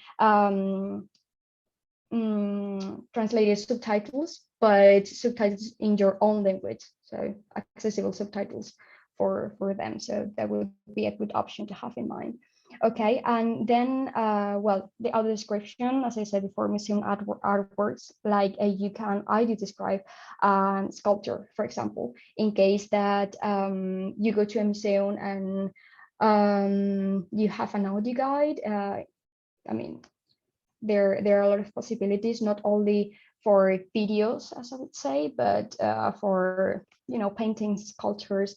So you can like audio describe and do like the script for audio description, not only the translation, but also you can create them from scratch. And that's great. I mean, I think that's like, I like that that kind of possibility, because you can be a little bit creative in that. So that's great. And then localization, for example, video games, not only like the part that you read in the video game is translation, but also the videos that are within the video game. So some of them are translated and dubbed, and it's like I mean, for me, it's something that I would like to do in the future. Right now, I'm not doing that. I'm just doing subtitles. And well, in my experience, for example, I specialized in audiovisual translation. And what I do basically is translate webinars from institutions. There is a professor that gives a lecture, and then that lecture is translated. I do the subtitles, and then I translate the subtitles, and just that video or that webinar goes to, in my case, a Spanish audience. Is something that it's very helpful if you want to start, especially at the beginning, because you practice a lot. It's not very rewarding, I have to say, because there is a lot of work and a lot of effort behind it. Also, a lot of terminology that you might find difficult because it's new for you. Well, but there is like the tricky part in translation, that you maybe you have a very specific topic and you don't really know the terminology, and you need to just work with it. Great. And then well, accessibility, you can just look for associations in your country or your city, your town, whatever, because here in Spain we have associations not only for the deaf and hard of hearing, but also for blind people, and you can just write them a message and propose something like I don't know, maybe a documentary, maybe you can translate something that that people might find interesting or helpful for them. And I think that would be like a good start in case you're interested. So I don't know if some of you are thinking about the possibility of doing audiovisual translation. I encourage you to do so because I personally like it very much. But maybe you are wondering, what are the options? What should I do in case that I want to specialize in audiovisual translation? Well, there is not only one path that you have to follow, but there are several. So the main options I would say would be like to do a master's degree, but it's not absolutely necessary, at least here in Spain or here in Europe in general, it's not absolutely necessary to do a master's degree in order to work as an audiovisual translator. I mean, it's helpful, of course, it gives you the knowledge, especially if you finish your degree. For example, in my degree, it was modern languages and translation, and we had a subject on audiovisual translation, but it was not very detailed. So in my experience, I felt that I needed more knowledge about the topic, like in general, and I decided to start my master's degree. But it's not absolutely necessary, it's not mandatory to have a master's degree, but it's like a good option. So there's also courses and seminars that you can do. For example, they don't really need to be face-to-face courses. I took most of my courses online because by the time I specialized, you know, pandemic, COVID situation, so they couldn't be face-to-face, but I took them online and very happy about it because I could like take my time and it was worth it. So and not only that, but also like interviews. You can just watch interviews with other translators that are specialized in that have like a wide experience in that sector. There are podcasts. There, well, in case that you're studying Spanish or you work with the Spanish, I can recommend you some podcasts and some YouTube channels in which they give some interviews. They talk about the topic and about not only dubbing and subtitling, but like in general, the visual translation, as I said before, like the description, accessibility, and so on. And I found them like really, really helpful. And I will also recommend to be part and become a member of associations and attend to events as well. So please, if you have an association that you know, or maybe, and just even if you don't know them, just look for them and try to be a member. Because they're really helpful. You can you get the chance to talk with other translators. If you're a student, you get the chance to talk with other students, and you get a lot from there. Actually, it was like for me, when I joined the association I'm part of, it was a lot of things changed for me in my professional career.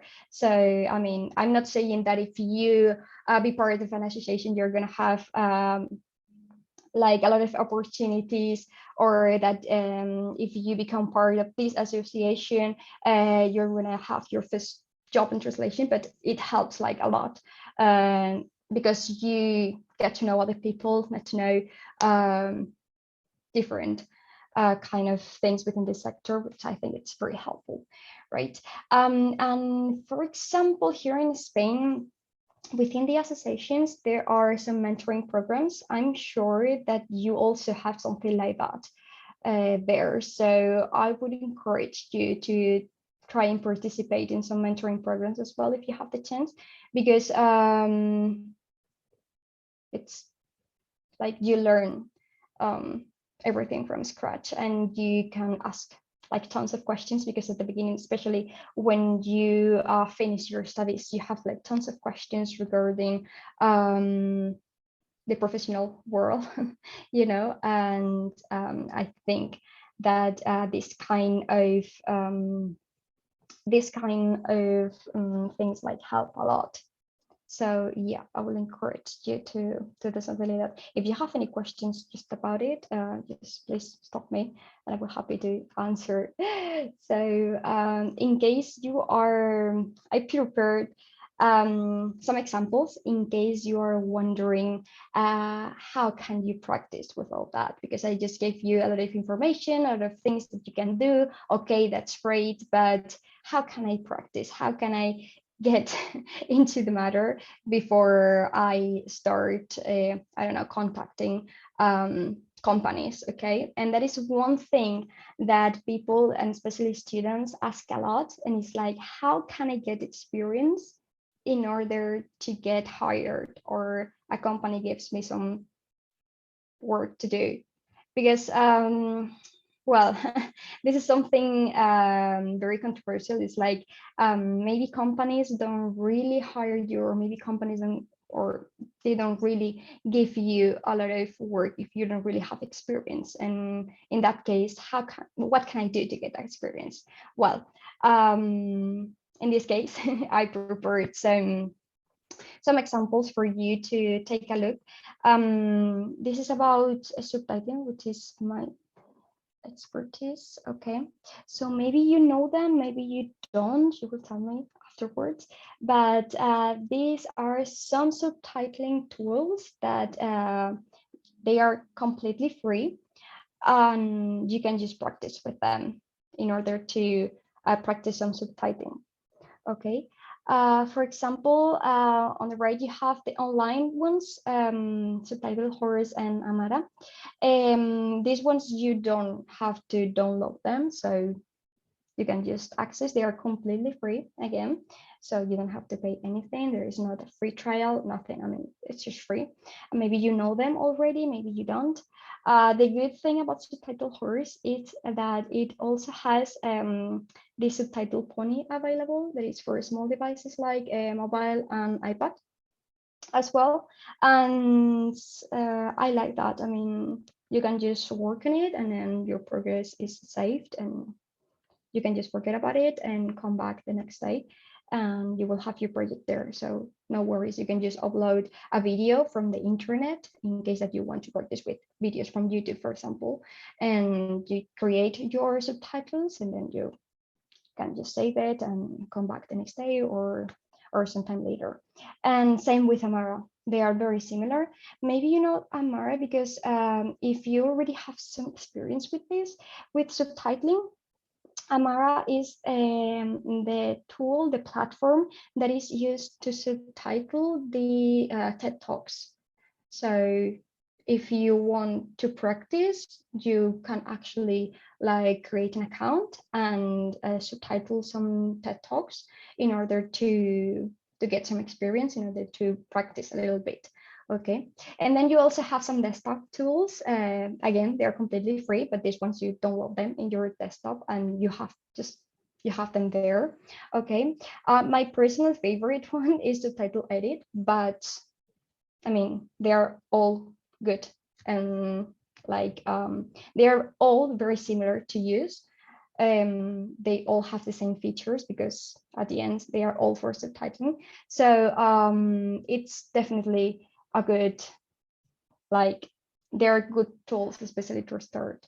There are some of them that of course there are some tools that you need to pay for them in order to download them, but with this I think it's more than enough. And in my experience I haven't used any other than this. So most subtitlers and most audiovisual translators usually use this kind of tools, especially the desktop ones, because, well, you know, you can just download your work and nothing is out of your computer. And that would be it. I think, yes, more or less we're in time. So that was my like super quick introduction in the audiovisual sector. So thank you so much. I don't know if you have any questions in case that we have time for questions, or maybe not. But if so, you have my social media, and also you have my email there in case that you want to chat or ask questions or whatever you want. Muchas gracias, Alba. We really enjoyed it here. Thank you so much. Thank you. For those, I mean, I studied also in Alcalá de Henares, so good Oh, to you see did? Great. Yeah. So I'm happy to see you here. I knew she had to say it. Of course I do. Oh, Alba, thank you so much. If nobody has any questions, I do have a question. I don't see questions in the chat right now, so I'm gonna go ahead with mine. With these free tools that you mentioned,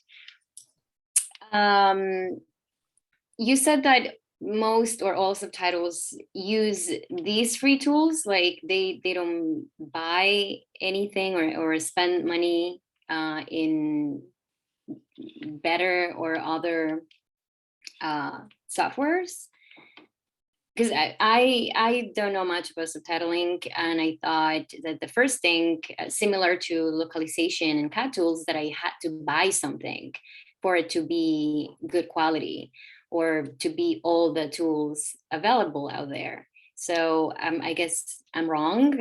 Can I actually work after getting the experience just with the free tools? Actually, you can, because it's not mandatory, like to have a specific subtitling tool for a project. And if it is mandatory, usually the company provides it for you.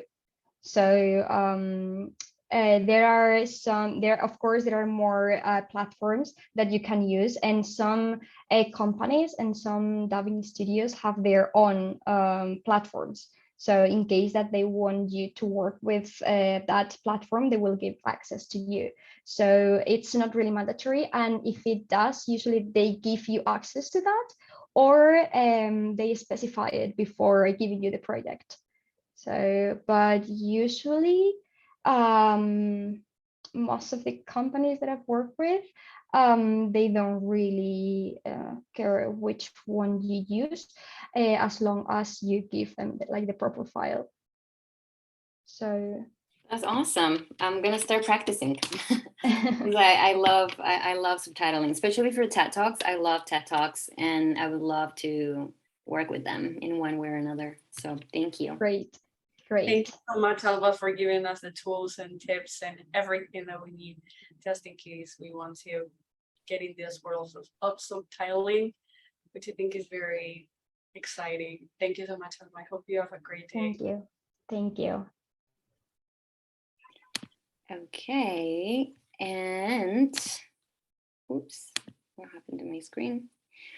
Well, I'm very excited to present our next speaker, because in the planning of this event, we had a little trouble finding someone who had experience in the field of video gaming, and at the same time was willing and able to present today, until we heard of Hugo Miranda in the Brand the Interpreter podcast. And he was as generous as all the speakers here today to join us. So I wanted to thank Mireia, but she is gone, I believe. Yeah, I don't see her here anymore.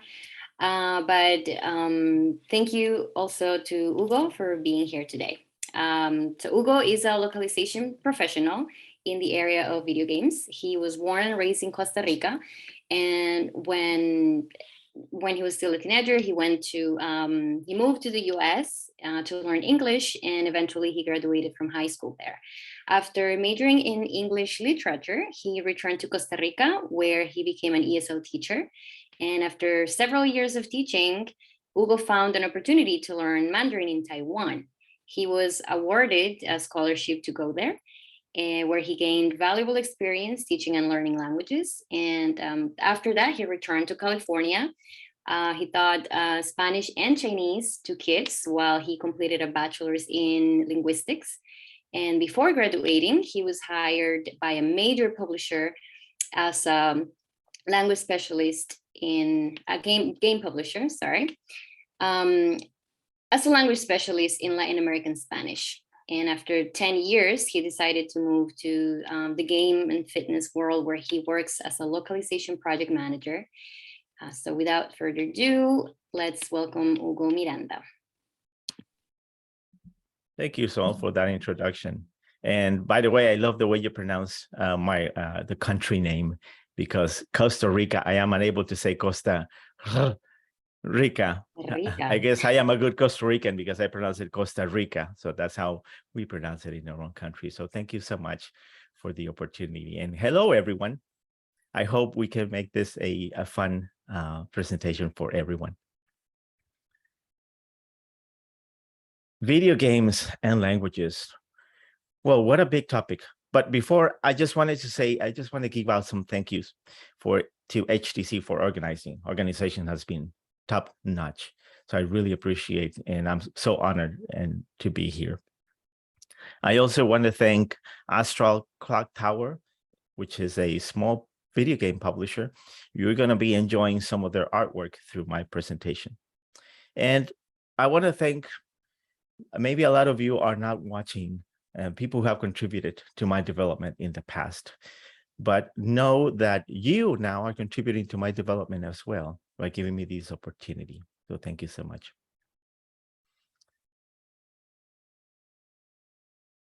Let's go through a quick agenda of what I'm going to be talking about. And I'm going to try to make this concise. So it is a very broad topic, but I want to let you know that I'm available for you to contact me in any of the ways that I've listed. Why video games, the industry, and what does it mean for language professionals? Let's talk about a little bit about the revolution of media. And of course, you can think about, the first big jump in with the printing press, Gutenberg's printing press, and how that gave a lot of people to the opportunity to start reading, right? And then there is silent movies to the internet, the press to the radio. Well, right now we are at that next step in media, and that is video games. But why are they such a massive, such a powerful tool? Well, they're interactive, which is very different from different media that we have experienced before. Interactive media just prompts you to make a choice. It makes you think, as opposed to, like a movie where you were passive about it and you just kind of follow the story. A video game prompts you to think, to make choices. It is immersive. It brings you into environments, and it gives you sounds and storylines. And you're more open to receiving and storing information. I don't know if you've heard of that example where they compared the impact of a video game as opposed to a regular class. So the study was, to study the impact of certain attributes in a lake. And the students there were three types of students. One group was given a report, to write a report. The other group was given the opportunity to go out to the lake and do interviews of the community. And the other group was given a video game to learn about what's going on with the lake and how to find solutions for it. And at the end, they tested all of them. And the group that was found to have the most information to test it better was the one that did the video games. That's just a brief example. Gamification. You might have heard this term before, and it's more of a science that we in the video game industry use to see how we can keep players engaged longer. So we try to make things interesting. What's behind the door? What's behind those hills? We ask you, what happened to this person that we just got into a cabin and it's empty? We try to make it interesting like that, adding storylines. We add stats so we can record all your interactions with the game, and that will give you that information. You can see in a regular video game how there are sets of stats right around the screen. And of course, who doesn't like exploring new worlds through 3D scenarios? Now, in the area of video games, yes, there are many, many, many challenges. It's a new industry, relatively new. Talk about 30 years, 20, 30 years. It is very new. But what are those challenges that I'm talking about in a new industry? Well, you have new tools that you have to get used to. Before, like Alba was mentioning, some of the subtitling tools. And these are very professional, very powerful tools where you can control how many characters, for example, the viewer is prompted to read in a number of seconds, which there is an actual limit. And this is regardless of the language, but there is an actual number of characters that you can read, that you can absorb the message through. And those tools, sometimes they do not align perfectly. So you have to find ways of doing things. A lot of manual work sometimes. Guess what? A lot of copy pasting because the tools just don't align with each other. It's such a new industry. Another thing is finding out how to get things done because they haven't been done before, basically.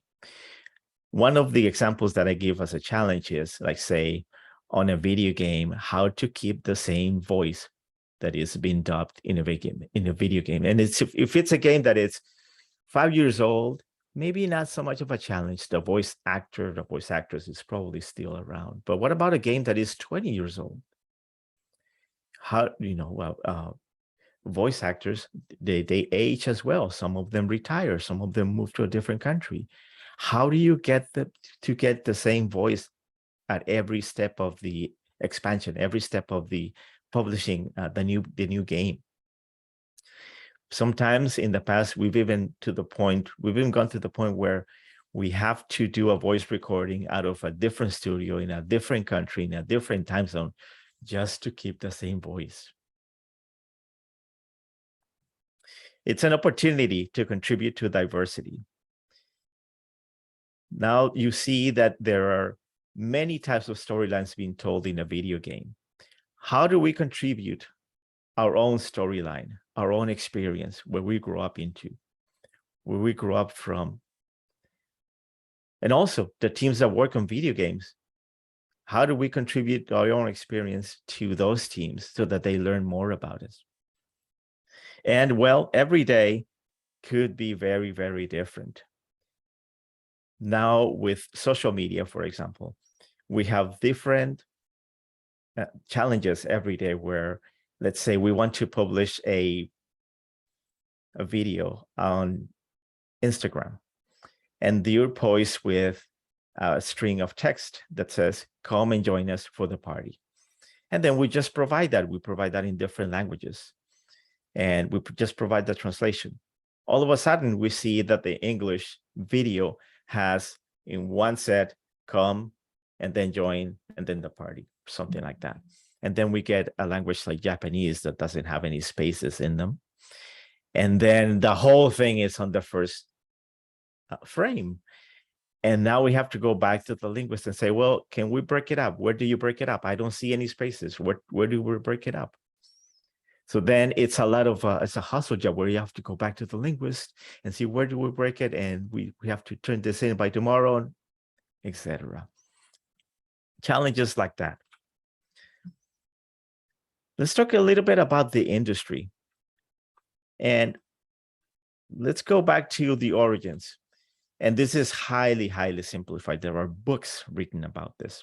A good book that I would recommend is The Story of Nintendo. That's a Story of Mario.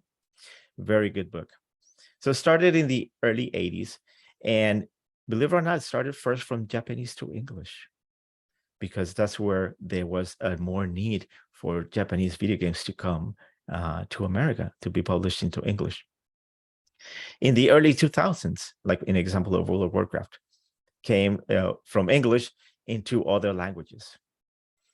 And after that, that's when we had that it was not only text, but also dubbing. So recording the voices for the games became a new industry. Of course, it's a new industry it was an old industry for TV and movies, but then video games are done a little bit differently. So that industry was, of course, invited into doing video games.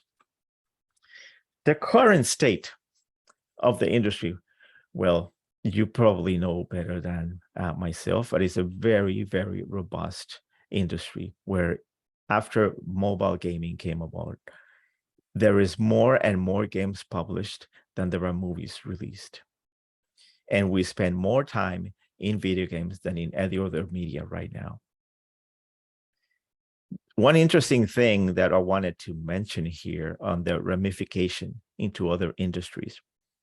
You see, the industry is still new, 30 to 20 years old, but then you already see that game developers or game professionals are going into other fields.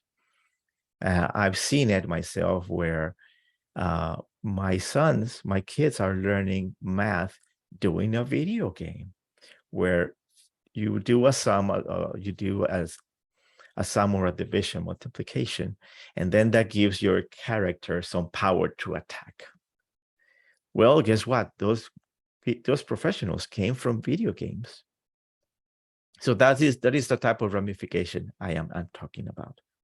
And the diversification, where we'll see that going into more the implementation of other genders, for example, into video games, into the storylines. What do I see as the future of video games? The gamification aspect of things, like say, people talk about the multiverse and how we interact in a 3D environment to do different things. I see a future where we can do shopping inside a video game, and we're getting close to that. We see that there's redistribution from bigger studios into smaller studios that dedicate themselves to doing different things. Like say, I don't know if you've seen that there are certain restaurant chains that do publish games. Well, those professionals came from video gaming.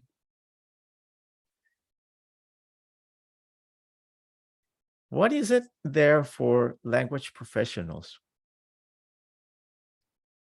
Here, I wanted to bring up the possibilities and bilingualism as an asset. And what do I mean by that? Not just that you have to be working as a language professional. If you are a designer, that you implement text, you put text into videos, well, you could be very useful if you know the importance of being bilingual. An example I give is this designer who was just copying and pasting text of the languages into videos. And it was just a simple mistake, but for example, this person would miss the first letter of a sentence or not capitalize it, for example. And if you are a bilingual person, you will be more sensitive to those things. If you are a program manager, you could bring the importance of knowing other languages and how important this impact would have into a different market. That is something that English speakers or monolinguals, they just don't think about. Now, there's advantages in different roles, as I mentioned. Not only that you have to be a language professional. Finding your strengths. I often say that our lives are like in a video game, and we are like the heroes in that video game. What does it take for you to know what your strengths are? How do you know? How do you know what you're good at? Well, in a video game, you find out, you go and read what the character's abilities are like. Does it freeze other characters? Does it travel in time? Does it shoot? Does it jump? What are your assets? How do you find out Do you pay attention to when other people tell you you're good at this? Do you take note of that? So finding your strengths. For example, one example I give as a project manager is if you wanted to be a project manager, what kind of assets do you need to have for that? And I say, well, in your circle of friends, one friend last Monday mentioned that he was going into the hospital, and then comes Friday, you haven't heard from this friend. Do you have do you feel anxious that you haven't heard from this friend? Hey, whatever happened to you? Whatever happened to that? Now, do you have that feeling for 3 other friends around you? Well, that is what a project manager is like. Hey, whatever happened to that email that you were going to send me for translation? Whatever happened to this asset? Is it ready? Is it ready for us? Do you have that anxiety to wanting to follow up with things?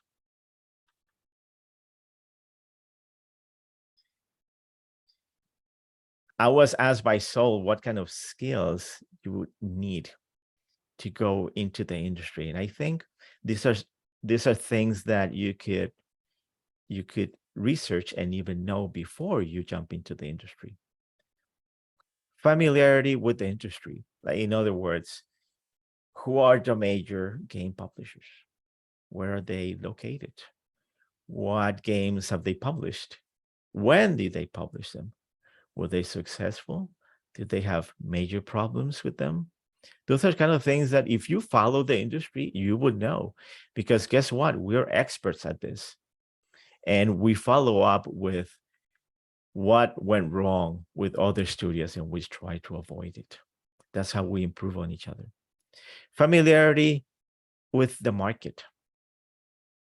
What games are more popular in certain regions? Is free-to-play more popular in certain areas of the world? What about console games? Are they more accessible? Maybe they're more expensive in some countries, and maybe in others are not. Maybe in other countries, there's an embargo of certain products and they cannot get to them, right? This is information that is useful, say, because if you're given a project where you have to translate a website for a shop where they can buy your products, and they tell you to publish it in a certain language, but then you go, but oh, wait, I thought that we couldn't sell products in that region. Oh, thank you for pointing that out. Those are things that you could bring just on yourself by researching. Familiarity with other cultures and languages. And this is such a big asset because when we're speaking English, when we're in a world that English is the only language and is the common tongue, basically, we don't often think about these things. Things like I just mentioned, how like Japanese doesn't have any spaces. How about French? Do you know that I found something very unusual about French, which is at the exclamation mark at the end of a sentence, you need to have a space, which English you don't, you just put the exclamation mark. And in French, you need to have a space and the exclamation mark. So that is very useful if you're implementing an art asset and you look at that as a monolingual or as an English speaker, or maybe a speaker of another language, you just don't know what French is supposed to look like. And you just, that looks like a typo. I'm just going to delete it. So being sensitive to those kind of things helps a lot. In terms of culture, what about topics that we can talk about or not talk about? I remember an example where we were going to publish a game in Latin America. And we were talking about fish and about sharks, things like that. And there was sort of a joke on shark and shark fins, right? And it was a very, very inoffensive joke. But then when you put it in the context of the shark fin black market, that is huge in Latin America, which is not a nice thing to talk about. generally when you talk about killing fish or killing other type of animals, it's not a cool thing to mention. That's not something that you want your gamers, your players to looking at and coming from your game. So that is something that in the past I pointed out, and the writer of the game actually removed that line from the game, just because I was familiar with that culture, that would be sensitive to them. Briefly, let's go through some of the positions in video games with languages. Well, linguists are a huge asset. And let me point out that I am a linguist, but because I study linguistics. But in the field, linguist is generally a translator. Basically, a person that is the language expert of that region, of that language in the market. Usually, we give ownership to this person about the market that they're representing. A language editor is just basically a person that brings into a broader view of the translation being given in a video game. In the past, I was one of these. And since we had to do Latin American Spanish, I had to verify that things did not sound too regional to certain markets. There was this instance where I don't want to mention the name of the pronunciation of the word, but there's this little humanoid characters that they're short, and it's spelled like this: GNOME. And then in the recording booth, this was given to us as Nyomo. The pronunciation was given to us as Nyomo. And I had never heard that pronunciation before. I had heard of Nomo. And this created a very, very big discussion in our department. And it just turns out there are certain regions in Latin America are just very common to say Nyomo as opposed to Nomo. So it was my job to, okay, so what do we have to publish for this game if it's a broader audience? Of course, there is quality assurance where we have to verify what is right and wrong. Project manager, people manager, a voiceover artist, voiceover directors, and of course, recording engineers. Oh, I wanted to thank Astral Clock Tower. Please visit their website and learn more about them. They are a very small studio, indie studio located in Northeast US. And I just want to thank them for providing the beautiful art that they gave me here. One more is a resource that I wanted to provide to you. It's called Open World Videocast, and the episodes are on YouTube. And there's a group of very dedicated individuals who just go and interview professionals in the industry right now. And with that, I just wanted to thank you and open the floor to any questions. I know it's a very broad, very big topic. Thank you so much, Hugo. We really enjoyed your talk here. Very interesting. Sure, no problem. It's my pleasure. Do you have any questions? Do we have any questions here? Yeah, we have one question here. I'll keep the slides. Hi. All right. Yes, I found your presentation really, really interesting because I'm also interested in this video game industry. And I have two questions. And the first one is, if I want to work in the video game industry as a language service person, then do I need to learn the Python? Because I've heard, yes, someone just, if they are going to do the translation, they need to decode those video games and then just write some coding on that like software. And yes, so I am really curious about that. And the second question is, if I want to get my feet wet in this industry, where should I find those internship or job postings? Do you have like kind of exclusive forum where you post those information for hiring jobs? Thank you. Thank you. What was your name? Ziwen. 子文你好.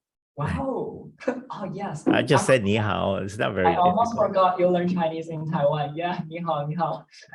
你是哪里人？我是甘肃兰州人，在大陆。哦，甘肃。哦，没去过，没去过。I haven't been to Gansu, but I hope in the future. Wow. Okay, thank you, 子文.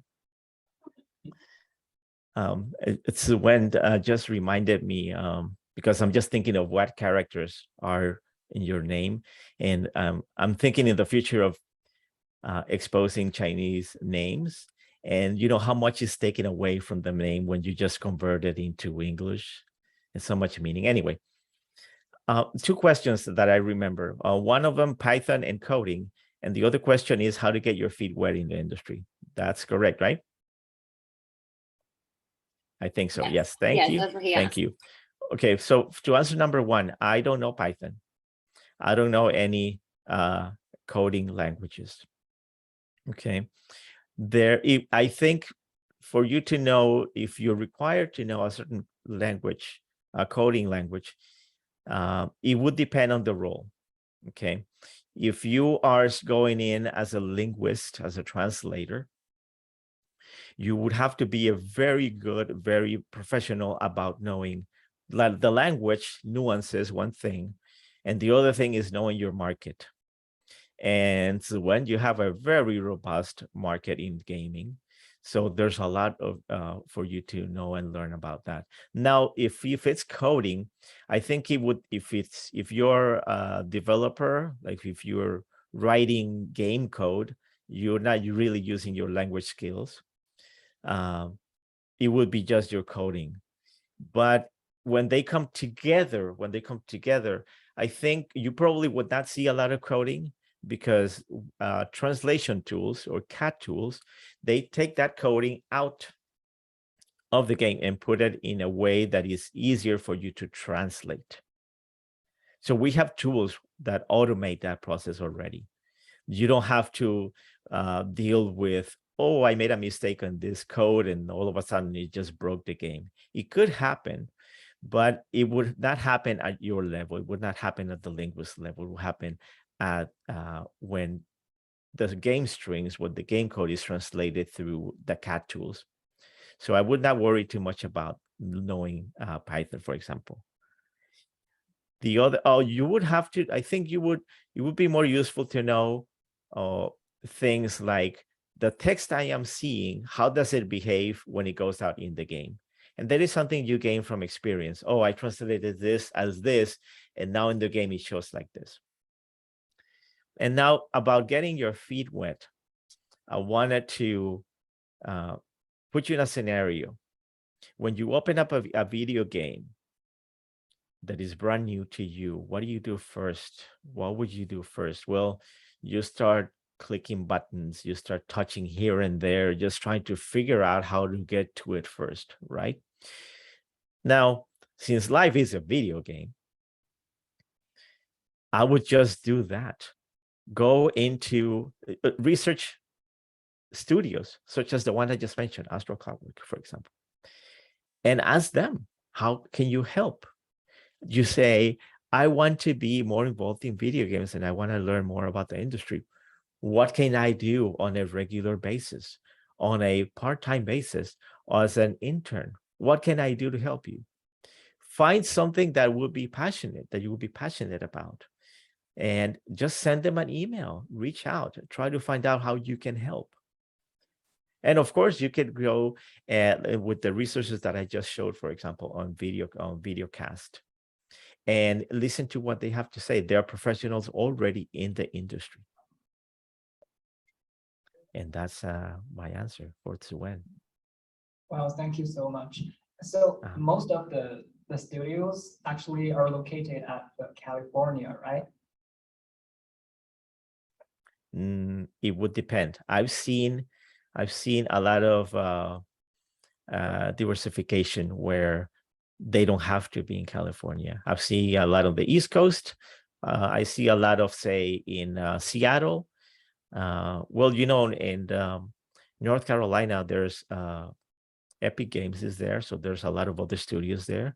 There's a lot of studios in Northern Europe as well, and there's studios in Latin America as well. And of course, you probably know that there's a lot of video games being produced in China, actually more than the West can produce. They're everywhere. Sorry. Thank you so much. I just want to say, yes, that's so helpful. Thank you. Do we have any more questions here, maybe in the Zoom room?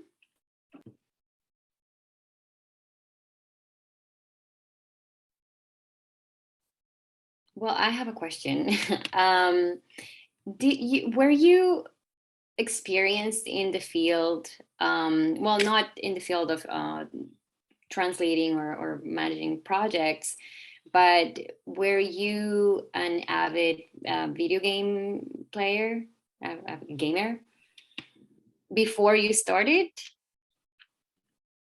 That's a really good question. That it goes very deep when you say, when you ask what's an avid gamer. In our industry, I've heard of hardcore gamer, and those terms are so intimidating because then you can suffer from the what kind of syndrome is it? Do you know the kind of syndrome I'm talking about? Because maybe you think a hardcore gamer, an avid gamer, is the one that plays 5 to 6 hours every night of the same game. So wow, he's got like a hardcore gamer, right? And I would say not to be intimidated by those terms. Okay, everybody has a different way of looking at games, and your experience contributes to that. There are hardcore gamers, and yes, that they fill in their role. But what about if they don't know another language? They cannot really fill in for you. So when I went to the first major publisher that I worked for, I was mostly hired for my multilingual skills, and because I had a passion for video games. At that time, I said that I had grown up playing Nintendo and Atari. And I had some consoles that I played with, but I did not have the money to purchase them at the time. And that was it. Before I was hired, I worked for a smaller video game company that was making betting games. So basically you could play a game and earn money, like a casino type of game when they were legal. And that is the experience that I brought into a major publisher.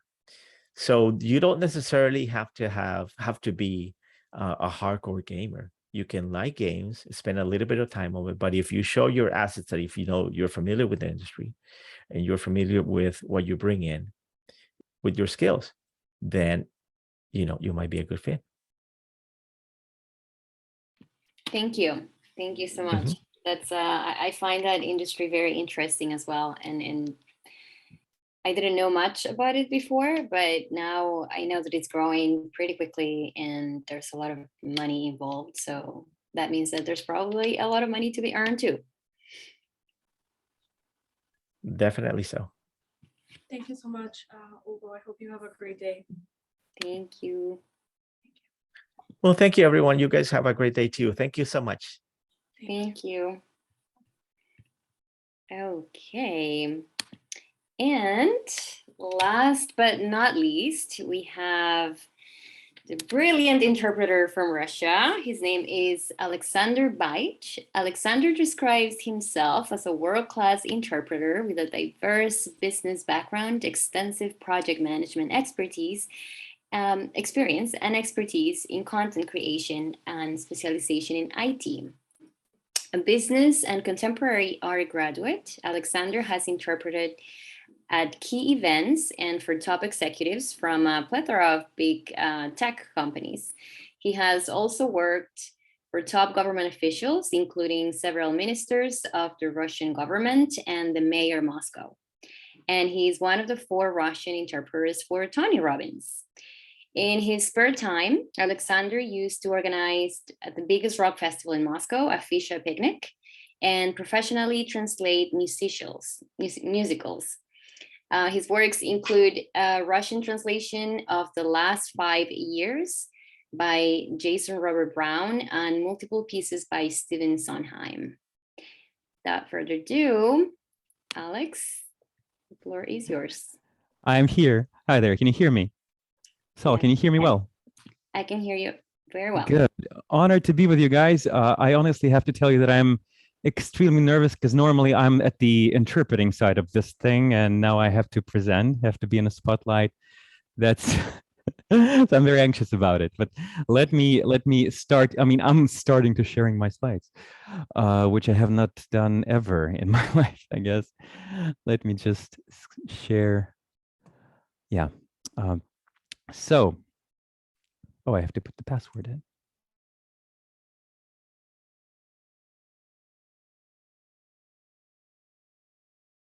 You can see my keynote. We can. Okay, good. So, oh no, that's not before we say goodbye. We need to start with a different slide. So let me begin, and I will begin with the disclaimer. But first, I move this interface here. So, before I begin, I have to start with a disclaimer saying that everything that will be said in the upcoming 30 minutes is meant for those people who are really good at their job as an interpreter. I mean to say that there's this concept in startups, the MVP, which is not the most valuable player, but the minimal viable product. And I assume that all of you guys know your craft. You're good interpreters, you know your vocabulary, you prepare for your gigs, you're experienced, you have good diction. I mean, you are good interpreters already. You're precise, you're on point, you have good work ethics, etc., etc., etc. So all of these things are taken into account. They stem from the fact that you are already doing your job good, no matter what. There's also disclaimer number 2. Where is it? Yeah, disclaimer number 2. Everything that I'm saying is a complete blasphemy in the more or less traditional Russian circles of interpretation. So the things that I will be saying, well, I would be crucified for saying them, because I'm sort of this new school guy who is more about what we call emotional interpretation. The style of interpretation casually nicknamed by Viktor Kozyrev, another outstanding interpreter of Tony Robbins. So we will be talking about, partially we'll be talking about emotional interpretation. And also I have to also make a side note that we're mostly talking about what they call conference interpretation. So I guess I do have to introduce myself. So my name is Sasha Baich. I am an interpreter. I could be talking for hours about my outstanding achievements and fabulous experience for over 10 years now. But I will just show you a couple of videos. So this one, me interpreting then Prime Minister of Russia, Dmitry Medvedev, who used to be the president of Russia, at the Sochi Economic Forum in 2019.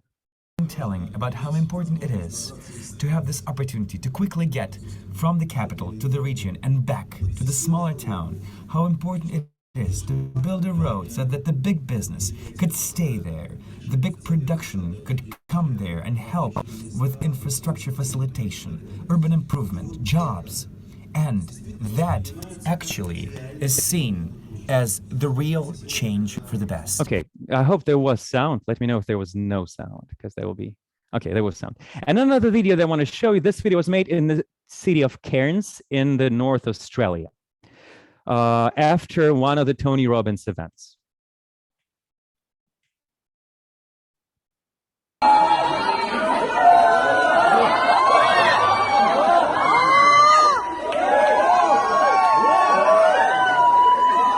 So So these are people after the event, those who listened to the interpretation into Russian language, cheering me and my colleagues for the very good job that we did back then. So we will return to this video a bit later, because this is sort of very closely related to this thing that we call emotional interpretation. So I'm Sasha Baich, an interpreter. Well, not just an interpreter. And I should mention that I was never trained as a conventional interpreter.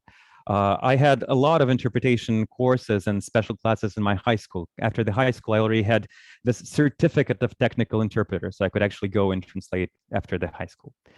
So this is me organizing the biggest land art festival in Russia in the middle of the woods. This is me after 5 hours of solo interpretation. This is me acting in a musical based on the novel by Stephen King called Carrie, the musical. This is me interpreting the bingo game.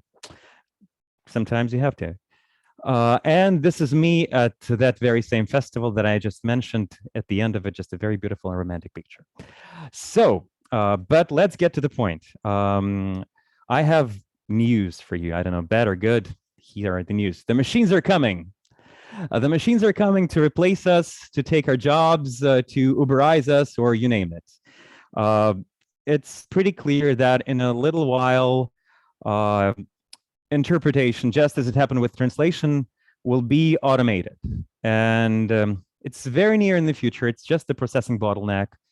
I talked to a number of people who specialize in the field, and they're saying that the algorithms are pretty much fine. If you have ever been using Google Translate, it's frighteningly good. I mean, it's really good, and it scares me to imagine that this could be transferred into interpretation and speech generation, etc.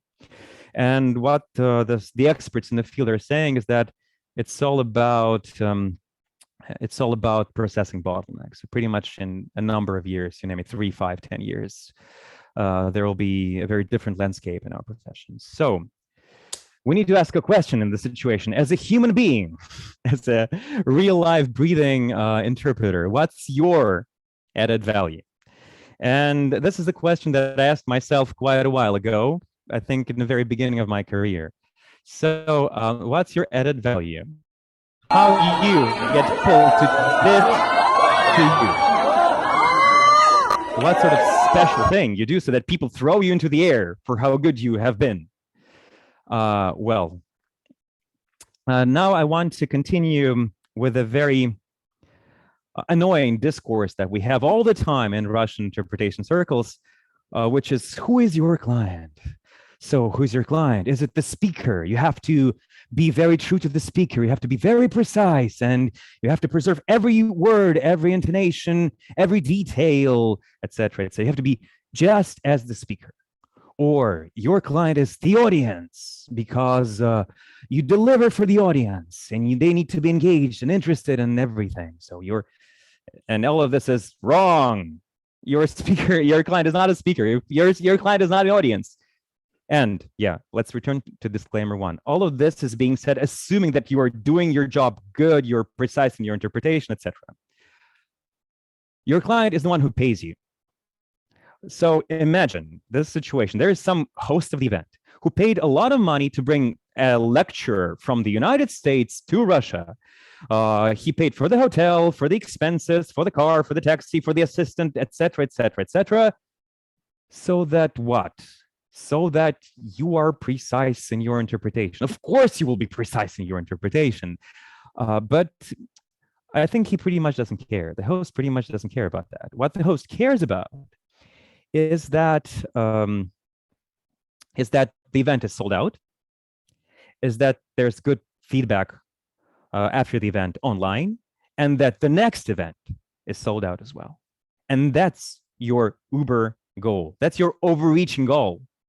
You have to make that for your client, because guess what? If you do that, next time you have a job. So your client is the one who pays you. And the one who pays you cares about the event being sold out, the event having good feedback, and the next event happening and being sold out as well. And this is what you should care about, assuming that you're doing your job good. So Yeah, and I remember the machines are coming, so pretty much anything can any algorithm will be able to translate precisely in 5 years. So that brings us to the very important point. So what's your added value in the digital age? And these are the things that are quite obvious and pretty much straightforward. Well, in Russia at least, I don't know how in America, but in Russia, everything transitioned into Zoom after the COVID began. So a ton of jobs, a lot of work, everything is happening online, and everything is being live streamed. Everything is being recorded. Even if it's a hybrid event, both online and offline, it's still recorded, and it's all pretty much YouTube based. So in the digital age, your added value is clicks, likes, views, and shares. In the situation when you're translating for the online, which is pretty much what we're doing now in Zoom, what's important for the client is that the video and the event or anything has more clicks, more likes, more views, and more shares. And this is what you should deliver as an interpreter for that particular conference, event. And there's this beautiful word called conversion. Remember that video where people were throwing us into the air? Do you think how many of them will come to another Tony Robbins event? Well, a lot of them, probably, because they were super happy with the previous one. And then I get a job. So there's an obvious question how you do that. And that brings us to the point of emotional interpretation. It has to be engaging. It has to be interesting. It has to be exciting. It has to be fun. And sometimes it has to be a bit over the top. But let me say this. You cannot replace precision with emotions. I'm not talking about yelling and waving your hands and being a stand-up comedian all the time. Well, that works in certain cases. And we know very well that cognitively people retain information better when there's emotional connection to the information. When people laugh, they tend to enjoy what's happening around them. So that's pretty much what we should be doing from time to time. The story that I want to tell you, I was translating once this architectural conference, and this story was told to me by the lady who organized the event. And she told me that she was sitting in the first row and listening to the first speaker without interpretation. And the person next to her, a friend, was listening to me interpreting. And she's listening to this first guy, and the guy is outright, well, he's not fireworks, let's say this. He's not flashy. And he's very monotonous, a bit dull. And she's saying to her, this lady, the organizer, she's saying to a friend, Jesus, why did we put him first? He's just so boring. And a friend of hers who was listening to the interpretation, he does this. He takes off the headset and says, I don't know, it's very interesting in here. So this is what you should be doing with the tone of voice, with the knowledge of the subject, with the delivery. You all know very well that the speech is naturally musical. It doesn't have to be do, do, do, do, do, do, do. It has to be da, da, da, da, da, da, da, da, da, da. And that way, inevitably, against the listener's will, the listener is listening. You have to have very good diction. You have to have good voice. You have to have good sense of humor. You need to deliver. You need to deliver the guts, even if it's boring. Even if the speaker is 30%, okay, you have to be 120%. Because what's your added value? You can translate precisely. Anything can translate precisely.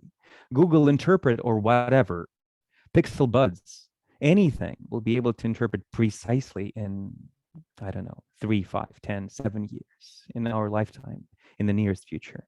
So what can we do? We can diversify or be ready to diversify because I have this very strong opinion that the best medical interpreter is a doctor who can interpret. Oh, I didn't fix this. That was who speaks good English. The doctor who can interpret. Sorry, I didn't fix this slide. So the best medical interpreter is a doctor who can interpret. Not me who read a book on ears or knees or ankles or whatever. do different things. I majored in business, I majored in contemporary art, I majored in marketing and brand management. When I get to a board of directors of the major Russian steel mining company, I'm not an interpreter, I'm a facilitator because I know what they're talking about very, very well. And this is the point. This is where you can do a bit more. This is where you can have added value as a human interpreter, but not as a, I don't know, as an algorithm or just sort of a function. Another thing that I recommend is never say no to a job. Always volunteer, even if it pays even nothing. I got all of my best clients, all of my best jobs, and all of my best adventures in life through volunteering, and or some pro bono work. I worked for this big educational institution in Moscow, and they were paying me peanuts. It's ridiculous. But then they began working with the embassy of Dubai, and Dubai paid twice the average rate in Moscow. So you never know. You never know who the person you're working with now will be working with, in a month or so. So, oh yeah. So never say no and volunteer. Next, the vocal training. This is what I do all the time. Go and find the speech coach, the vocal coach, the public speaking coach, acting training, anything. So the vocal training that I do is I use this hazelnut, if I'm not mistaken, this is a hazelnut, and I put it in my mouth and I rap every time before an important, or pretty much any job that I have. I just rap for about 15 minutes with a mouthful of hazelnut. My go-to tracks are My Shot from the musical Hamilton, and maybe Cabinet Battle 1 and Cabinet Battle 2. That's good enough for some really, really good vocal warm-up before you begin the work. Okay, and of course, get a stage experience. Stage experience is a very, very potent enhancement to your interpretation skills. You're never afraid of anything, especially if we talk about consecutive interpretation, not simultaneous, but if you have to be on stage with a guy, because I strongly believe that being on stage with a person is a sort of a double tag thing. It's a double tag team gig, especially when you're translating, with a person live on stage. And you must not have stage frights. You must know how to interact with the audience. You sort of both are the hosts of this evening. Of course, it very much depends on the speaker, and sometimes you talk this through in advance. If you're an experienced translator, you know how to behave, but you must have the stage experience. You must be able to speak in front of a crowd of 2,000 people or 50,000 people, which I did. And I never have any fright because I know what it's like to be on stage every evening in a musical, and it is frightening. So in this situation, before we goodbye, let me tell you this. The machines are coming, which is not that bad, or maybe very bad to many of us. There are many tricks that we can use that the machines can help us with, at least for now. But there's one final point. Humans will always need humans, which is a great thing. Even if the machines are coming, humans will always need humans to interact, to understand one another. And especially, talk like this. Not many algorithms will be able to handle it, but we'll still need to help each other with communication and understanding each other. So human will always need humans to do a little bit more for each other. So never hesitate to do a little bit more, even if it doesn't pay any money. Never hesitate to help set up that Zoom call. Never hesitate to help run that presentation, or just help the speaker to get into the mood before an important speech. Be human, be helpful, be sincere, be considerate. Thank you. Wow, thank you.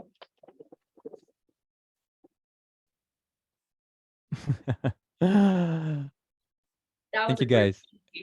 That was very. Thank you so much. And everybody here we were having a great laugh with those videos and gifs and everything. That was very cool. Thank you so much. Thank you so much, guys. I honestly I'm exceptionally honored to present in front of you. I mean, this is a lot to me. Jeremiah just said pretty intense, but great. Thank you. Thank you. Memorable. It's memorable. Thank you so much for this presentation. You are very, very engaging, very informative. And yeah, we definitely cannot run away from machines. They're definitely coming. And I mean, one of the reasons why we organized this event was to remind everyone that, well, there is technology out there, and we have to use it. We have to learn how to use it, how to live with it, how to be a team with it, and how to, as you said, remain humans and cultivate what makes us human, to not let the machines take over. So thank you so much for that huge reminder. And for the team. I love how you're just like setting the emergency mode. Like for the machines are coming, literally like I work with AI and it feels not like that. Literally AI right now today cannot stand without a human. Still, yeah. Yeah, so yeah, no emergency mode for now. Okay. We'll see. I remember these beautiful days when I was, walking around the city of Lyon in France with a yellow pages book looking for a place to fix my shoes, and I go, there's this thing on a map, there were like 100 pages in the book. It was 2006 or 2007. So we'll see how things change. Not the same anymore. Ugo was saying that this is awesome advice, pure gold. I believe this is when you were talking about stage. Honestly, go to a community theater. Just find a theater near you. Honestly, anything like that. Run a High School Musical or something. I don't know. And he also said that we need to train the AI, which is completely true. As we were speaking with Carla earlier, we are needed to program everything that's going to take our jobs later on. But I don't think that's gonna happen. We're just going to learn to adapt. And there's a question here from If you could read it. Ugo. Yes, sure. How did you find out this was your field? You mean in a translation, interpretation, as a sort of as my I don't know, main occupation in life, as my passion in life? Yes. Or Hugo, what do you mean? Or more of an emotional approach to the interpretation? I got a yes here at the chat, but At Ugo, you can unmute yourself if you want to. Yeah, Oh, sure. Yeah, go ahead.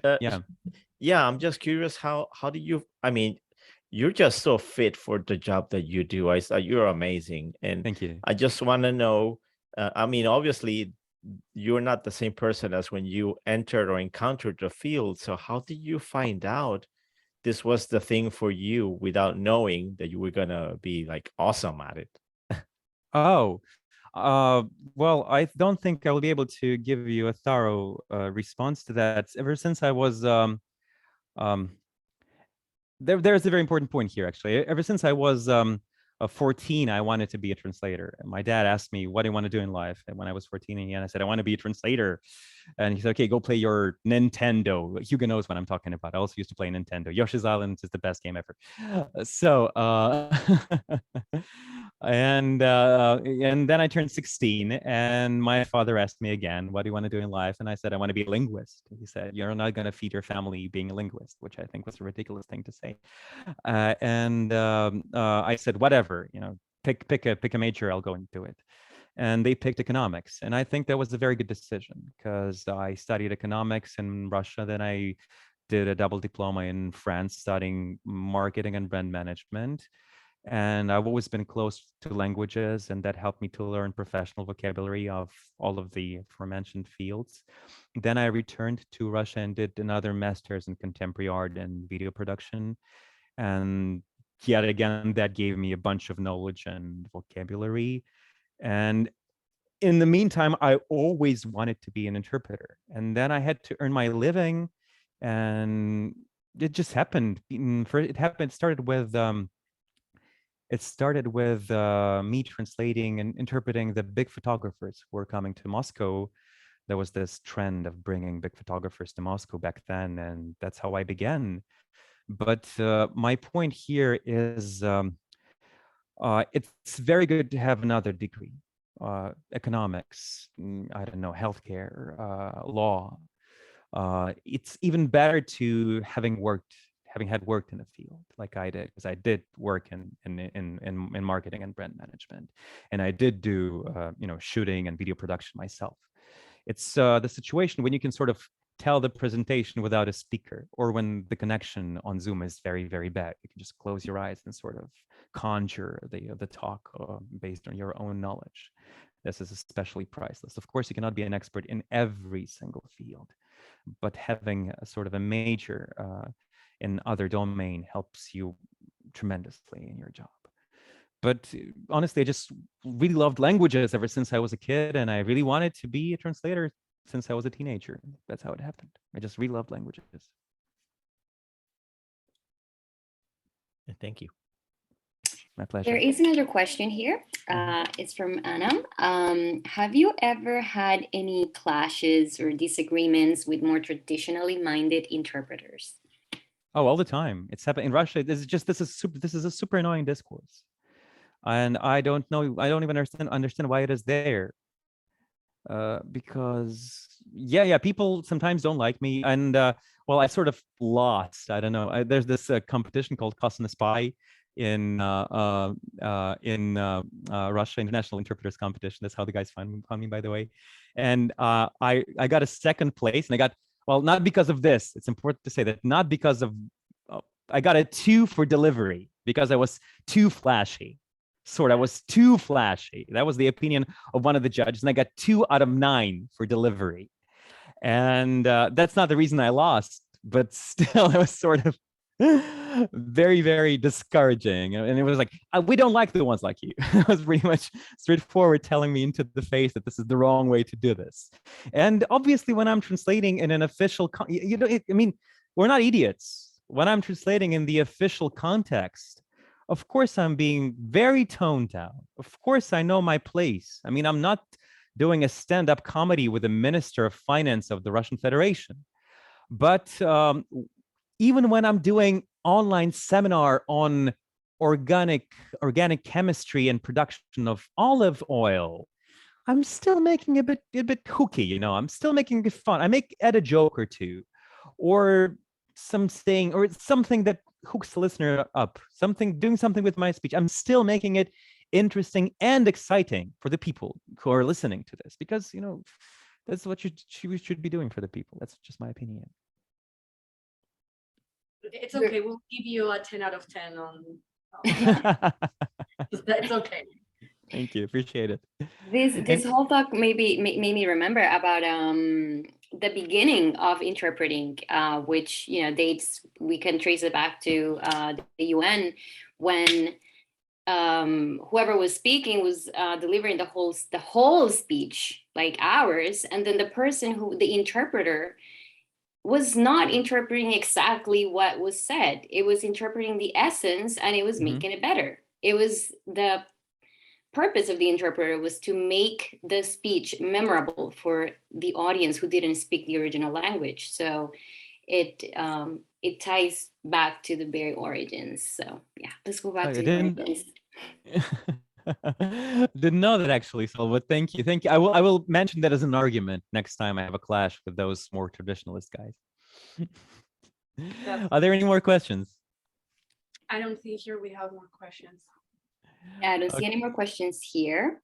And it is 9:30 p.m. here in Germany, 3:30 in New York. Yep. And I don't know what time it is in Russia. What are you again? Well, I'm now in Israel, in the city of Tel Aviv, but it's Moscow time as well here. Okay, that's and I have a cat. I have a cat behind me. All this time there was a cat, by the way. Yay! In every presentation there should be a cat, so I had a cat. Okay, I'll note that too. So we have arrived to at the end of this symposium. We thank you all very, very much for attending, for dedicating some of your valuable time to listen to us and to listen to our speakers. I am so thankful to every single one of you to come here today and giving us so much knowledge, sharing some of your experience. This is my last day as a Hunter student. I am graduating, and I cannot be more happy to know that my last day I got all these questions answered and all these tools to go out there and apply them. So thank you so very much. I don't know if maybe Rachel or Julie have some closing remarks. Now that I'm here, yes, I have the same feeling as well. It's our last day as Matty students. Also, probably one of our last days as president and vice president of Hunter Translation Society. So we're happy because this happened. We made this happen. We all are here. We got great panelists. We got really amazing topics that inspired us. But we are also sad because, you know, probably next year we'll be on the side or just attending for fun, for just like seeing what topics we can learn from. But thank you so much for everybody who attend here in person. Thank you so much to both of the officers that I have here, Daniela and Sewen. Thank you so much for your help. It comes from like my heart, you know, that without you and Sol and Anna, this wouldn't have been possible. And all your efforts and, you know, the contact you've made and all the time that you've spent on this is valuable. I told you at the beginning, this will be valuable for your future and for everything that is about to come in the future. Thank you so much. And if Julie wants to come and say some words, we'll be more than happy. I just want to. Oh, do you want the? I want the microphone? Sure. No problem. I just want to congratulate you all again, and particularly the executive officers of this Hunter Translation Society. You've made us so proud. And of course, you've also set a high bar now for the next generation and, you know, in the years to come. Thank you so much. And this has been, and thank you to the speakers. You've been so generous and sharing all of the rich expertise and knowledge. And we have so much to have, we have gained a lot, and we have so much to explore going forward. Thank you so much. And congratulations to the graduates. So we have Rachel, and we have Sol, and we have Charles Pichamelo, right? Who is graduating on the 10th. Thank you. Thank you. And I think it's great that we're saying goodbye with this picture that we have here for our panelists, saying humans will always need humans. So beautiful, isn't it? Yes. We would always be in need of humans.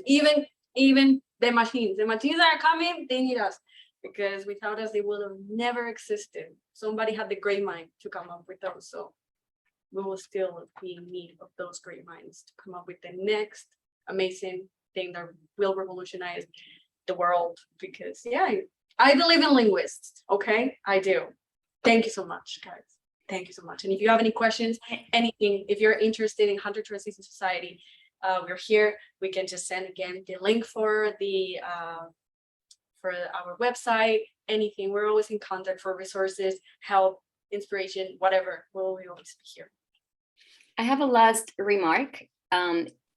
Each and every one of our speakers have agreed to be contacted by you guys. If you have any questions, if you want to follow up with their topics, if you want to, I don't know, if you're looking for a mentor and you think you have found one, any inquiry that you have, you are more than welcome. They will be more than welcome to answer your questions and keep contact with you guys. So take advantage of that. It doesn't happen all the time.